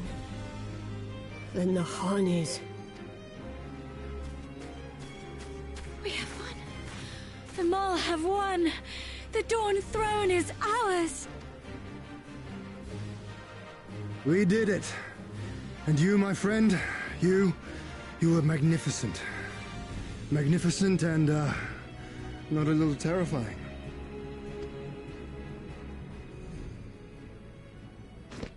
What a strange tale this has become. To think I suffered them to live.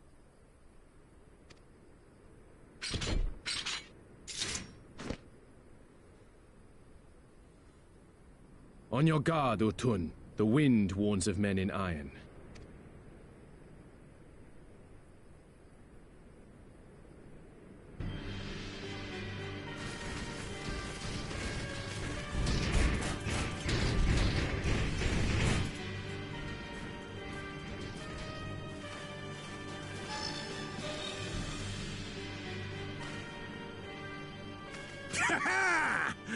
I thought I'd find you here, Eorzean!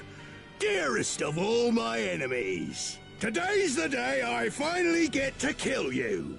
And then they'll give me a shiny medal and my choice of posting. Bloody perfect it is! Well, go on then! Kill him! Kill them all!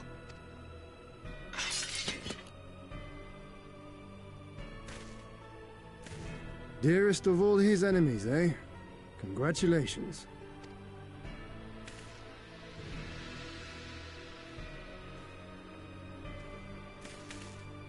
Hearken to me, honored warriors of the steppe! Our enemies intrude upon this sacred ground! Have you yet the strength to oppose them?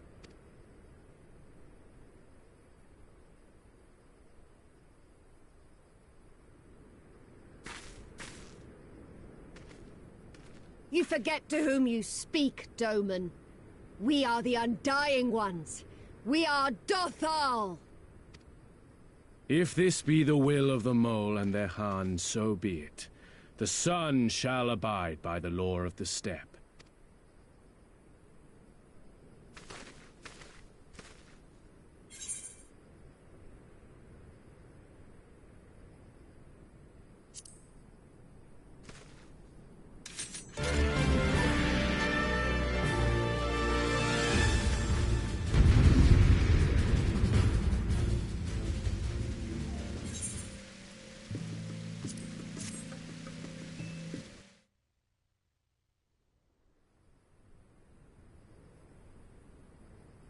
Impossible!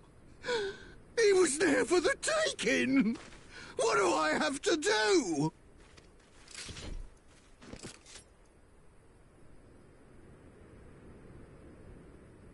I need more men, more weapons, more power! Ah! As if we'd lose to the likes of him. And we're only gonna get stronger. Stronger and stronger, until we're strong enough to take back everything they stole.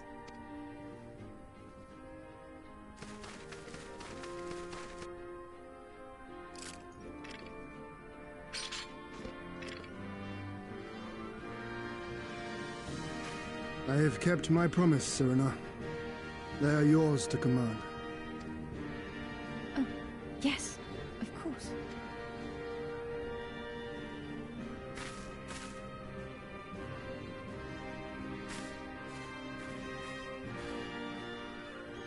Brothers and sisters of the steppe, the Nardum is ended, and we Mol now claim the Dawn Throne. No demands shall we make of you, save these. Heed our comrades' words, and honor the law of the steppe.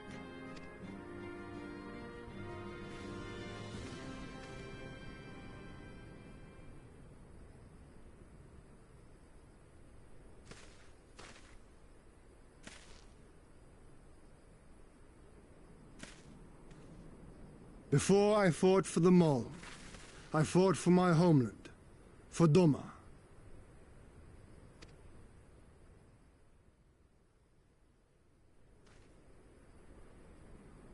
To Doma, would you have us go to fight your war and win your freedom?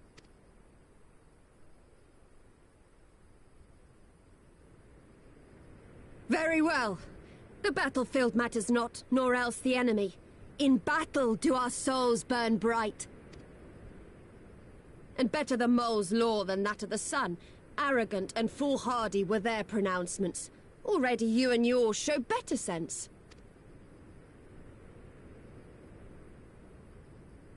The sun shall answer your call, Doman.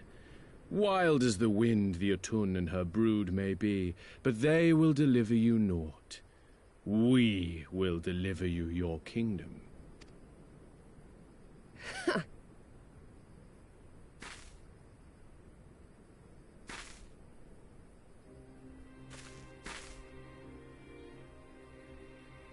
Weak and few as we are, the Mol will fight for Doma too, if you will have us.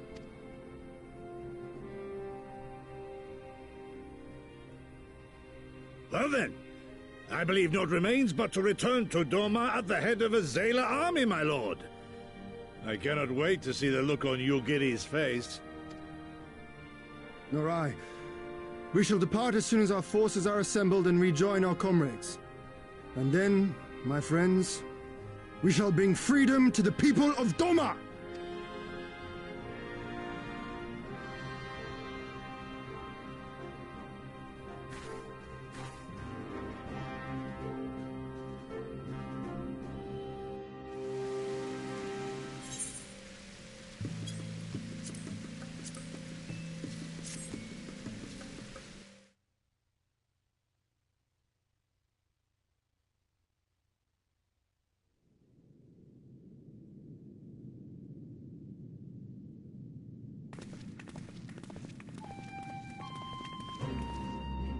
Brothers and sisters, pray forgive me my absence. It has been far too long. Lord Hien.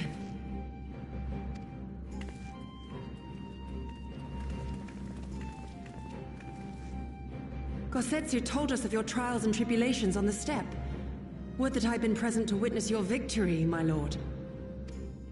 Our victory, Yugiri, owed as much to each of my stalwart comrades as it did to me. Now rise. I will not suffer this excess of formality any longer. Alfinol and Alizé Levieux, I presume. I'm told we owe you much. It is a pleasure to meet you both. The pleasure is ours, Lord Hien. Though we were born and raised a world apart, our values are one and the same. freedom, justice, liberty. Each of which Doma shall soon enjoy once more. Hopefully. I understand you have brought an army. Indeed. The Zayla tribes of the Azim Steppe have pledged their military might to the cause. Good. We, meanwhile, have secured the support of the Confederacy and a not insignificant number of your countrymen. The Blue Kojin, too, have expressed a willingness to join the fight, provided you agree to certain trade agreements following the liberation of Doma. The shinobi will render what aid they can. However, Suino Sato refused to answer our call. No matter. What forces we have amassed far exceed my original expectations. You have my thanks. You should know that Xenos departed Doma not long after you left to find Lord Hian. We know not the reason why, but it would seem he was eager to return to Gir Abania. What? Have you heard anything from the Resistance? There hasn't been another attack, has there? Tataru assures me they are quite well. You need not worry. If anything, this turn of events would seem to be to our advantage. But there the good news ends. Yotsuyu retains her position as acting viceroy, and we have reports that the garrison at Doma Castle is preparing for a massive operation. We suspect that the Empire's attempt to eliminate you on the steppe may have been a prelude to a larger effort to purge the remaining pockets of resistance within Doma.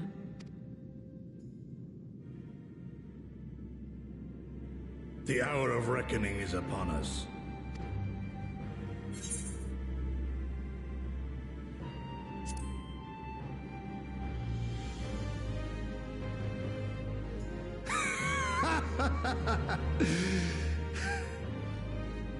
The Khan has spoken, and I, for one, am not inclined to argue.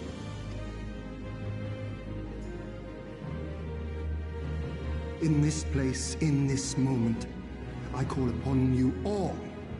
25 years of oppression, of tyranny, of shame. It ends with us. We will prevail.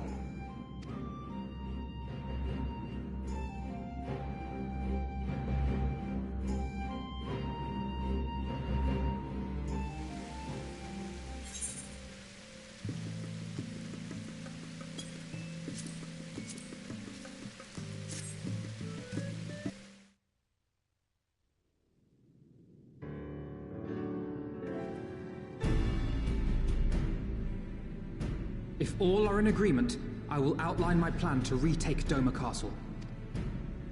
First, Lys and the Doman Irregulars will conduct a series of raids against Imperial targets throughout the surrounding area, with the aim of drawing the garrison's attention. Shortly thereafter, our Zayla allies will launch a surprise attack on the castle's airborne defenses. In this way, we will prevent the enemy's airships from rendering support and cut off one means of escape. Alize and I, together with the shinobi, will exploit the ensuing chaos to infiltrate the moon gates and disable the Magitech field generators. Once the barrier is down, we will be free to cross the One River and reach Doma Castle. It is at this point that we must turn to our Confederate and Kojin allies. They will commence to bombard the castle with cannon fire, while sailing west towards the Doman Enclave. Wait, the Enclave? Why would you want them to sail away from the castle?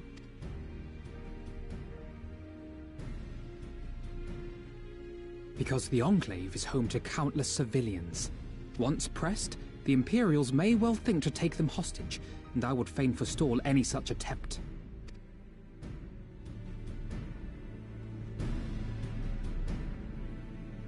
After we have secured the Enclave, we may lay siege to Doma Castle directly. The main strength of the Doman Liberation Front, under Lord Hian's command, shall be committed to this endeavor, as will you and your redoubtable allies. The rest is simple. We scour the castle for the Viceroy, we find her, and we subdue her. Without their leader, what remains of the Imperial's morale will crumble, and they will surrender or attempt to flee.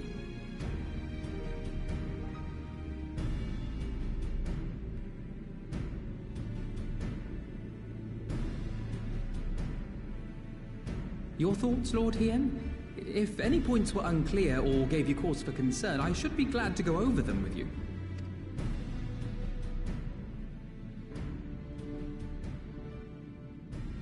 Nay, 'tis a fine plan. You have a talent for this. That much is plain. We shall carry out Alphinaud's plan to the letter. Time is of the essence, as you know, so let us each see to our respective preparations. Carry on.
May I present the Blue Kojin's emissary?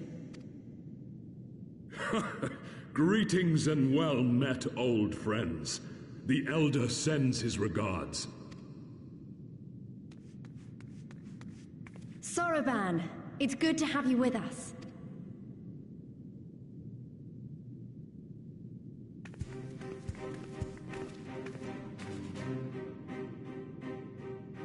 If, you might humor me.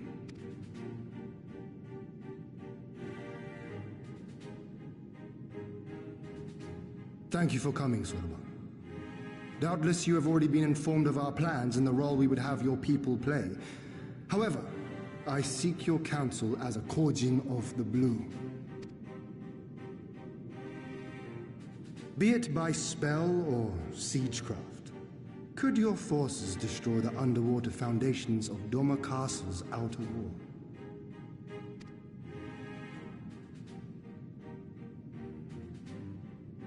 Explosives coupled with a few incantations. Yes, that might produce sufficient force. Such a thing could indeed be done. Then I wish to revise the plan. Instead of assisting the Confederacy in securing the Enclave, I would have the Kojin advance upstream beneath the water and breach a segment of the outer wall. I mean to flood Doma Castle.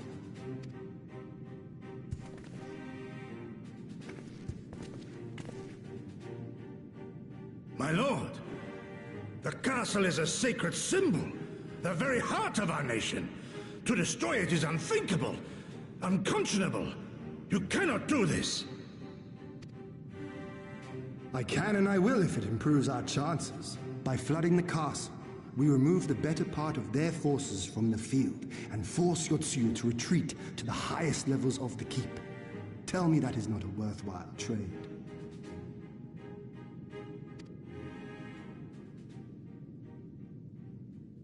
But my lord, that castle was entrusted to you by your father and his father before him. I say to you again, it is the heart of our nation. Stone walls do not a nation make, my friend. Her people do. And as long as we yet live, we can rebuild. So let us only think of this battle, of victory here and now. For without that, we have no future.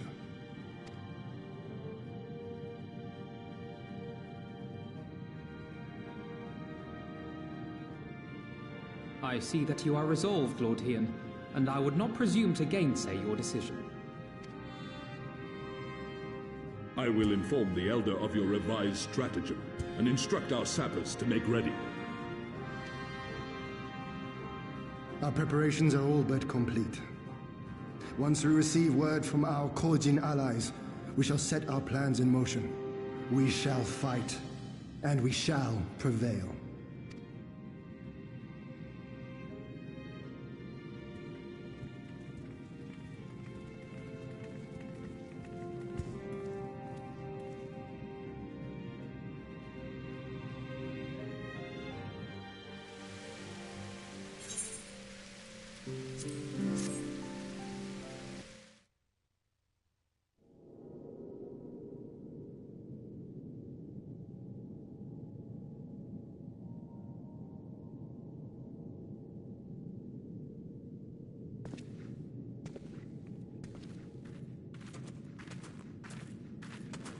You're awake.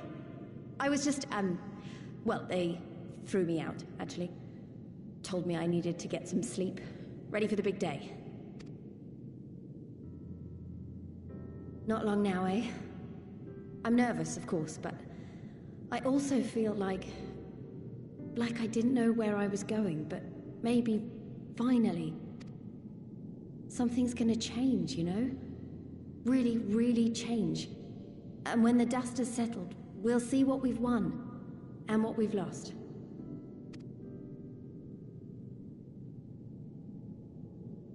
I'm going to give it my all tomorrow. Everything I've seen and felt, I won't let it be for nothing.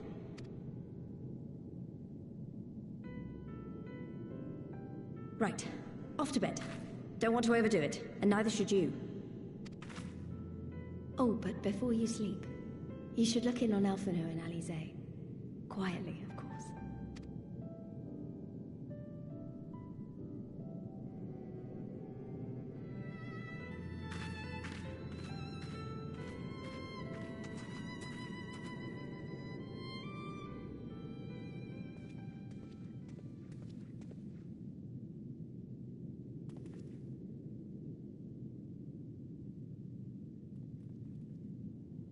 Ha!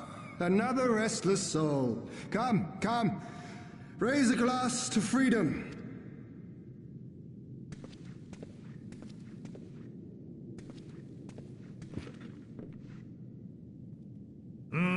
Good. Good. I should be interested to know his thoughts on the matter. Ah, that's enough, Gosetsu. You'll not convince anyone with your drunken ramblings. We've talked about this, all of us. We are flooding the castle tomorrow, and that's the end of it. I know. I accepted your decision, and I do not intend to go back on my word. Nevertheless, as the battle draws near, I cannot help but recall our many travails, and it fair compels me to speak.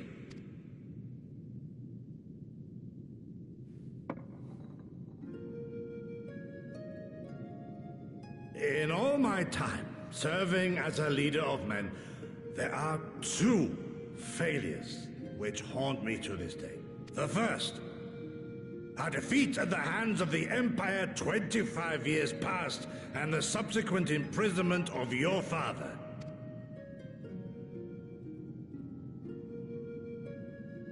Long did I consider offering up my life in atonement, until Lord Kyan, allowed at last to receive visitors, called for me, of all people, for my unborn child. He said, "For my dearest Shun, live."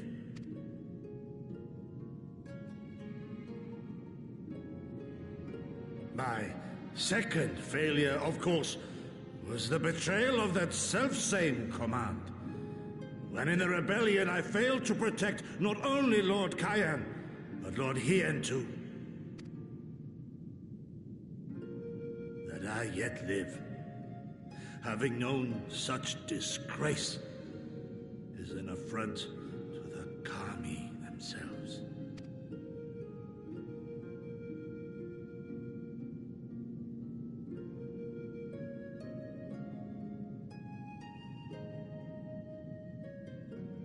Yet you, all of you, saw fit to grant this shameful creature, this failure, another chance to serve a greater purpose.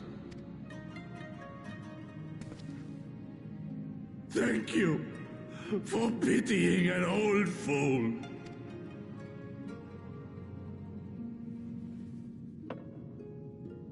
Now, it is far too soon for that.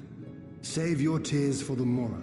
You may be sure we will have ample cause to shed them, be they for joy or despair. Even that sounds morose. We who yet walk the path should not think too much on the destination. When the hour arrives, we shall welcome what comes with open arms.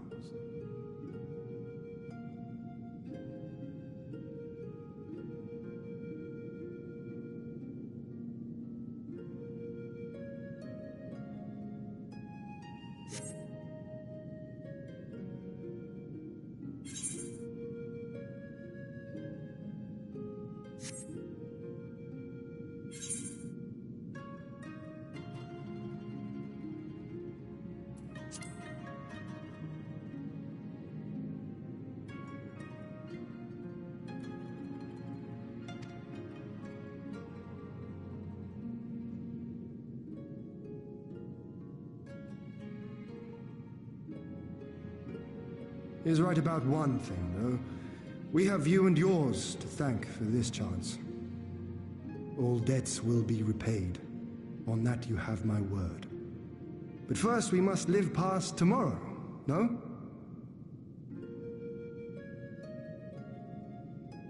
If you've no intention of sleeping, Yugiri, you may as well join us.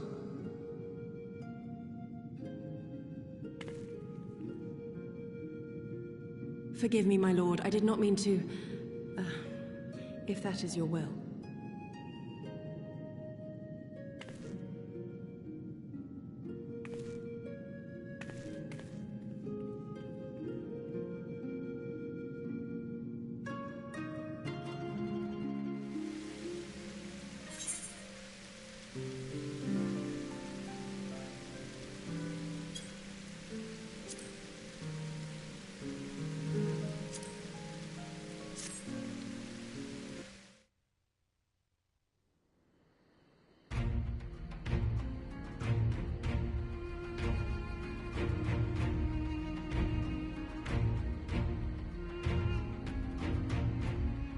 Understood. Wish us luck.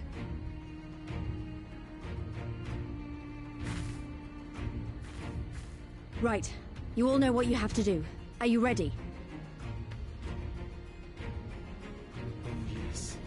Ready to show them what a good job they made of breaking us.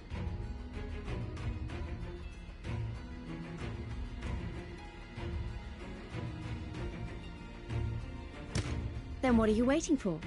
Move out!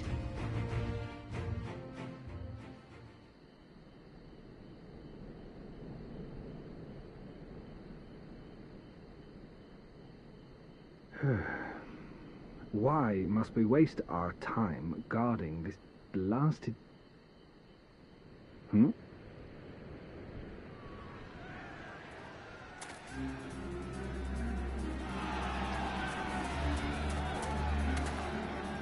Sound the alarm! Fluminus is under attack! Armed insurgents have breached the perimeter! We need reinforcements!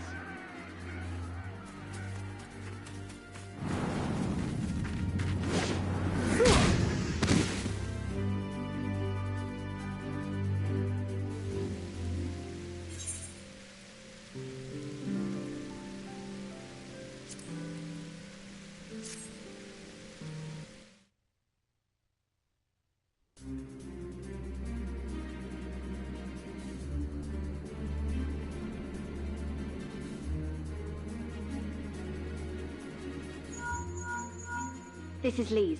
Imperial forces converging on our position. Looks like we've got their attention. We'll be sure to keep them busy for as long as we can.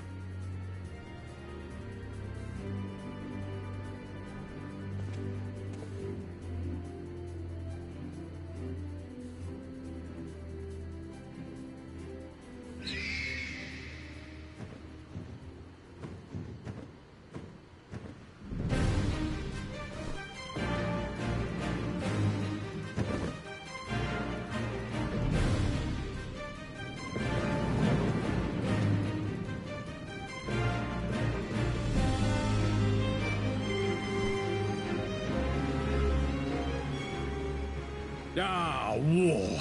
To wield power, to make men kneel before you. There is no better feeling.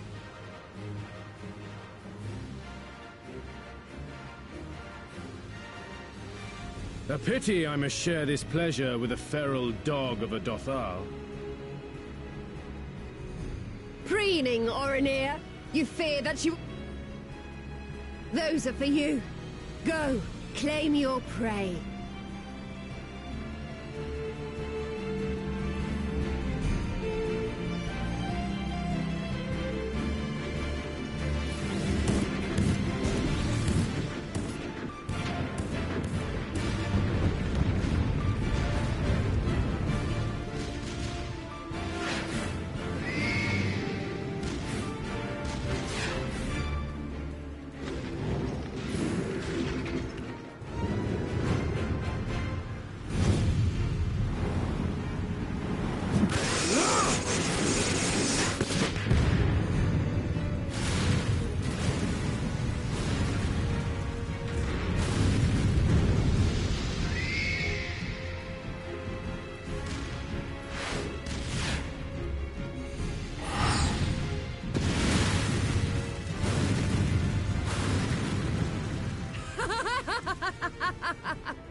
Come to me!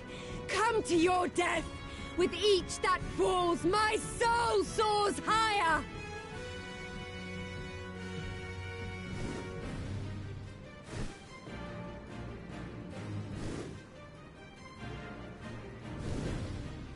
Swiftly, brothers! Fall not behind! Make an offering of their steel to Father Azim!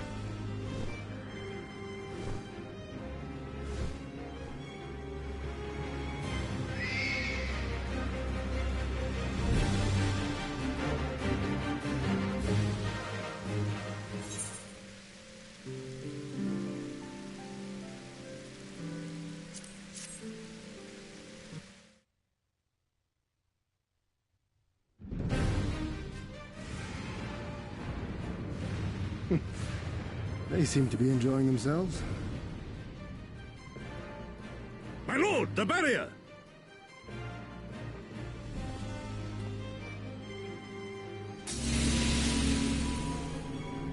that it should fall so soon. Truly, our allies seem determined to surpass each other.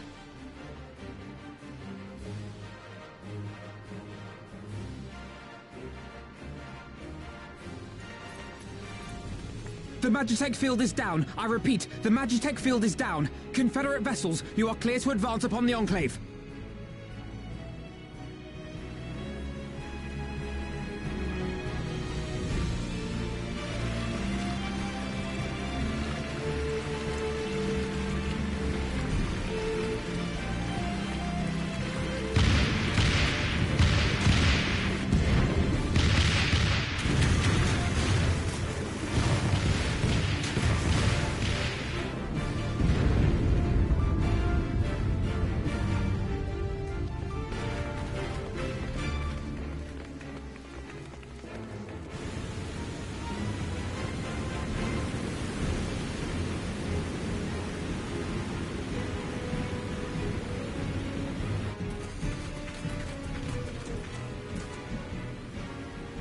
The wall is breached. The Kojin 2 will not be outdone.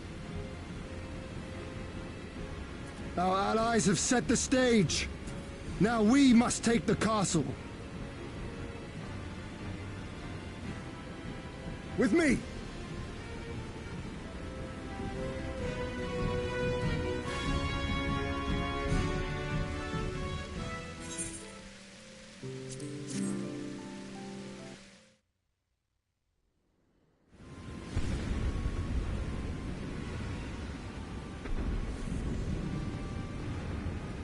My lady, the riverside wall has been breached.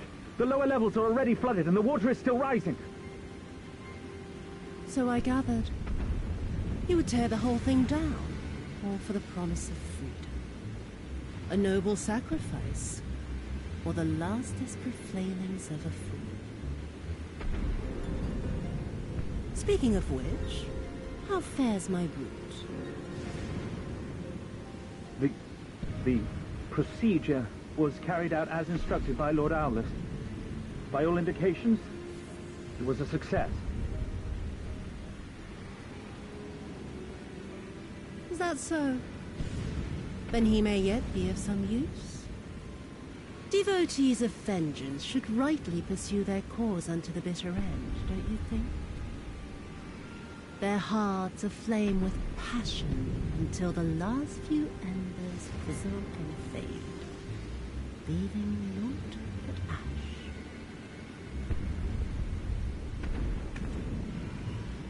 The Viceroy's orders were clear. If Doma falls, none shall be spared his wrath. Tell the men to fight as if their lives depend on it. Because they do. As you command, my lady.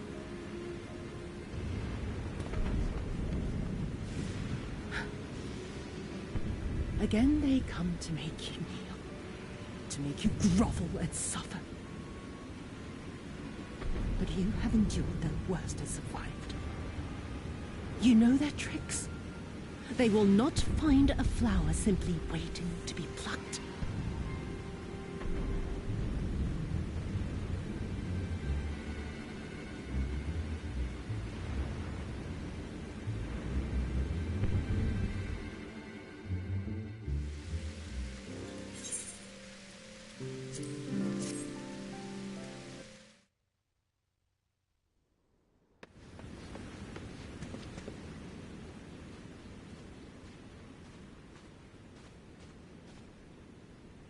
Have you aught to say for yourself? For what you have done to our people? Your people?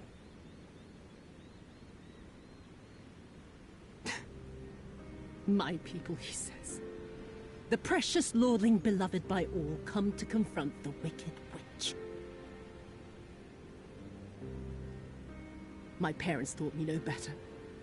They woke me from dawn to dusk like an ox or an ass or some other beast of burden. Until, that is, my brother spied a chance to transform the family fortunes.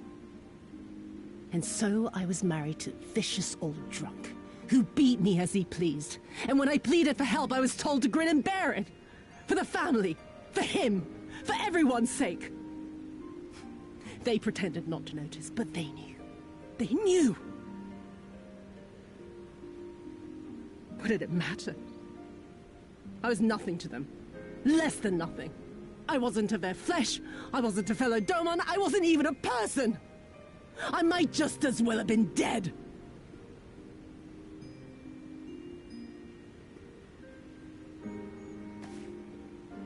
And then my husband passed away one day.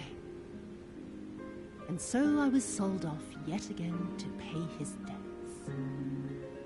But this time, I found a way to live for myself. To survive as a spy for the Empire. Oh, those were the days when the scales first fell from my eyes.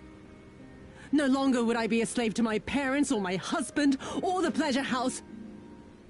I would be free and receive due compensation.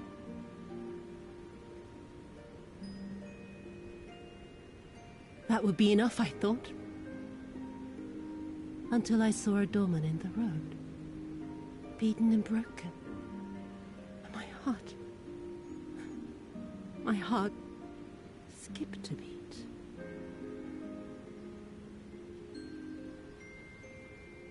Lying at my feet, groaning in agony, sobbing in despair.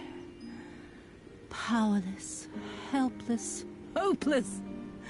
A vision forever seared into my soul. Oh! There was nothing I would not do to feel that joy again. To bend this cruel, twisted world to my whims.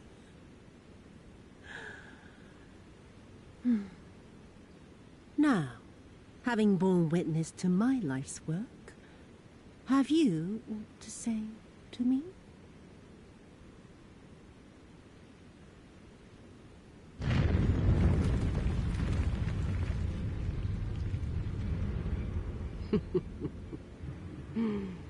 "'Twas kind of you to lend me your ear, my lord. But now it is time for us to conclude our little tete-a-tete with a final game of chance. Who shall stand, and who shall fall? Let the die be cast." This was her plan from the first, to bring the keep down on our heads.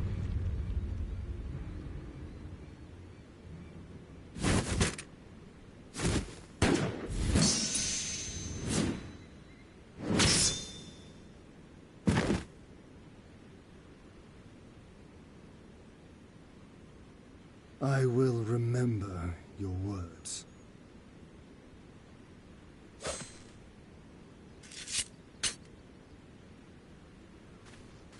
We must flee. Order our forces to withdraw.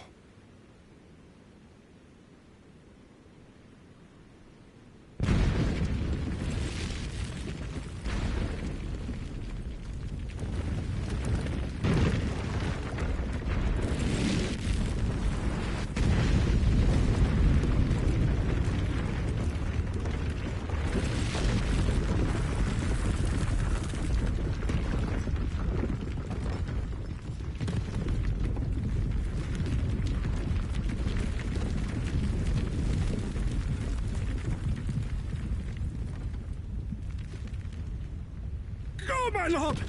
While you still can! I cannot hold it forever! No! We will not leave you behind! Do your duty! Deliver Lord Hien and the others to safety! Now! Forthwith! I shall manage on my own!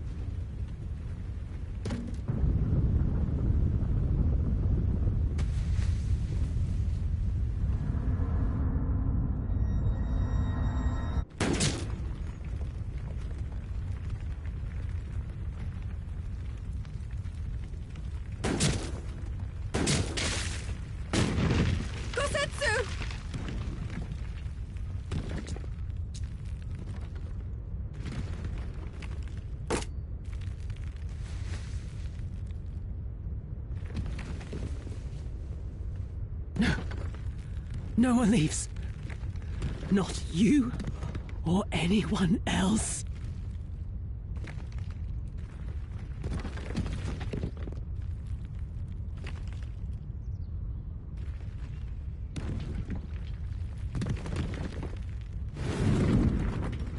"'Tis naught this old frame cannot bear. Go now, all of you! The day is won, and the morrow beckons.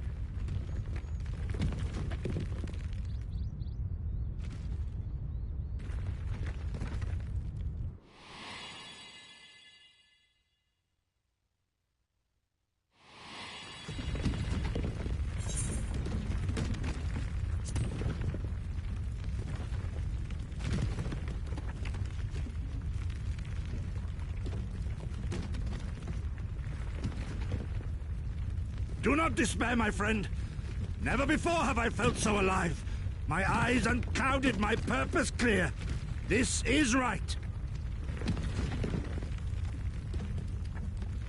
Gosetsu.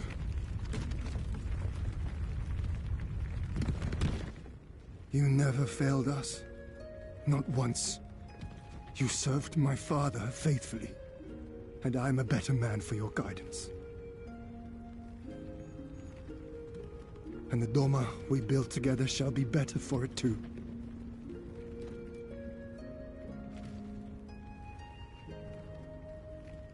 Be proud, my friend. Be proud. I am, Shun. More than you know.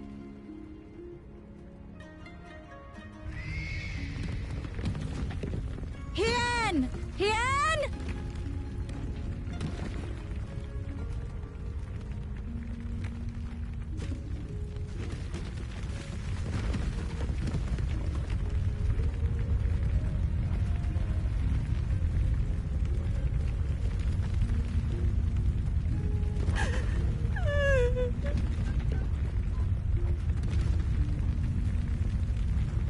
You cast the die. Gambling was never my vice.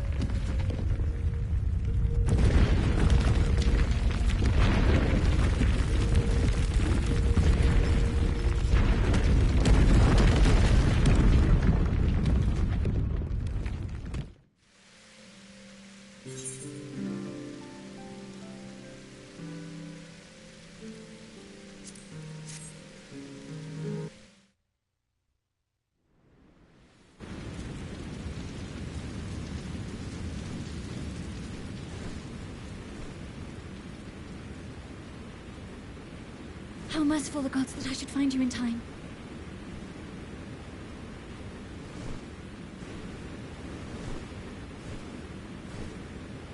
Kasetsu? We must turn back now before it is too late.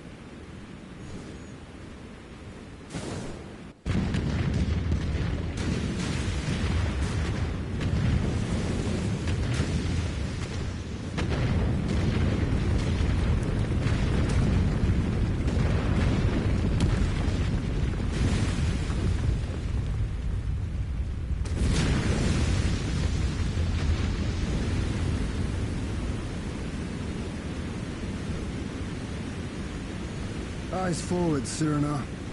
That was his wish.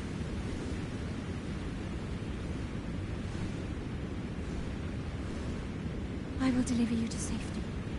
The others are waiting.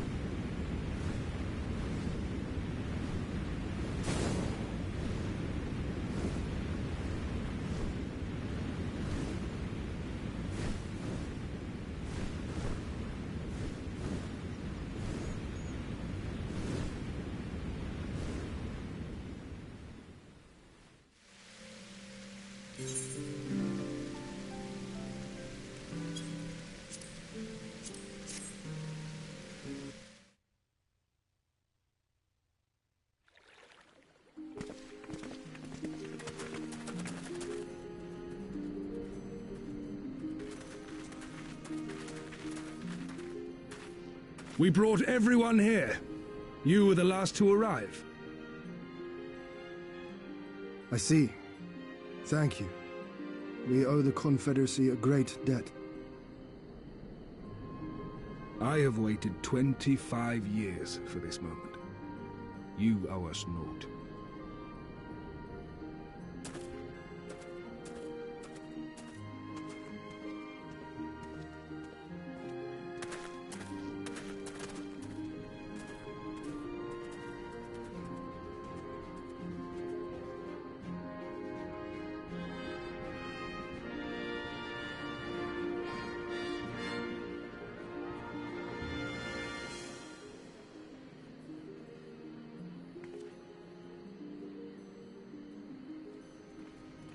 Look! It's Lord Hien!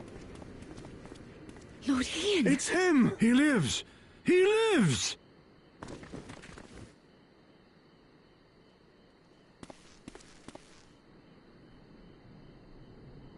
Some few words of encouragement would not go amiss, my lord. Right. Yes, of course.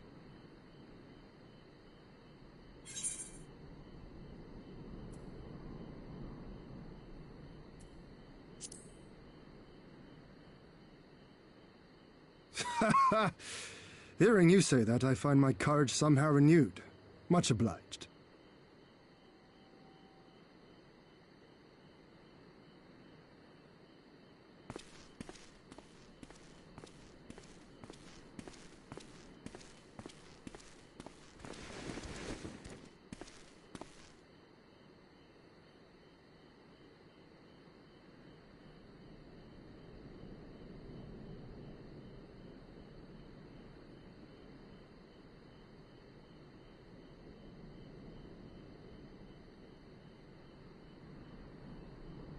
We are a sorry lot, are we not?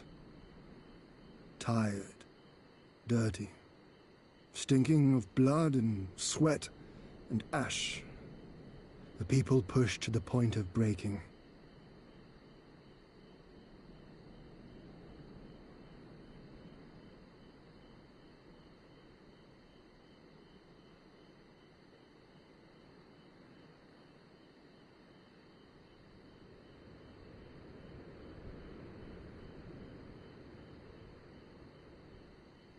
And yet, we won. The perseverance to endure decades of oppression. The will to carry on the legacy of those we have lost. These were the bonds that held us together and gave us the strength to reclaim our home. After 25 hard years, the shadow of the Empire no longer darkens these lands, and we may at last look forward to the dawning of a new day. But, my friends, it will be a day of work.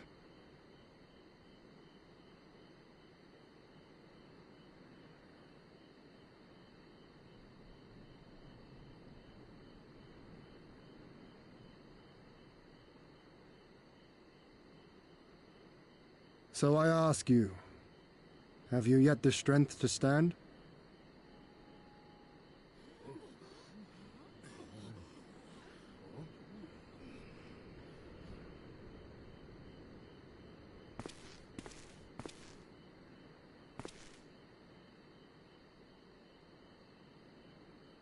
To rise up with me once more, here and now, and begin to rebuild our homeland?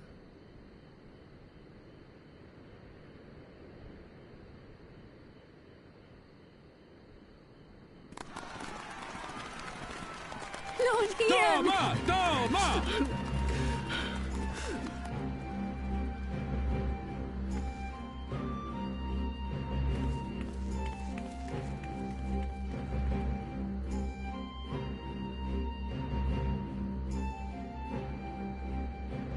This will not end with Doma. We will see to that, right, Lise?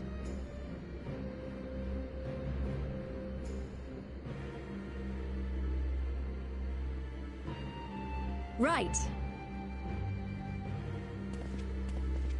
Indeed, this is but the beginning. The tide is turning, and it shall soon bear us back across the seas, and onward and to the next battlefield.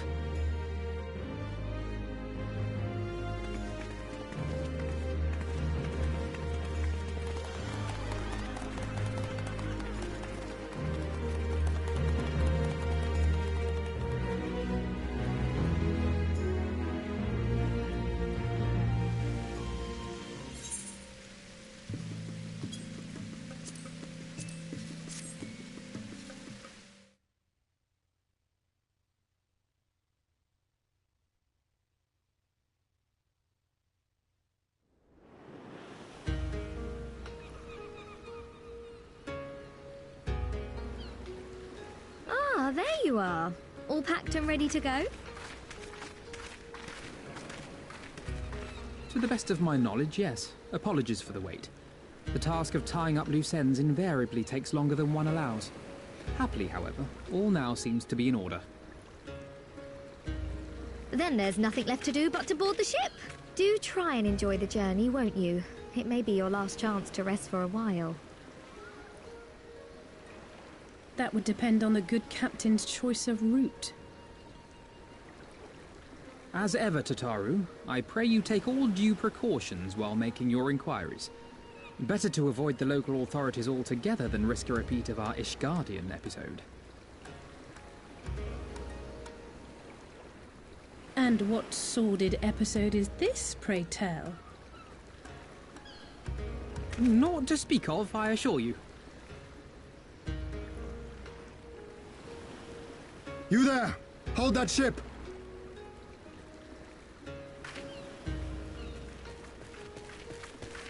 What are you two doing here? Shouldn't you be in Doma? Shouldn't you? You left with nary a word. I half wondered if I had done something to offend. Upon learning that you had departed for Kugane, we immediately resolved to give chase. Our comrades can manage affairs in our absence, and it seemed the least we could do. You mean you came all this way just to say goodbye? That too, aye. But there was something else I felt I had to say. You helped us win our freedom, and for that I cannot thank you enough.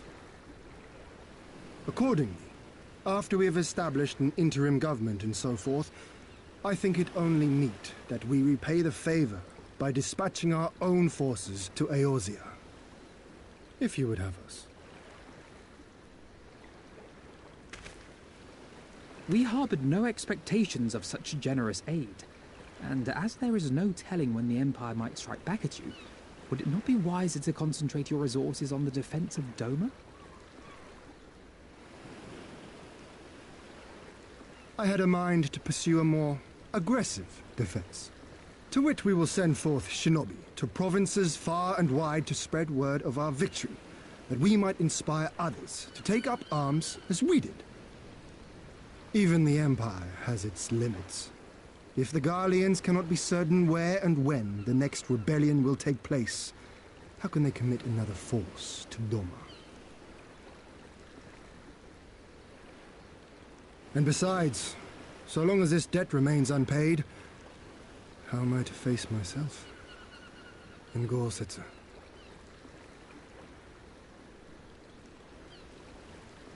As you wish. I will relay your offer to the Eorzean Alliance.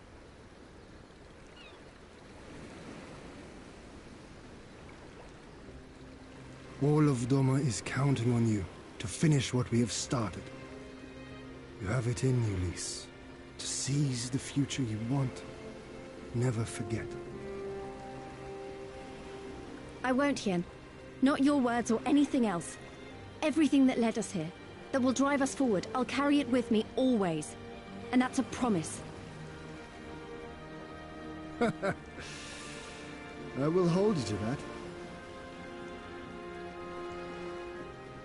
Go with them to Eorzea.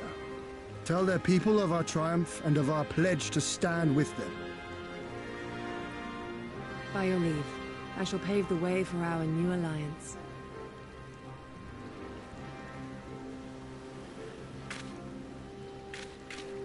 Hurry up, you lot! The ship's about to weigh anchor! It seems our time is at an end. Go well, my friends, and may we meet again beneath a western sky.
I always knew that woman was unfit for command.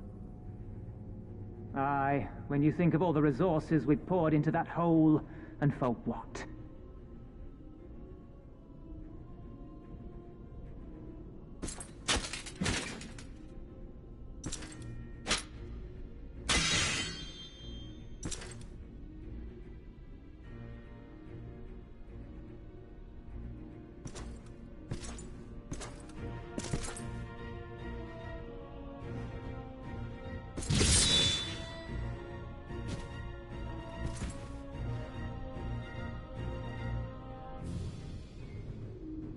The beast yet lives.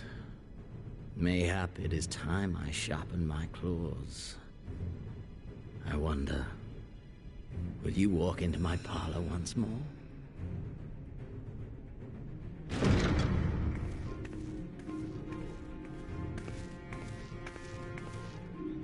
For Dolorem Lupus, come at the command of the Lord Viceroy to present the prisoner taken by the Cranie Lupi.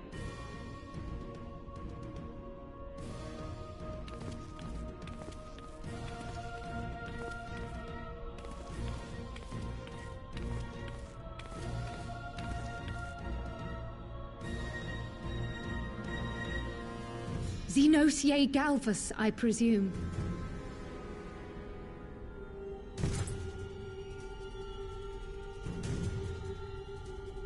It's true what they say. You do have the eyes of a monster.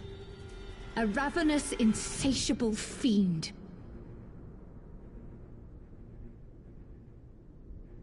You, give the butcher your weapon. Yes, my lord.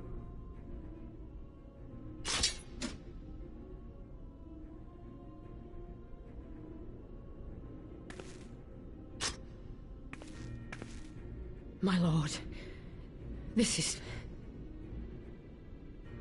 A reward given in recognition of your service. I trust it will prove more capable than its former owner.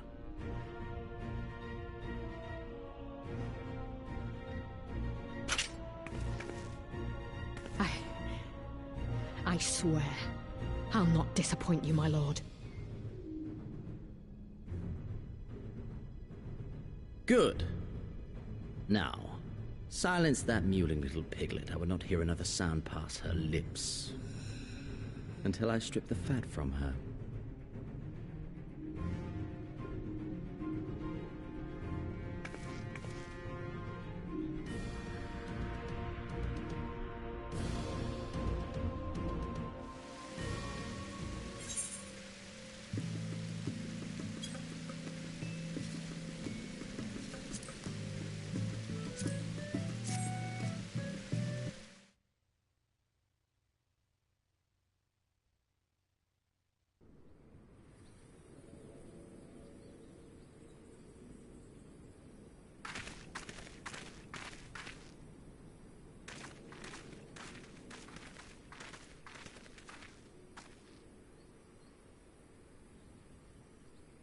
Pray, join me in welcoming our Scion allies. but recently returned from their mission to the Far East. We have been most eager to hear a first-hand account of your time there, eventful as we understand it was. Very well. Allow me.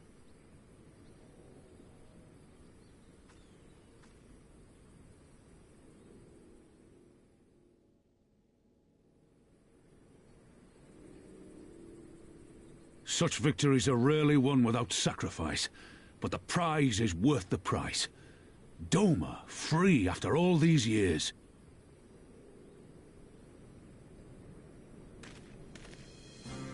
Bloody hells. Flooding their own castle for a better chance at victory. We could learn a thing or two from that lad.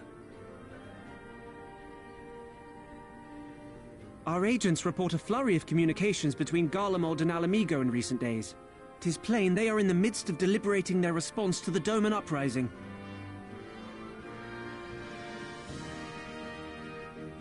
Good.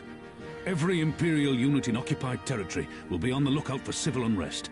The fear of leaving critical locations undefended will make commanders think twice about committing their forces, giving us a chance to seize the initiative.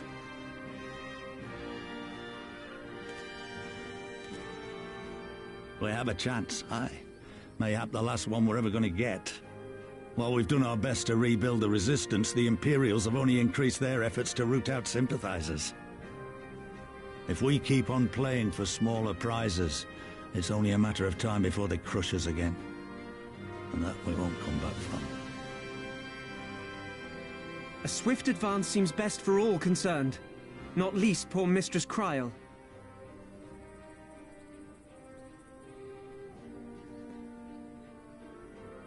Then let us waste no more time. The campaign for Alamigan liberation begins now. Our first objective will be to capture Castellum Valadina. Take the bridge, and the whole of the fringes will be ours. From there, we can push east towards the peaks.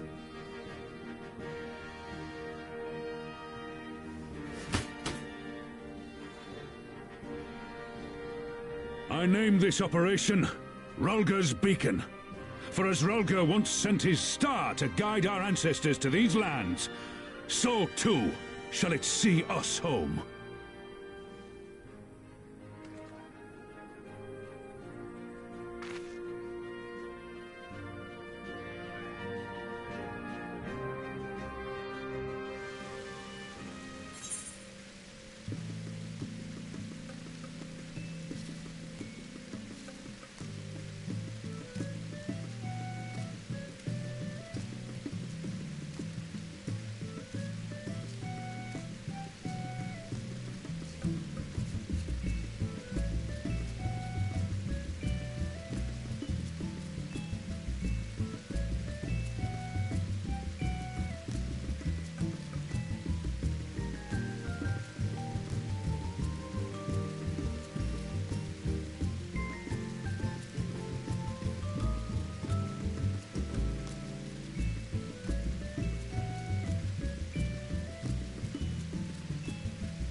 Pray, join me in welcoming our Scion allies, but recently returned from their mission to the Far East.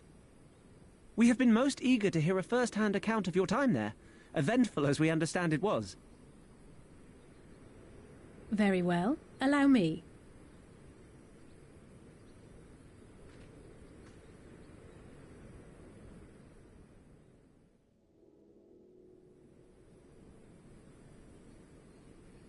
Such victories are rarely won without sacrifice, but the prize is worth the price. Doma, free after all these years.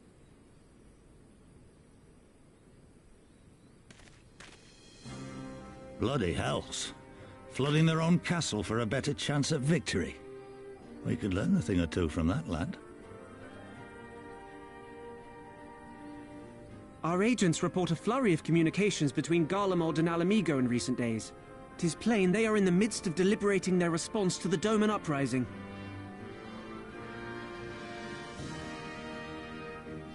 Good.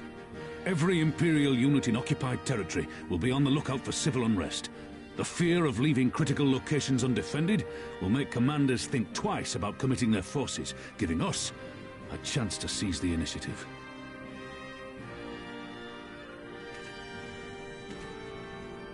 We have a chance, aye. Mayhap the last one we're ever going to get. While we've done our best to rebuild the resistance, the Imperials have only increased their efforts to root out sympathizers. If we keep on playing for smaller prizes, it's only a matter of time before they crush us again. And that we won't come back from. A swift advance seems best for all concerned, not least poor Mistress Kryl.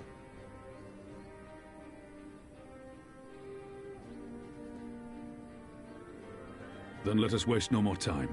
The campaign for Alamigan liberation begins now. Our first objective will be to capture Castellum Valadina.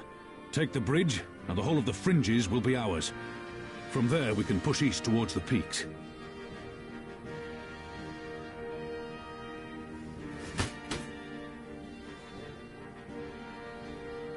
I name this operation Rulga's Beacon. For as Rulga once sent his star to guide our ancestors to these lands, so too shall it see us home.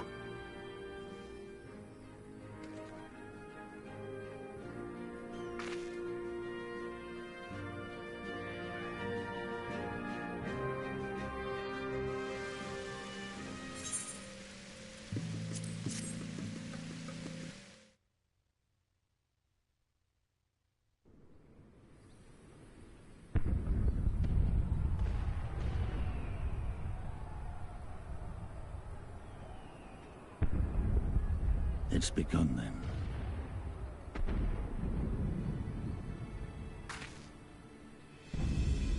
Good. It's the waiting that drives me mad. Standing around, knowing what's to come. I'll never get used to it. Calm down, Nargo. You're making her nervous. We've come this far, haven't we? We just need to make it the rest of the way. Right.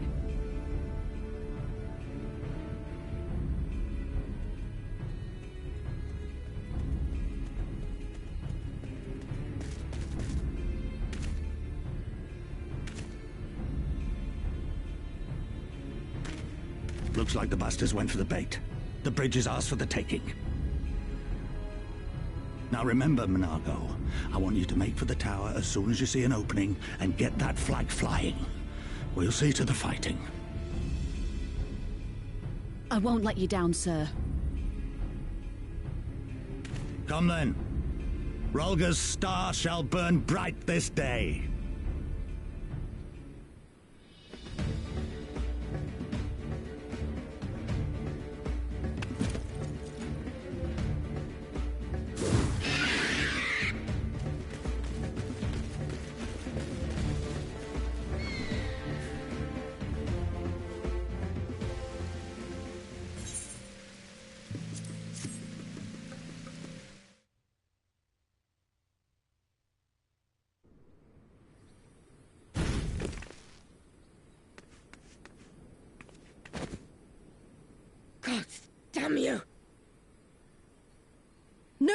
running! No more hiding! Let's finish this!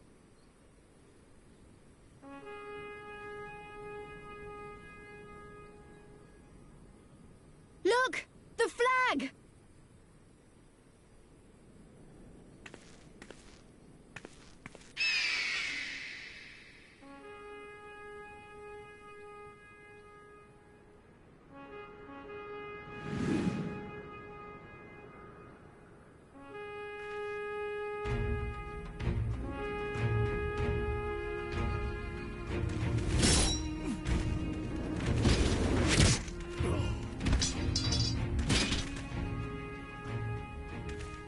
The bridge is ours!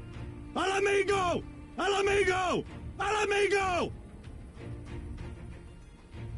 Yeah!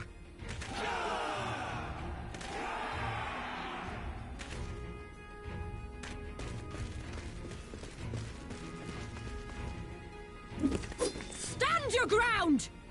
It's not over yet!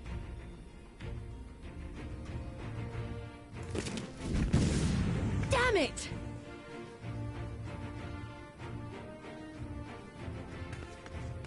Let them go, Lise. We've done what we came here to do. That's enough for now.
Villadina is fallen?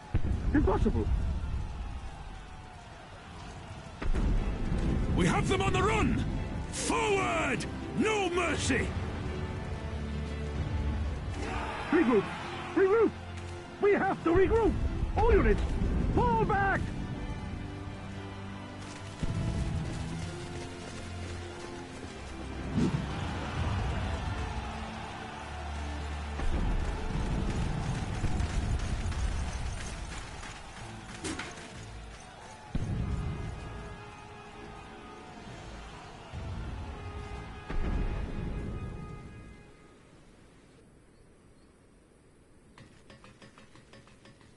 Commander, the 4th cohort has been routed. We'll be at the mercy of the enemy's reinforcements if we don't fall back now. Idiot! We have the stronger force by far. Don't be taken in by their tricks. Or would you rather tell Xenos you lost to this rabble? No, but if the snakes betray us in the confusion, we'll have no way out. I'm begging you, Commander. Give the order, or we'll all die here.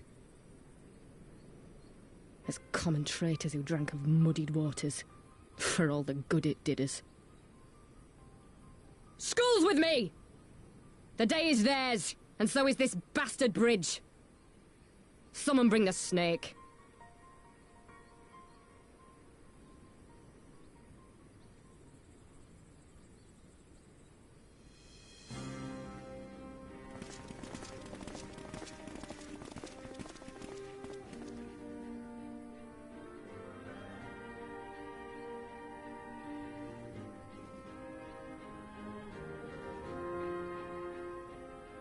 I suppose.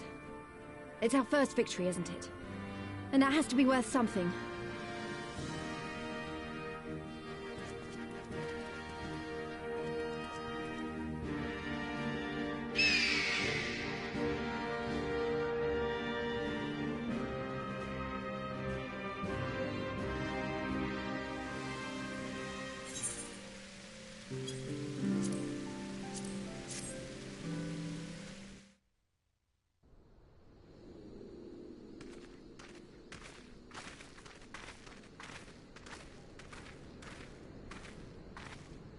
you've come. Welcome, friends, to my village. My home.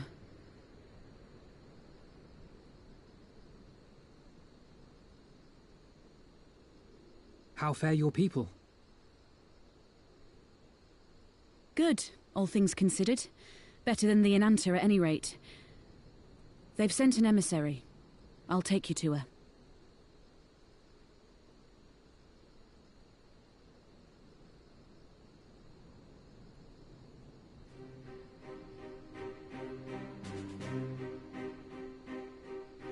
We're here to help. Will you tell us what happened? Aye. It began with a quarrel between the Imperials and the Kaliana.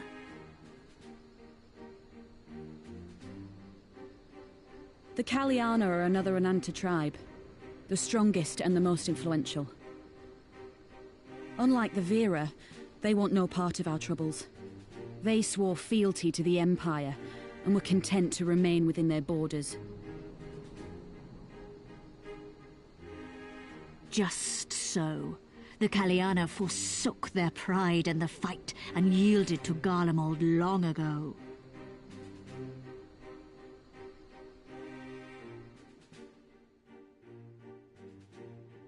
But then a new commander was sent to hold the Black Bridge.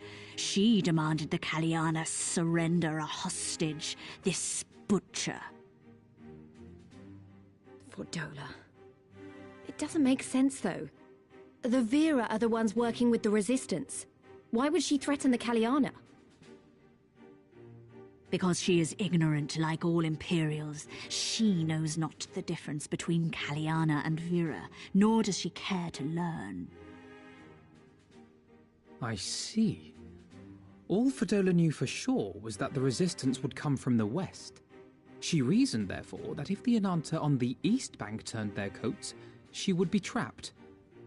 I take it the Kaliana had no choice but to oblige her.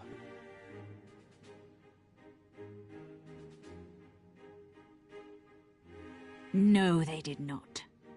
The Imperials left with the Kaliana broodmother's own daughter, Anamika. Long days and nights she looked out on the Black Bridge weeping for her child. Until you came.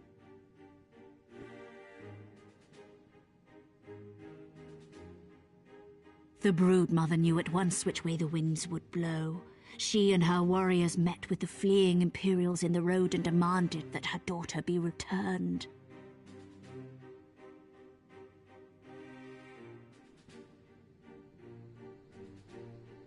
Bad idea. Fordola's not the kind to take threats lying down. You know her well. The butcher turned her blade to Anamika and bade the Kaliana move aside. But the broodmother would not yield. I know where this is going.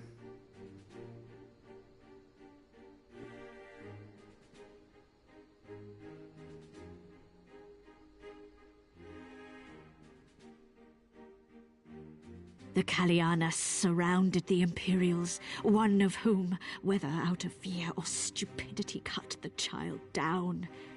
There was naught that could be done. What madness.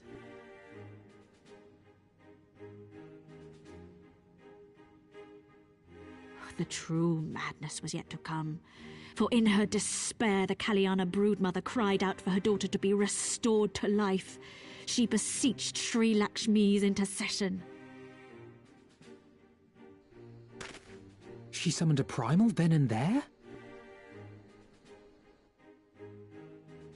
That she did, if only for an instant. Bereft of courage and honor, the broodmother sought solace in her faith. The Imperials fled in terror at the sight of the goddess, abandoning these lands to the Ananta.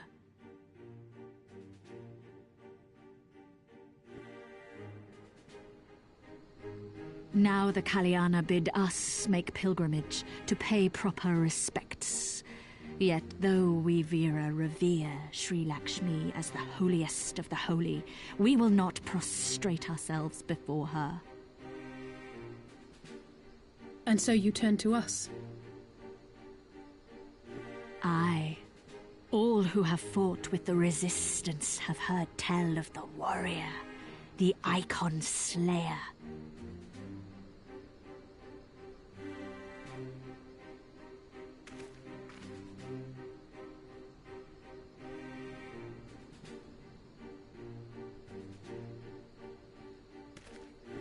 I believe we have heard enough. Inconvenient though the timing may be, if a primal has indeed been summoned, we can scarce afford to ignore it. We must needs discuss how best to resolve this situation.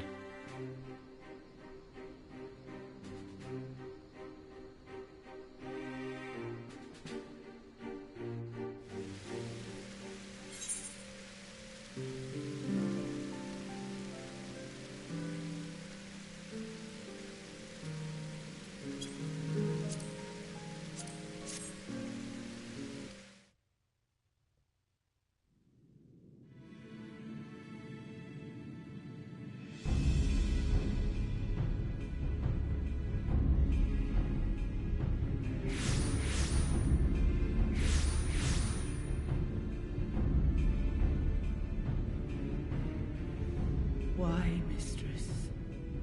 Why does my Anamika slumber still?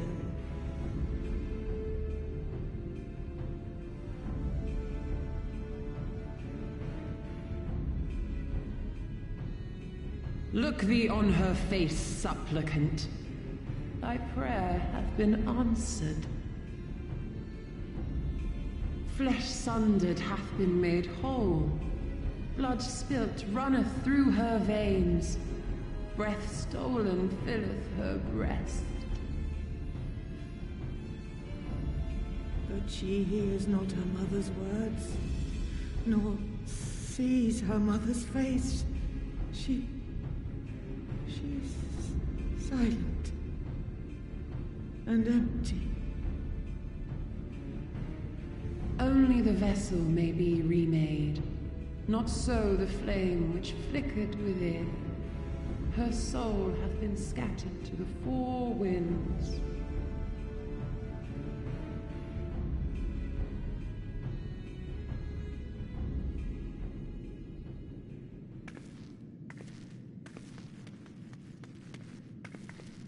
Now do you see her promises for what they are? Alice, have you gone mad? Mayhap I have, but I refuse to stand by and watch yet another tragedy unfold. Who intrudes upon this sacred ground? Imperials, thirsting for blood! No! We come not to shed blood, but to save you from the false god who would lead you astray. I understand how you feel. I do. You loved her with all your heart, but when the moment came, you still couldn't save her. The anguish, the anger, I know it only too well. But I also know where this path leads. To embrace a primal is to condemn yourself to an endless cycle of despair. You will never know peace. A worm-eaten heart may find peace and serenity in service, in beauty and grace. This hath ever been my promise. Naught else. You tempt them with visions of things that can never be and leave them bereft and wanting. No illusion, however sweet, can change the fact that your daughter is gone. Remember her as she was. Do not suffer this piteous shade to tarnish her memory.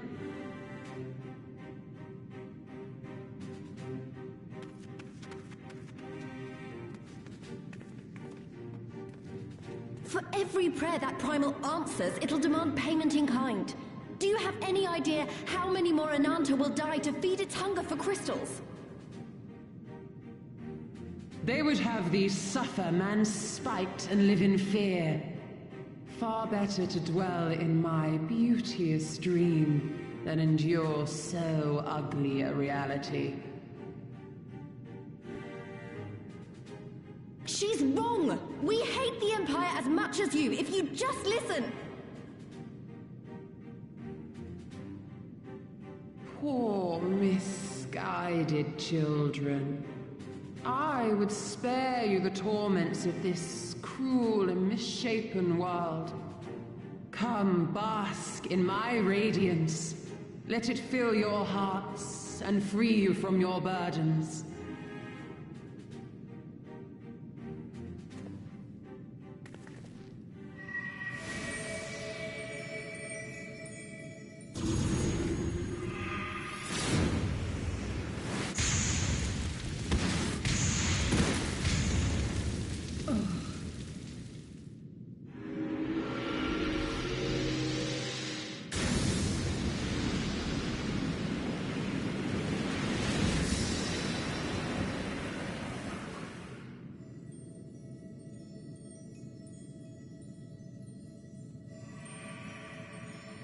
Abide in misery then, fools. The Ananta are more deserving of my blessing. Leave these lands and my dreamers be. I will not warn you a second time.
You did it again. You saved them.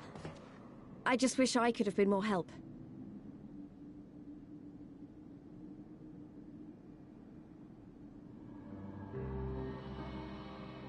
So, it looks like the Ananta did have a mountain of crystals after all.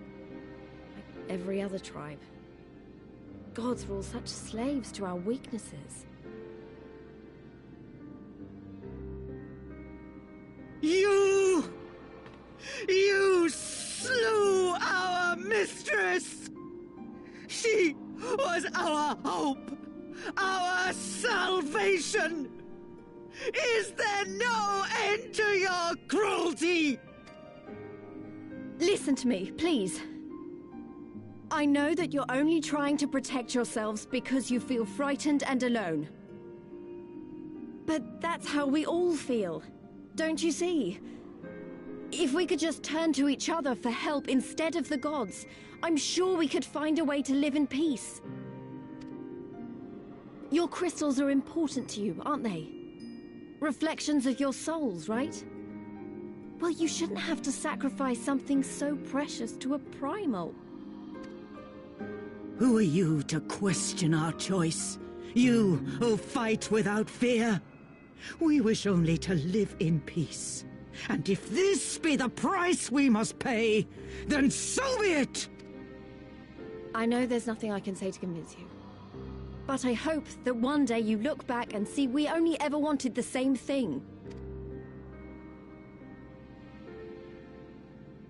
Begone, damn you!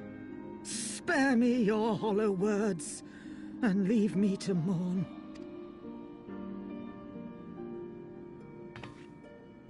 I'll go. But it doesn't mean I'm giving up. Girabania is our home too. And one way or another, we're going to have to learn to live together. Come on. Alphino and Alize are waiting.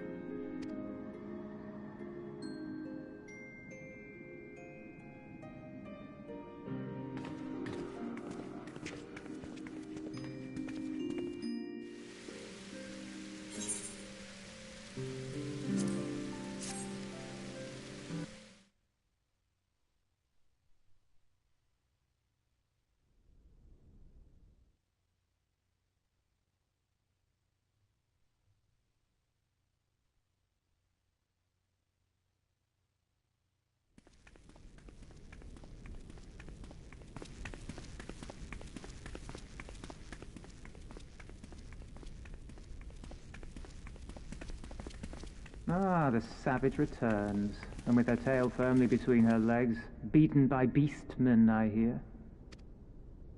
It was a shameful display, by all accounts. She may have curried the Viceroy's favour with her bold promises, but in the end, she's just another plodding bungler like the rest of her kind. Strange. You would think him a better judge of character. Then again, I hear she's not averse to a more physical mode of persuasion. I thought she rose through the ranks rather quickly, but no longer. If only she had been content with her lot, she might have lived to see the morrow.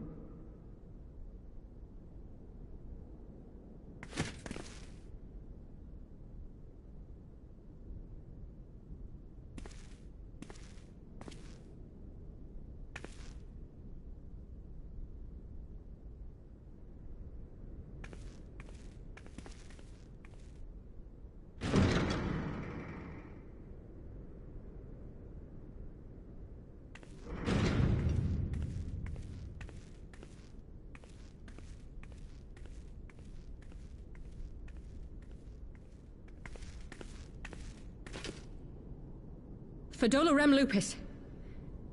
Commander of the Crania Lupi, reporting as ordered.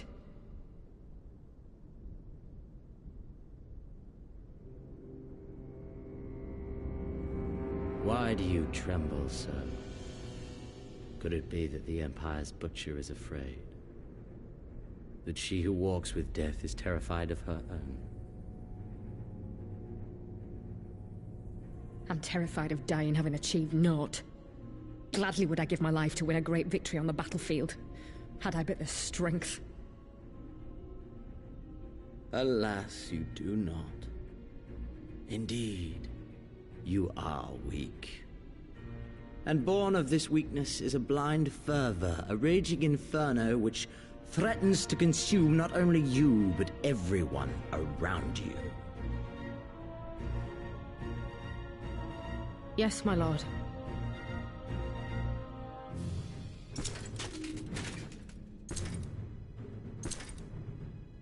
You were defeated by the Resistance on several occasions. You misjudged the Ananta and spurred them into summoning an icon. Have you anything to say? I do not, my lord. My failures are my own. I am prepared to accept your judgment.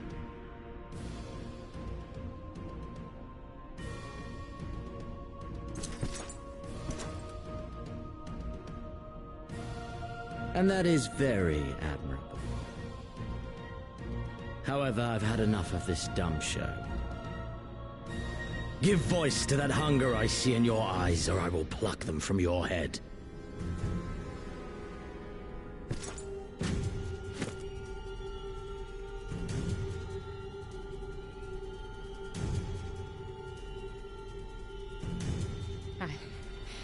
I want...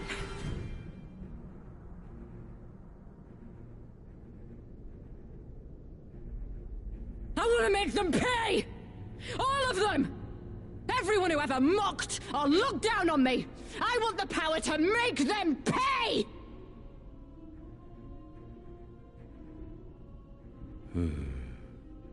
Very well.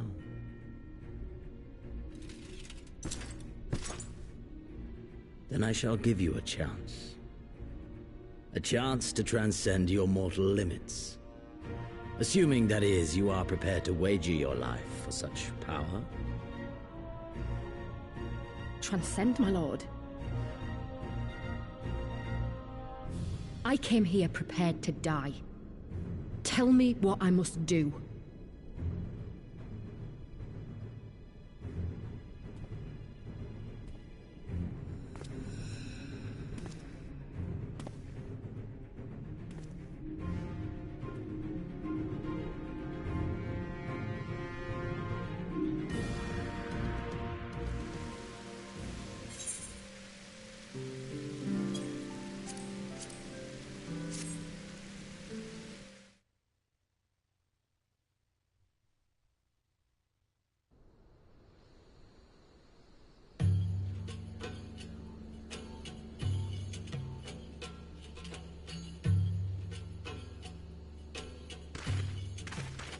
I remember how they laughed. Alliance and Resistance soldiers, eager for battle, trading jokes as we marched east towards the peaks. Beyond this last line of defenses lay the locks and the city. Breaching it would be no small feat. But we beat the Imperials back, just like that. And we liberated a village, the first of many.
Let us see.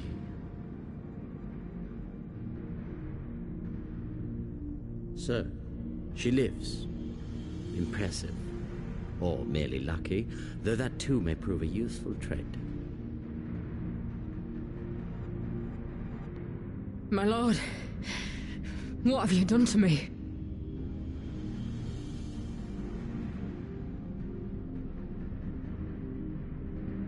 Though we Garleans are intellectually and physiologically superior in almost all respects, we lack the hereditary traits required for the reliable manipulation of ether, hence our unique inability to wield magics. This deficiency, for want of a better word, saw us subjected to decades of oppression by the lesser races, and we were eventually driven to seek shelter in the cold northern reaches of Ilsabard. Fortunately, said region was replete with vast deposits of ceruleum, which proved instrumental in the development of Magitech, a revolutionary technology conceived to compensate for our disadvantage. It was with Magitech that we grew strong, that our nation became an empire. Yet, ultimately, this was an extrinsic solution to an intrinsic problem. What I wanted was not a crude device to be used in lieu of magic. Through modification of the Garlean genome, I argued that it might be possible to enhance a subject's ability to manipulate ether, effectively empowering them to wield magics. Alas, my theories were met with consternation in the Imperial Court. Only Lord Xenos, with commendable foresight and wisdom, deigned to support my research. You gave me this treatment, but I'm not Garlean. Alamegan, through and through. What you have been granted is far greater than mere magic. Before that lesser light, it is as a second sun. I am informed that Alagiri was recently occupied by the Resistance, and that an attack on Specula Imperatoris is considered imminent. This could provide an ideal opportunity to test her performance in the field. Your skulls, was it? They have joined the garrison at the Watchtower? Yes, my lord. By your leave, I would rendezvous with them and lead a counterattack against the insurgents. No. Even were you to leave now, you would not arrive in time. There is another duty I would entrust to you.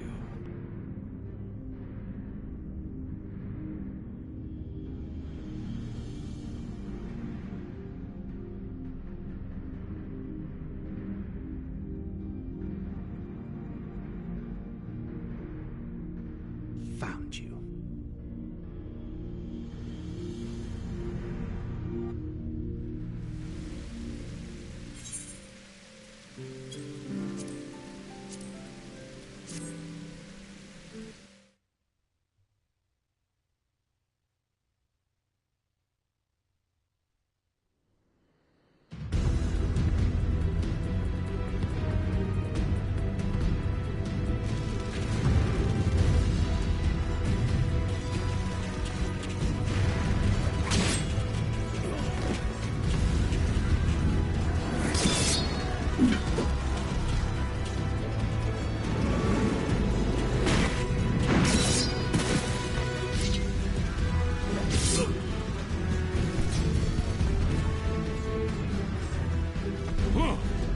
You've improved, lad.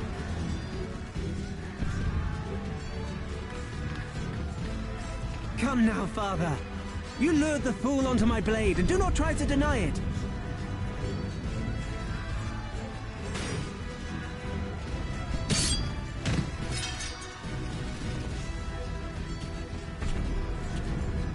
Our work here is all but done. What of Conrad and his men? They are for the main tower. The skulls have offered fierce resistance thus far, but Conrad seems to believe he can convince them to lay down their arms. Then we will tend to the stragglers down below. With me!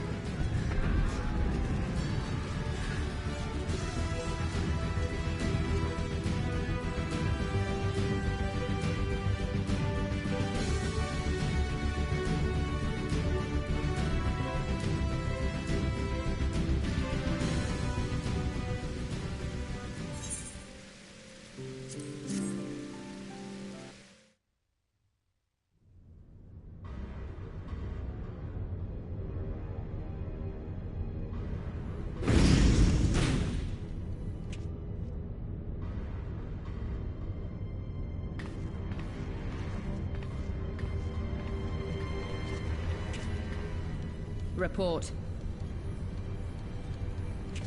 Enemy forces have overrun the lower facilities and appear to be mounting an assault on the main tower. We have already received a request for reinforcements. A unit of legionaries has been mustered and is ready to depart. They await your orders, Commander.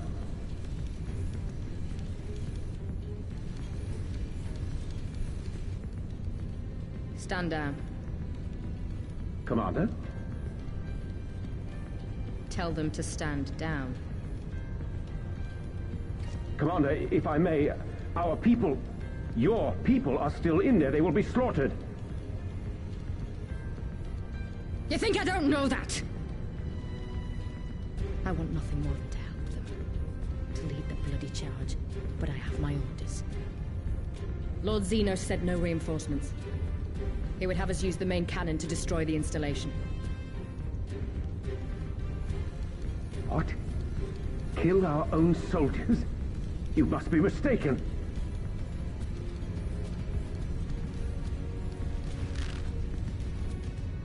Mayhap you'd like to ask Lord Xenos yourself.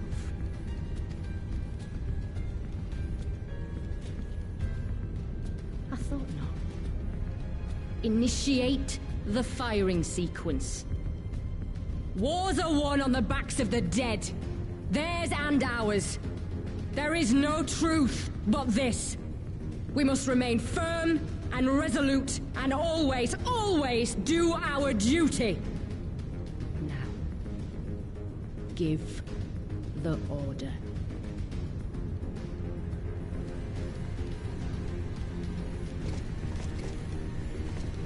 Initiate firing sequence.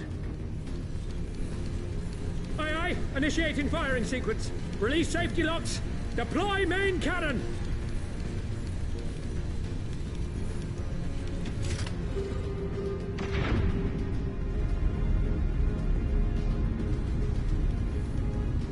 Ransford, Rudolph, Hamlet. For us. For our people. For our future. I need you to confirm the target, Commander.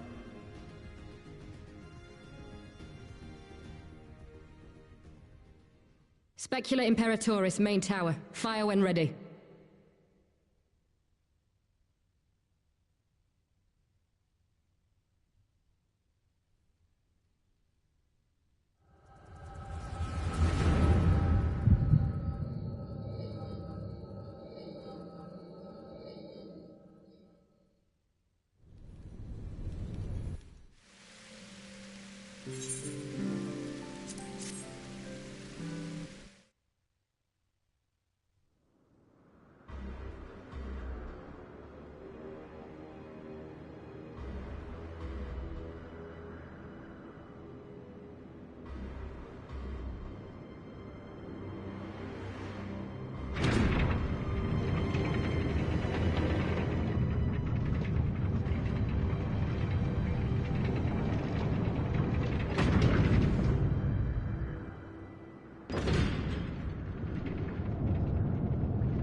In the seven hells! Long-range artillery! Those treacherous bastards! Their people were still fighting! Full retreat! Now! Relay the orders! Understood.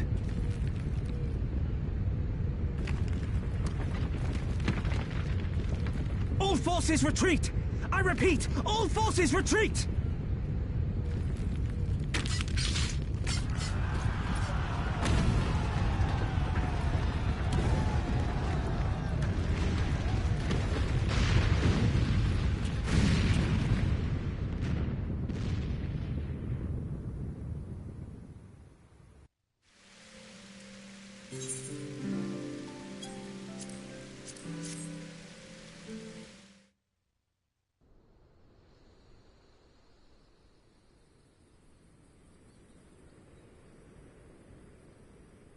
Conrad! Conrad, speak to me!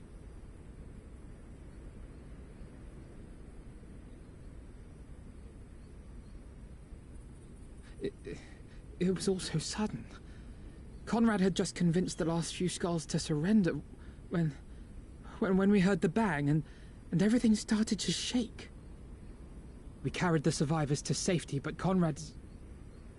We have done what we can for him. All that remains is to pray.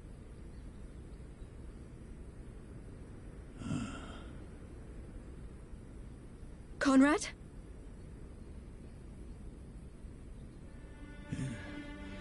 Is that you, Lise? I can't see a damn thing. Well, that's that then. Time's up.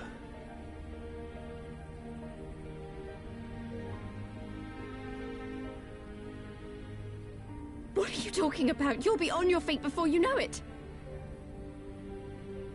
It's all right, Lise. I've lived long enough. But listen, I want you to lead the resistance in my stead. Don't say another word. You'll recover. We'll recover. We'll bring freedom to Alamigo together. We're not going to stop here. No, you won't. Everything we've built, everyone we've brought together, I know you'll show them the way. You've got it in you, Lise. Not because you're Curtis's daughter or Ida's sister, but because you're you. Because you're you. Conrad.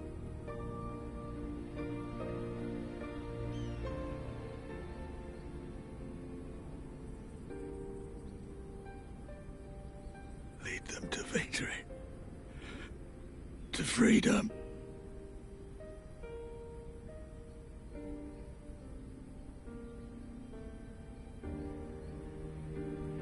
I will, Conrad.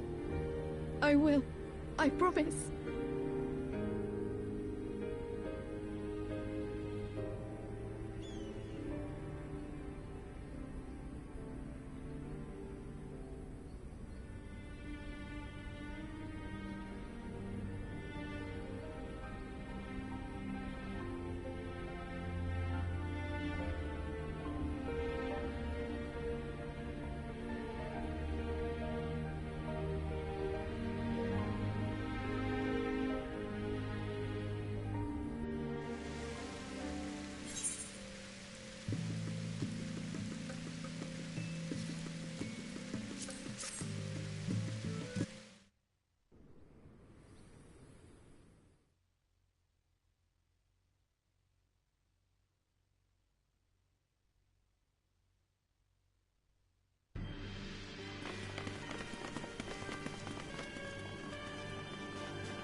Next round, double the charge.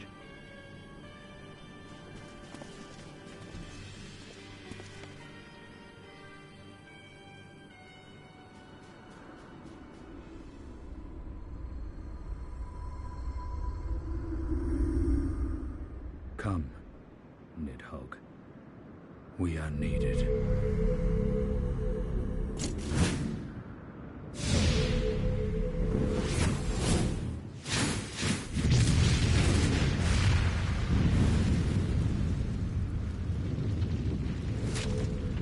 That's the cerulean pipeline!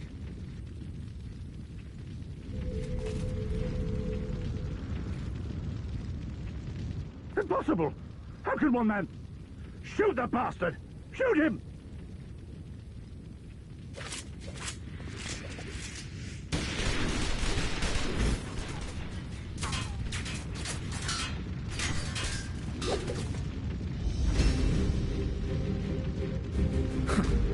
My lance has slain far greater beasts. You're welcome, boy.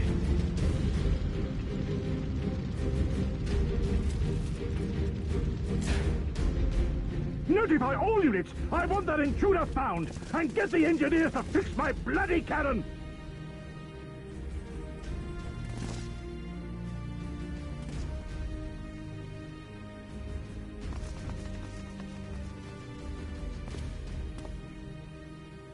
The savages are coming!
Are you all right?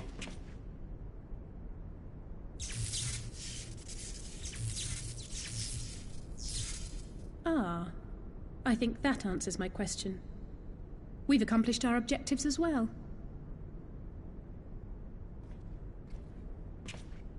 Lisa's unit should be advancing upon the fire control center in the command tower. Let us join them.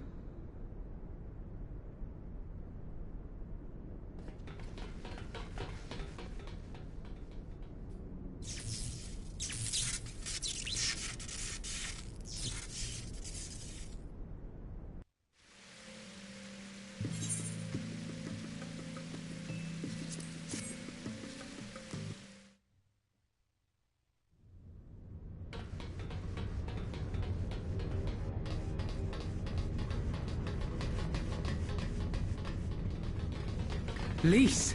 Thank the 12 you're all right. And you. There's the control center. Let's hit them hard and fast. Ready?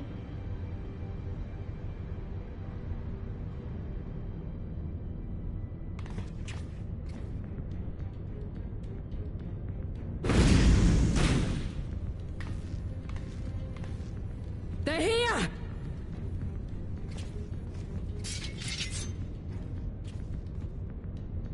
It was you, wasn't it? Wasn't it?!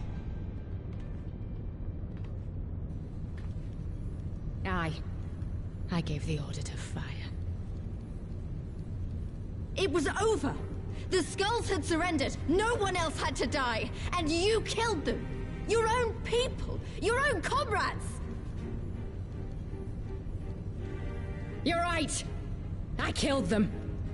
Ansfrid, Rudolf, Emlyn, all the rest. Trained and fought with every last one of them. Good soldiers to a man. I gave the order that led to their deaths. And I knew exactly what I was doing. But why? Why would you do that? They died so that all Alamegans could live free. That was all we ever wanted. We made a promise that we would do whatever it took, so that one day the Imperials would learn to accept us. But everything comes at a price. And if you haven't got the means to pay, then you pay with blood. Service guarantees citizenship, but citizenship guarantees naught. It's not enough to do your part, oh no. You have to run faster.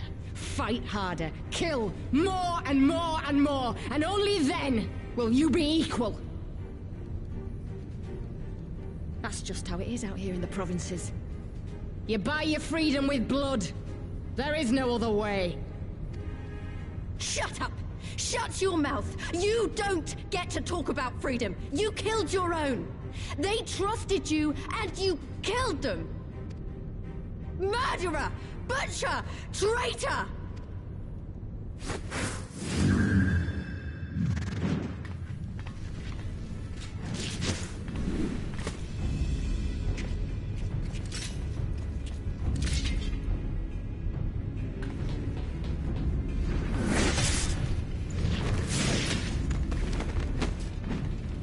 Lise! Gotcha!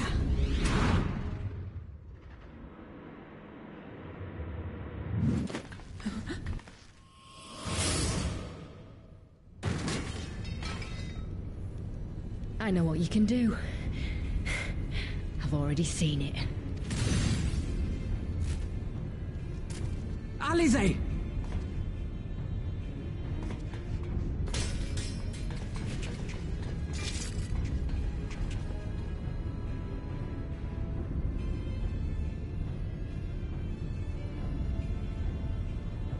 Even so, the odds are against me.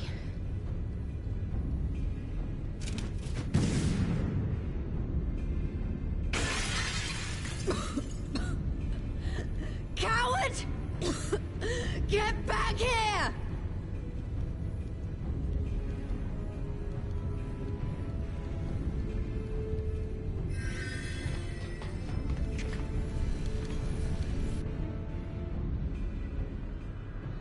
Hero!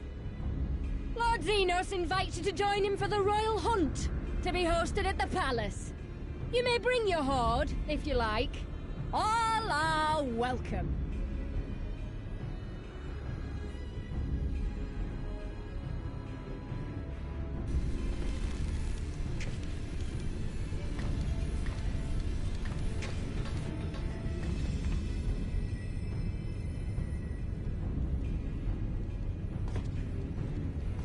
She'll be all right, but we'll need to carry her.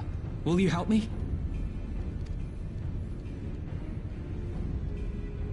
Thank you. Lise, I leave matters here in your hands. Right.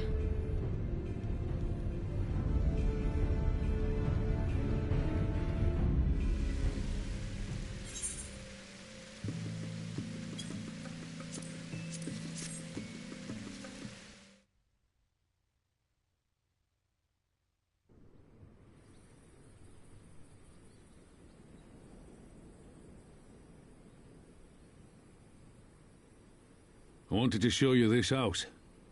My house.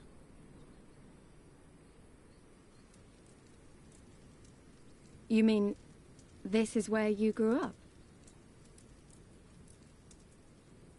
Aye. Not much to look at, is it?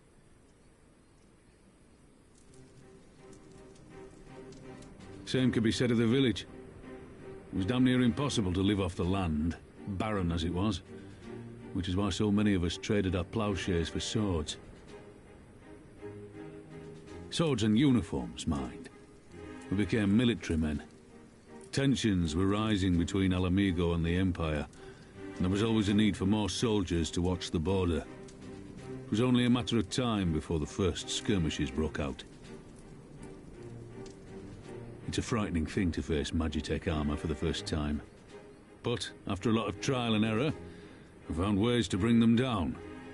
After a few victories, people even said I had a knack for it. And then one day they hit us. Hard. I was wounded and sent home to recover. Back here.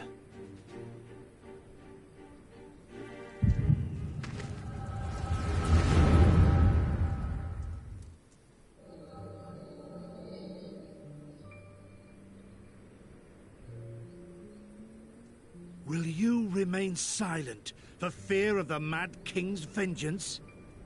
Of his eyes and ears in the shadows and his knives in the dark? You, who call this living dishonor our nation. It is but a slow death.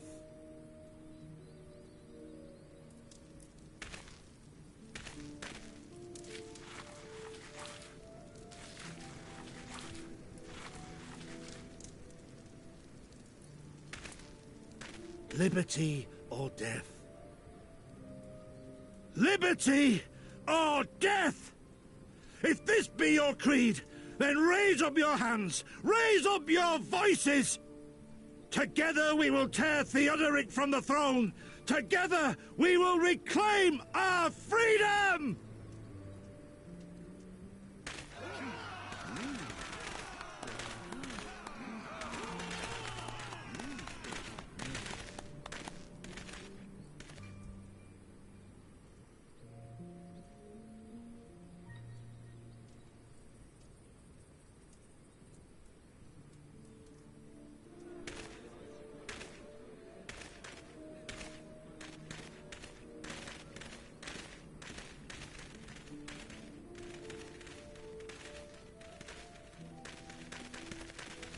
Send you home to men, did they?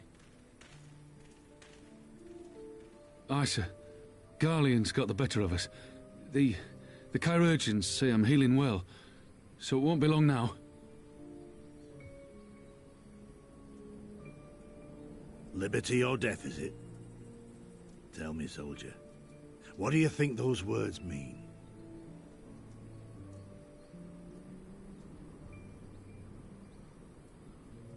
We must needs be willing to die for liberty. Spoken like a true patriot. But liberty should not be the end in of itself. Liberty is a chance to build something better. A stronger, more prosperous home for our people. It's not quick or easy work, and it is never truly finished.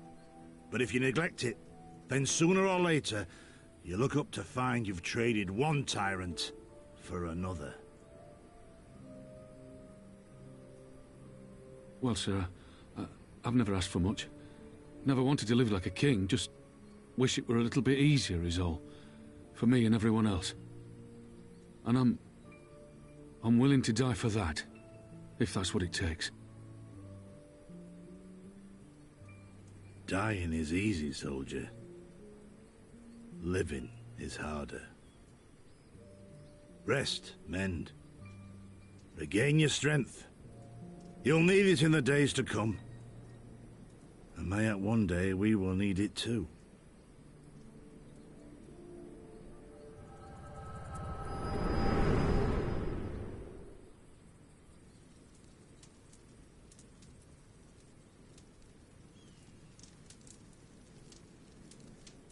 Conrad chose you as his successor, Lys, and I will not gainsay his decision.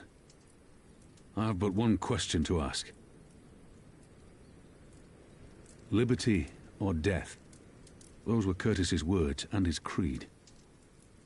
Will you swear by your father's creed before your comrades and the gods? Liberty or death. That's all you can hope for in war. Father understood that. And you want to know if I do too.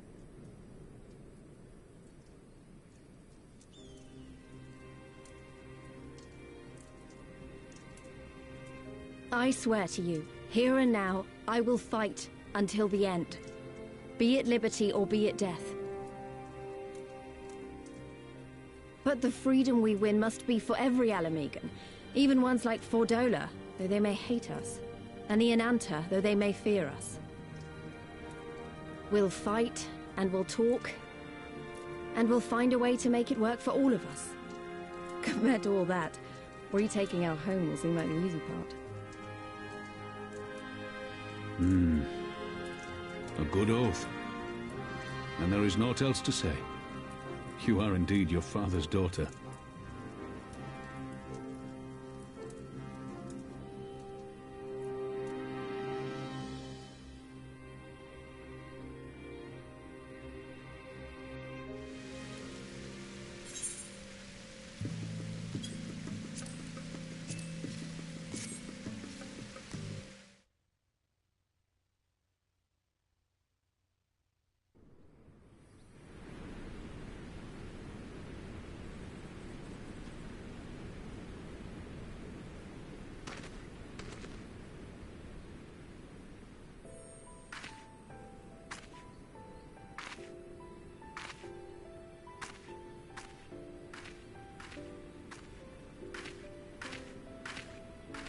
Sorry to have kept you waiting. Well, what do you think? I know it's a bit old-fashioned, but in a traditional sort of way, Ida wore it whenever she could. Not that I'm pretending to be her or anything. Not again. It's just... if this is the last battle we fight to free Alamigo, then she ought to be a part of it.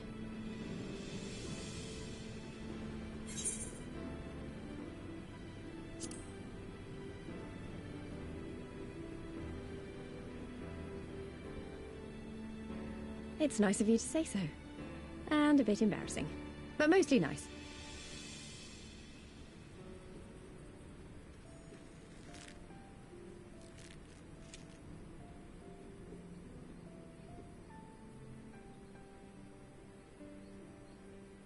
Anyway, the real reason I asked you here was to sneak in a warm-up before the final battle. There's this place I know where monks used to spar as part of their training. Care to join me?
I remember my father's words, how they rang in my ears as we left Castra Mabania behind and looked out over the locks before us.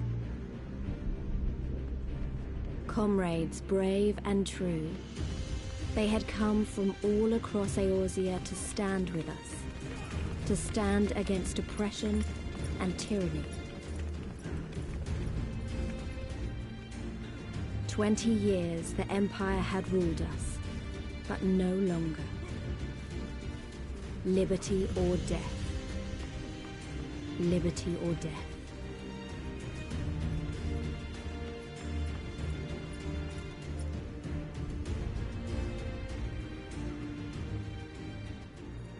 Ere we begin, I would say to you as a proud son of Alamigo that I am grateful to each and every one of you for your part in this endeavor.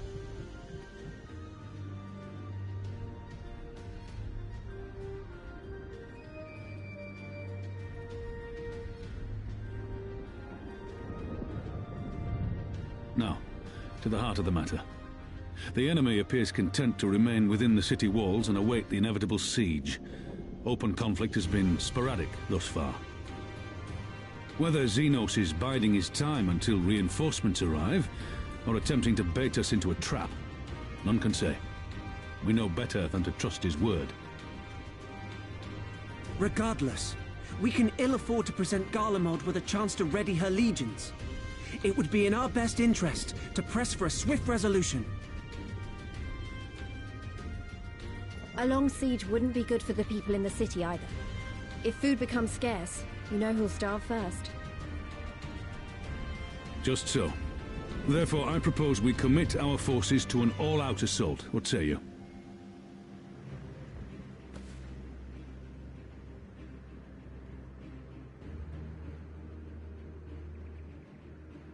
Twould seem we are of one mind. Then let us proceed to the how of it. The immortal flames will form the vanguard, supported by the archers and the conjurers of the Order of the Twin Adder, under the Elder Seedseer's command.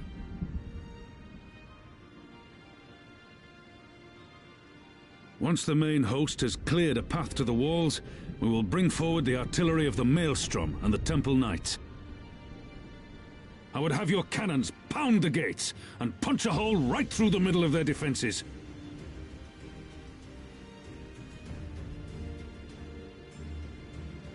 What about the resistance?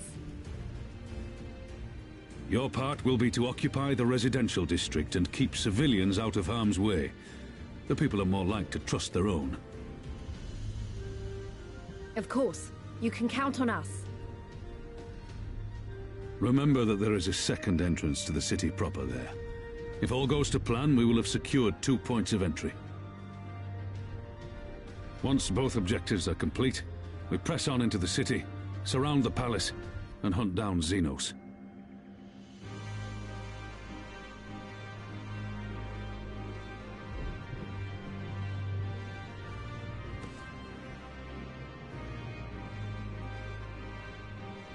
As for the Scions, you will be held in reserve as an irregular unit until we have more intelligence on your captured comrade. Kryle's rescue will be your primary concern, but I dare say we'll find a use for you once her freedom has been secured.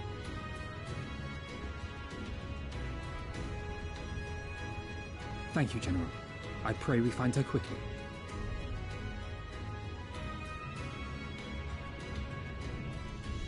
Rhalga's beacon nears its end. Soon, my friends, Alamigo will be ours once more.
No. Not after everything. I cannot lose. I will not! Oh, but you will!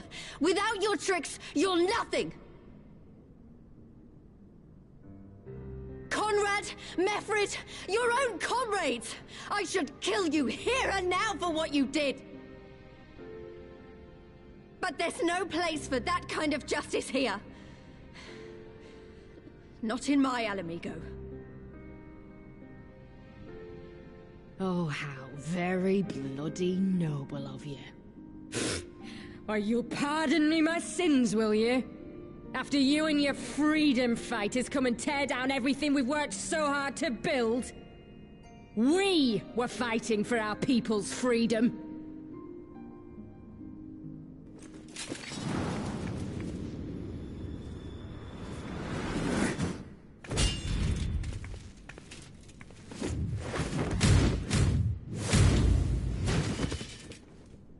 You're slaves to a tyrant! There's no freedom in that!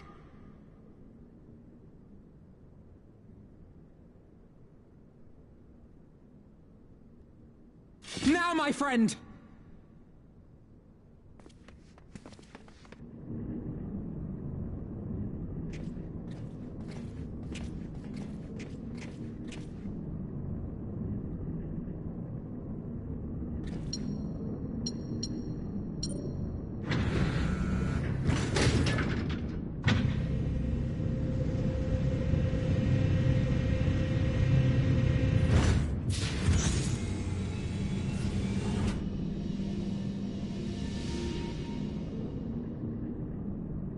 Croyle!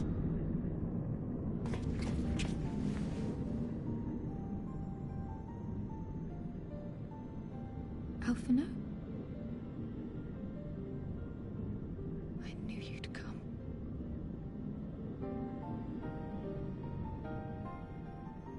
Touching as this moment is, it will have to wait. We should rejoin the main force at once. Lise! I'm taking her back with us, alive. She's going to answer for what she's done.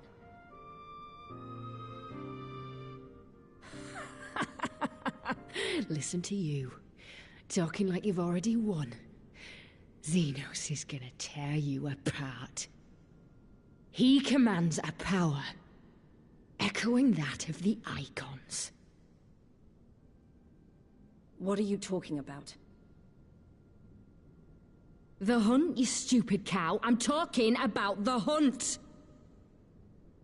He said you'd come, and here you are, his willing prey. You and your friends are dead, just like mine. And all our misery, all our sacrifice, it was all for naught!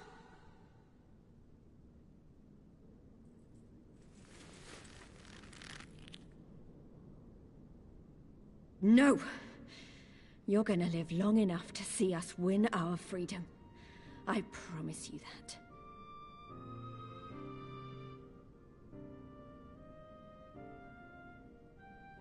May I live 1,000 years. Interrogations can wait. Let us be off.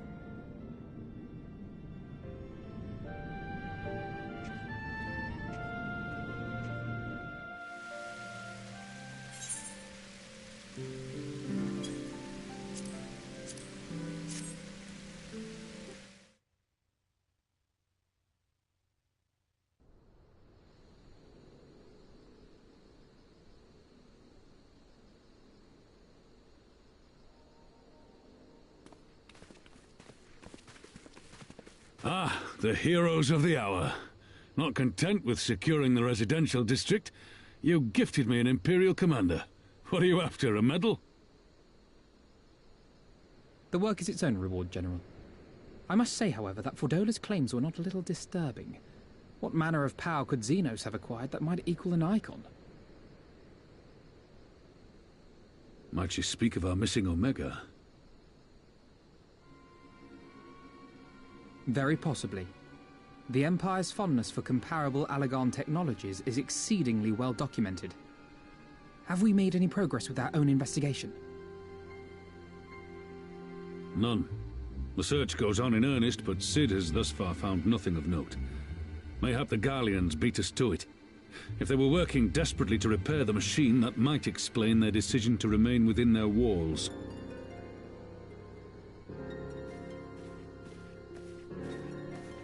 Ah, Lys. I trust you surrendered Fordola into custody without incident. We were just discussing the pilot's claims. About Xenos and his newfound powers. She hasn't said a word on the subject since we rescued Cryle, even when the interrogator asked nicely.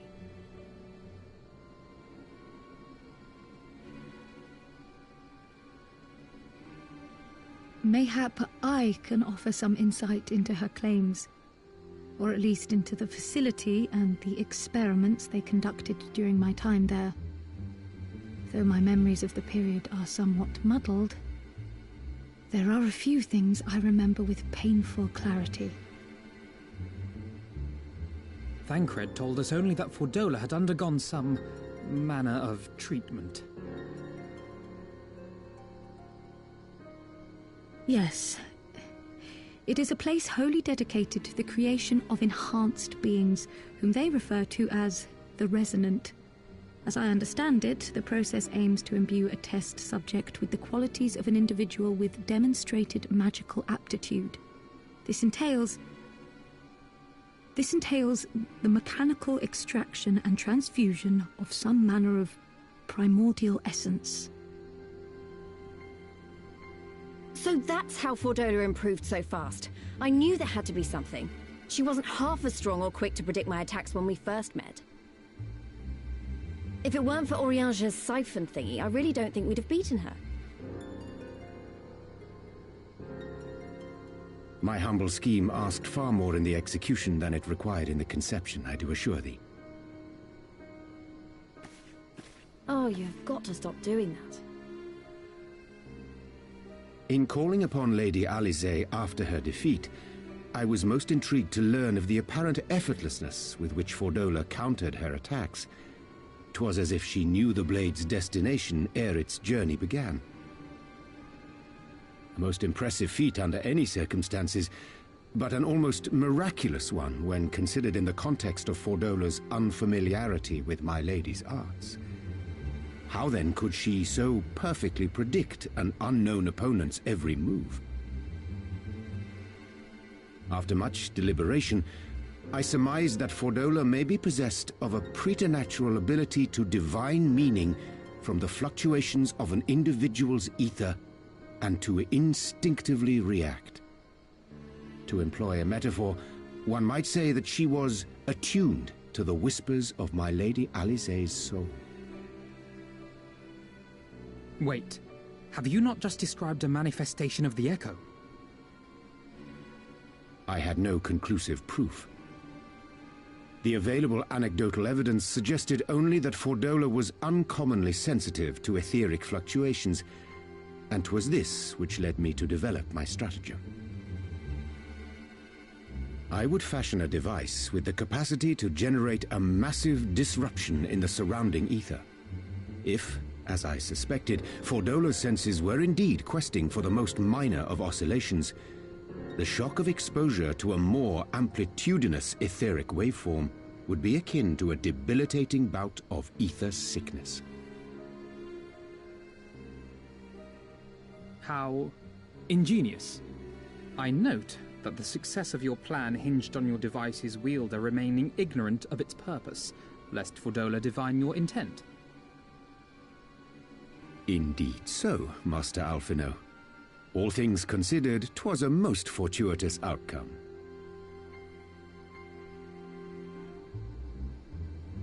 That's putting it mildly. In any event, if Oriange is correct, that would mean these Resonant have been granted the power of the Echo via artificial means. A sobering thought, to say the least, and one which makes me wonder what else Xenos has in store. Whatever the Viceroy's newfound powers, I know of none better equipped to face him. And face him you must. For there is now but one path forward, and it leads straight to Alamigo. And it's not as if we came unprepared. We've got all our friends and allies fighting for the same thing. Honestly, right now, I feel like we could take on anyone and win. And I mean anyone.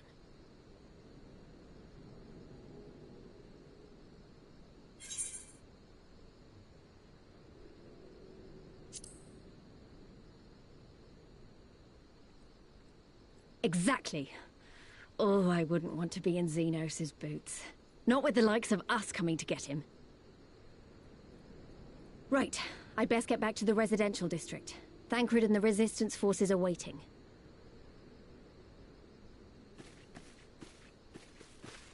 It is time we join the main host. Kryl, in light of your recent ordeal, might I suggest that you remain with the rearguard for now? Oh, if you insist. Just this once.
Ah, you are returned. Were your negotiations with the Wolfman successful? The one they called the White was receptive to our words once we told him of Doma's liberation. They withdrew behind the walls to inform their brethren. If the gods are good, no blood shall be shed between our peoples this day. Hear, hear! Now, I think it's time we did something about those gates.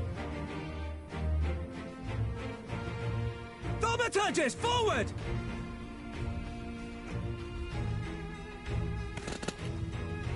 Give me hellfire! Give me Ifrit's bloody inferno!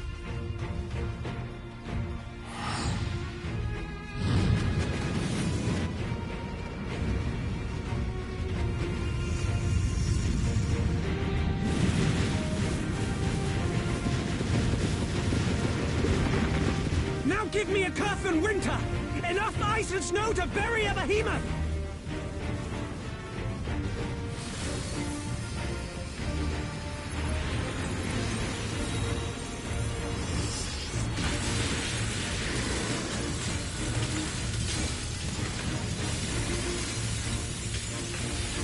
All cannons! Fire at will! Let no man say we neglected to knock!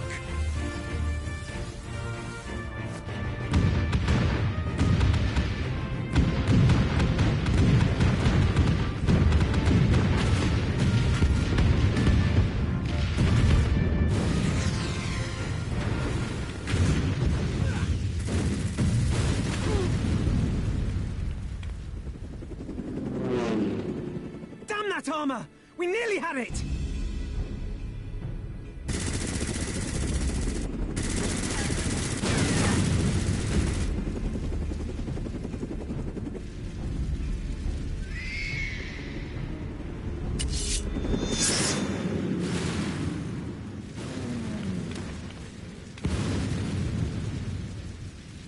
Is that...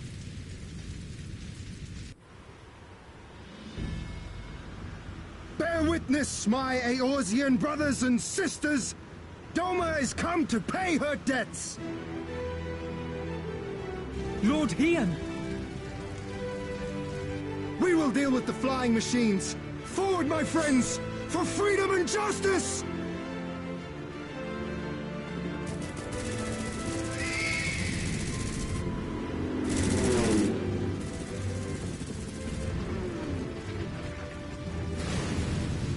You heard the man! All cannons resume firing!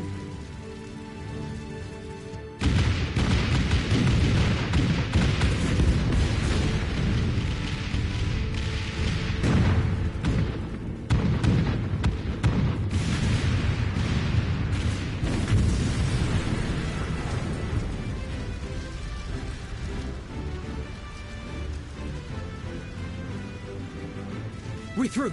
The way is clear.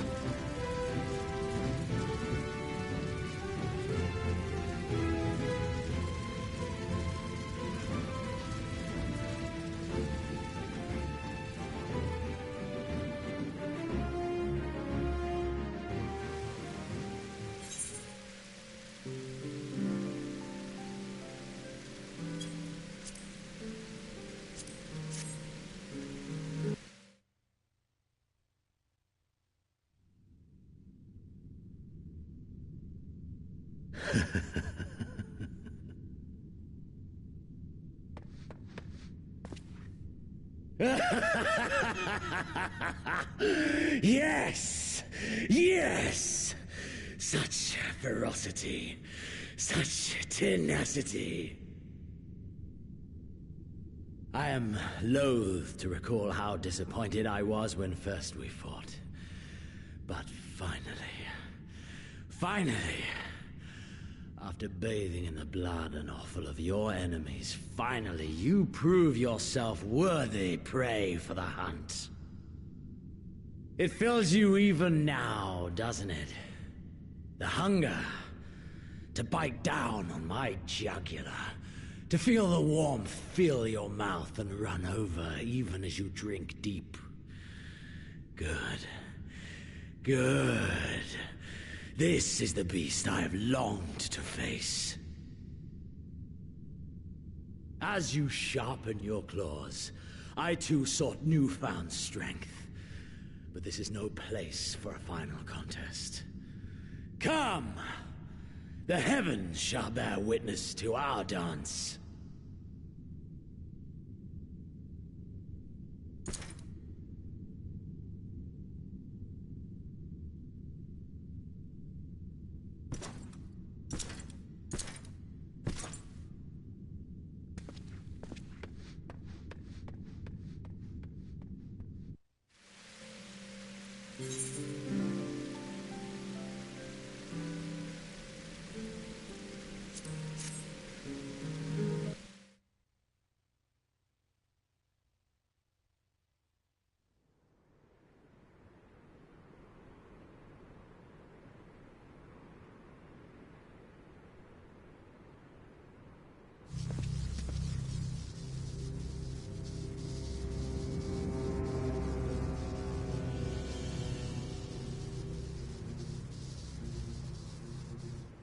Welcome to the Royal Menagerie.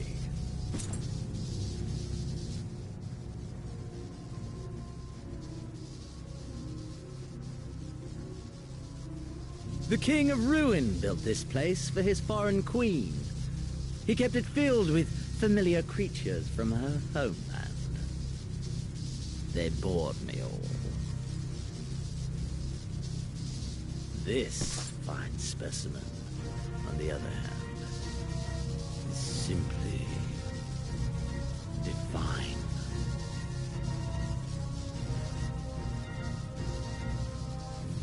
Your fates are entwined, are they not, Icon Slayer? This dragon, this embodiment of unbridled despair, born of a desperate man's burning hatred for the Empire. How raw the raging tempest that churns within its breast. No myth made manifest this, but a being of pure violence.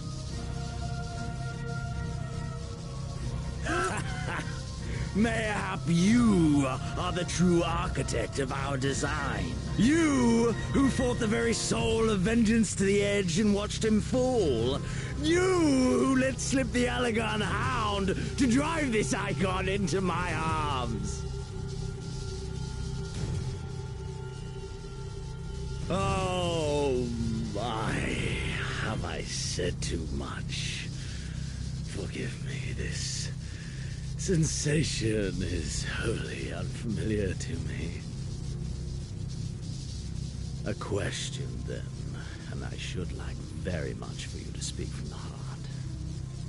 If I were to stand aside, what would you do to this icon?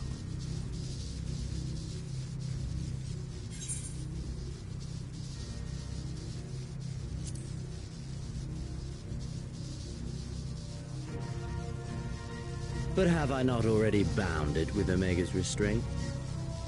And does not the seventh umbral calamity stand as a testament to the fallibility of such devices? Oh, how quickly we forget. A pity. There is another alternative. Or there would be. Had you only mastered your ability. I speak of the Echo, of course. Does it merely render you immune to iconic influence, or is it rather that your influence is far greater than theirs? Granted, these implications are of no moment to a savage who thinks only of killing the beast before him. But when I read Van Belsar's reports, I immediately saw the boundless potential of the Echo. I saw how it could be instrumental in binding an icon to one's will. Hence my research and the Resonant, and oh, so much more. All icons must be exterminated, without exception. Such was the imperial mandate issued by my great-grandfather, after he saw firsthand the destruction wrought by one such being. They are a blight upon this star, he felt. And so he began his great and just crusade. Ha! 'Twas not justice which spurred his campaign, but fear! Fear of the Icons! Fear of their power! Cowardice made them march forth to battle. Pathetic. Man should fight for the joy of it. To live, to eat, to breed. Lesser beasts snap and howl at one another for this. Only man has the wisdom and the clarity to embrace violence for its own sake. For we who are born into this merciless, meaningless world have but one candle of life to burn. I know you understand this. You and I are one and the same. Together, we could while away the quiet hours as friends and confidants. If you accept me.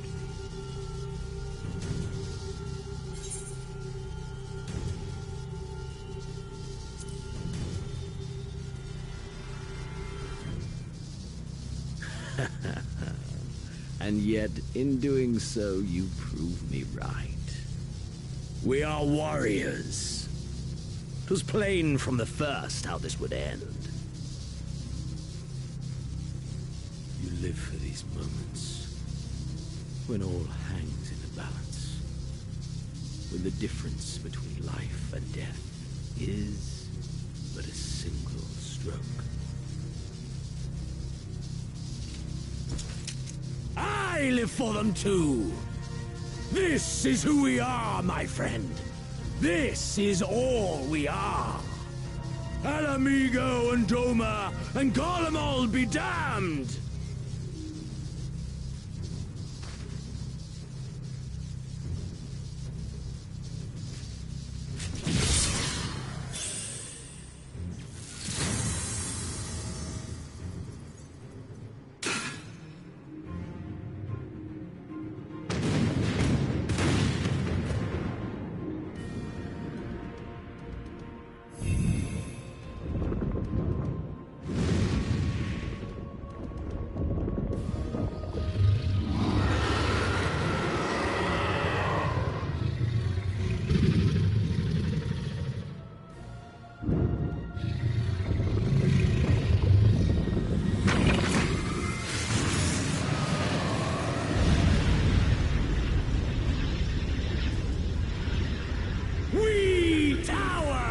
The gods, you by your gift, I by my might.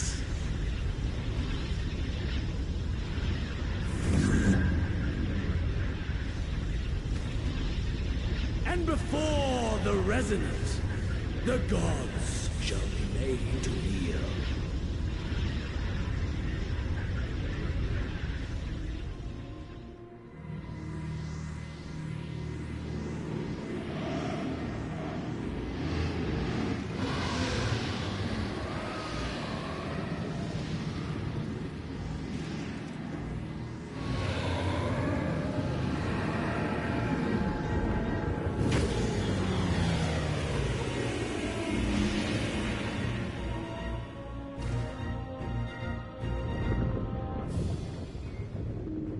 An ending to mark a new beginning.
Are you all right?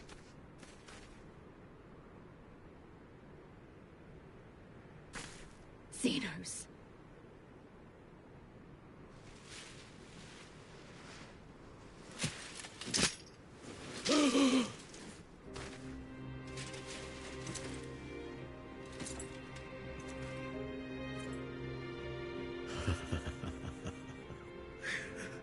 The hunter has indeed become the hunted.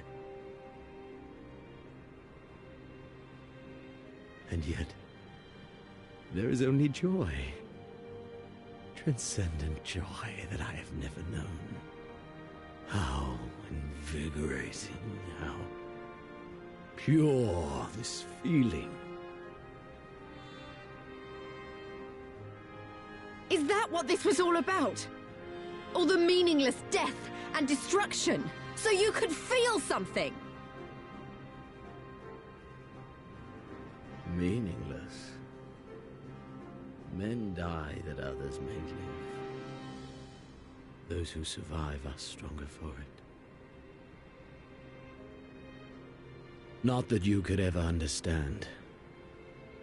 To have stood upon this great stage of fools. To have played my part to perfection. Oh, this moment. Let it be enshrined in eternity. My heart beating out of time. So clear, so vivid, so real. So real.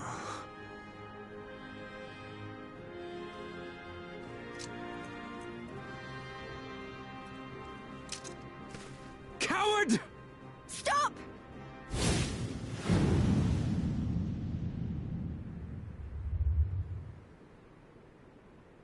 Farewell, my first friend.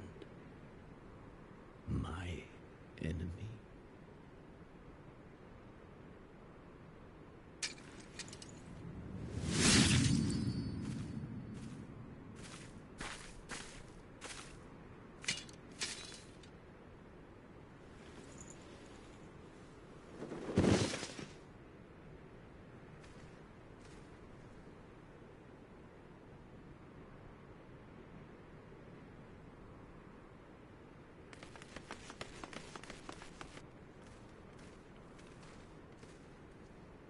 Where is he? He's dead. By his own hand.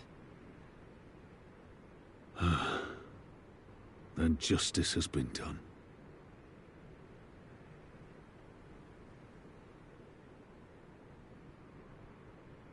No. There's no justice in that rabid animal's end. Liberty or death. That so many should be forced to take up this creed to defeat such madness.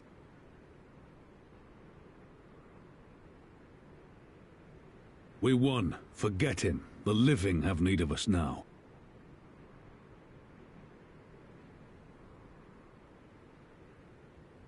Stand tall, Lys.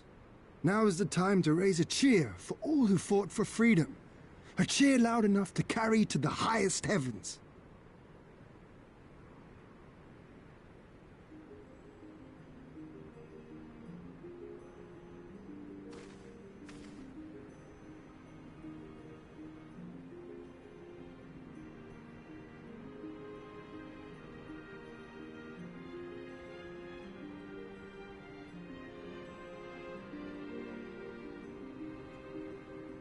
You're right.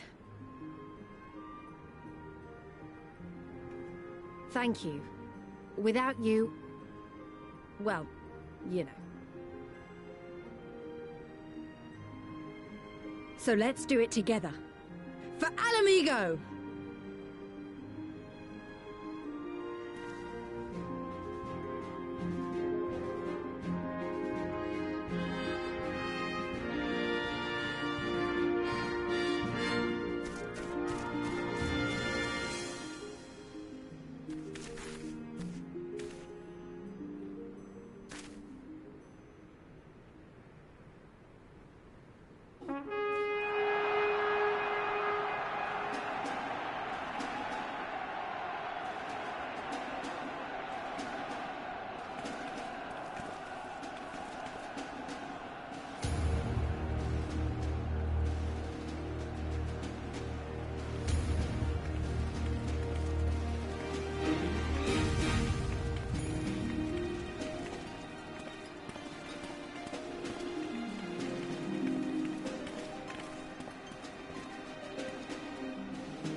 In crimson it began, and in crimson it ended.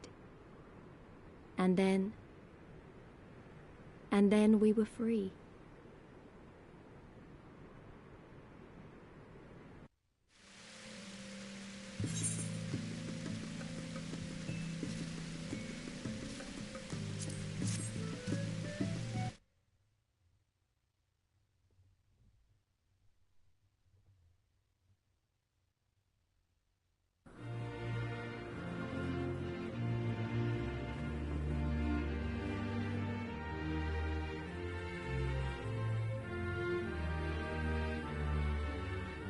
But what is freedom, really?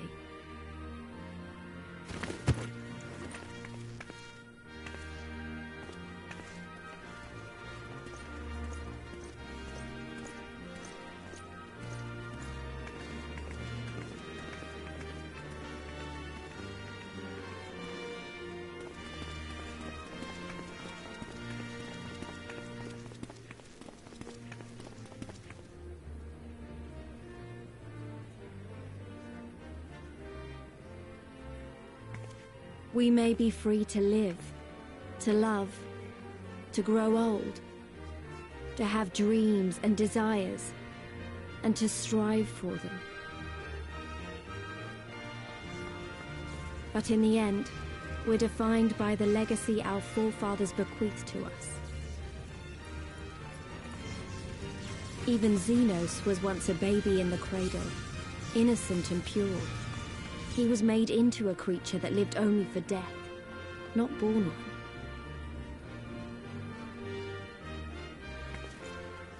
"20 years of Imperial rule have left Alamigo torn and bleeding.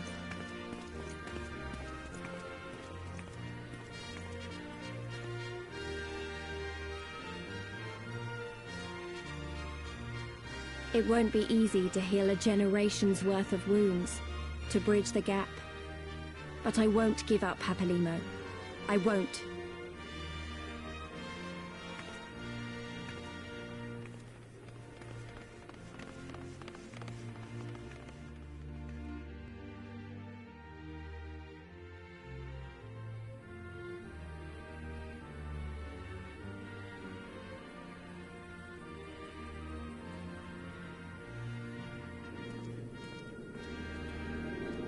Because I remember the price of freedom.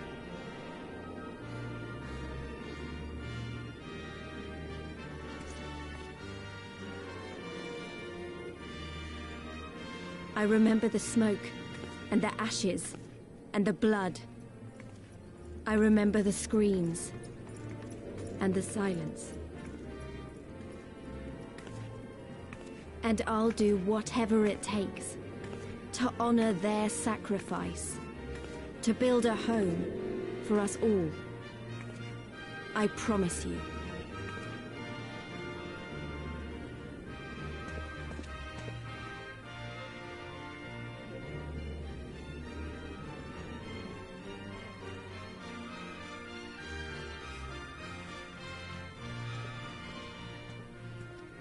This is the end.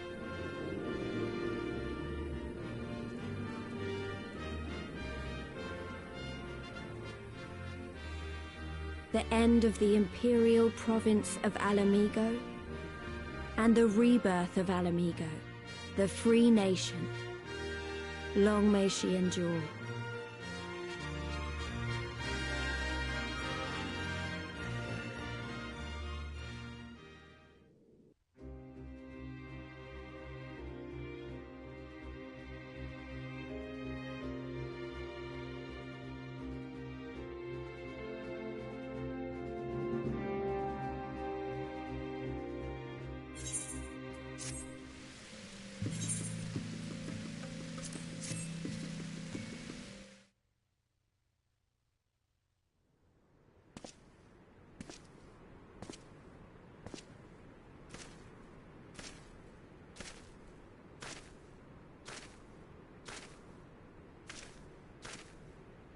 Well, well, well.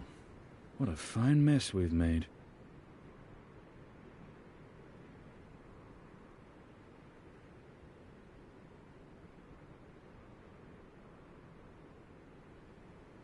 All but spent feeding that primal, eh? Well, you won't be making any mischief with that amount of ether.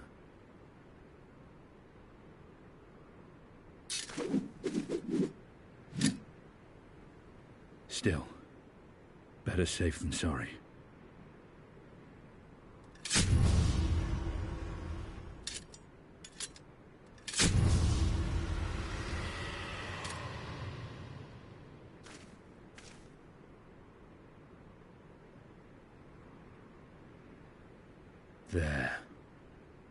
There ends your hateful legacy.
We've been through a lot together, haven't we? I can't thank you enough. There's something I need to say to you all. That is, if you have a moment.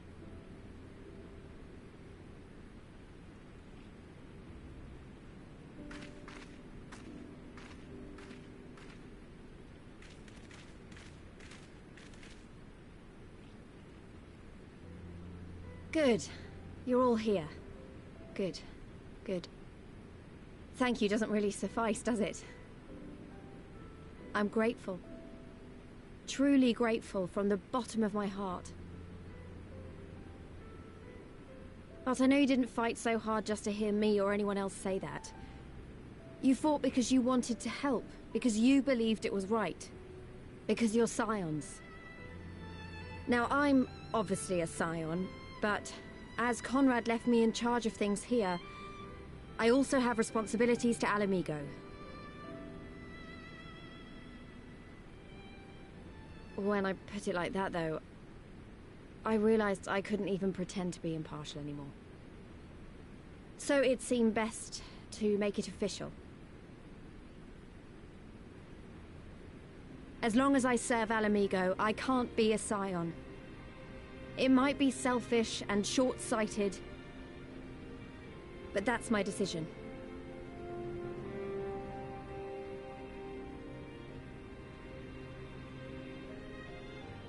Am I to understand that you summoned us all, some of us still nursing wounds, to hear this? Oh, I didn't, Forgive me, Lise. 'Twas but a jest.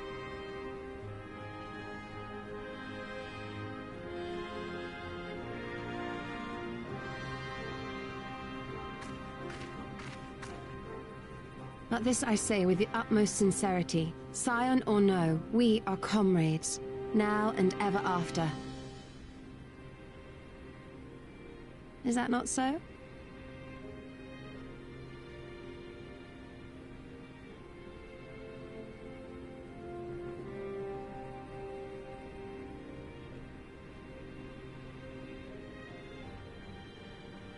There you have it.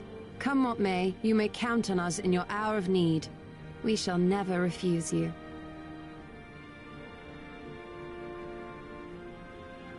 Stola. Oh, gods. I swore I wouldn't cry.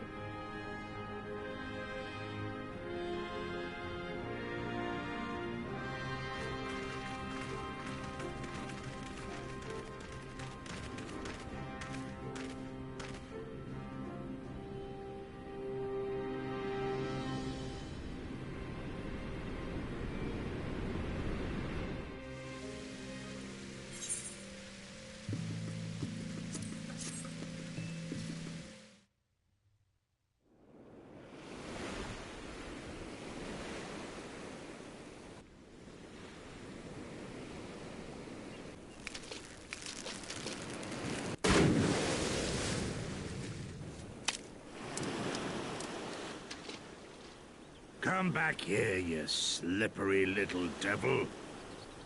I think fishing could be so difficult.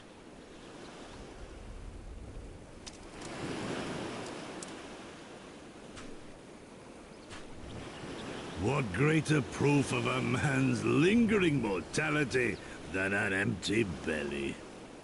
A fate worse than death. Fie on it. To have arrived at the appointed place and time only to survive by mere force of habit. Truly, the Kami are not finished with us yet. Oh, capricious fortune. How you test me with this wretched soul.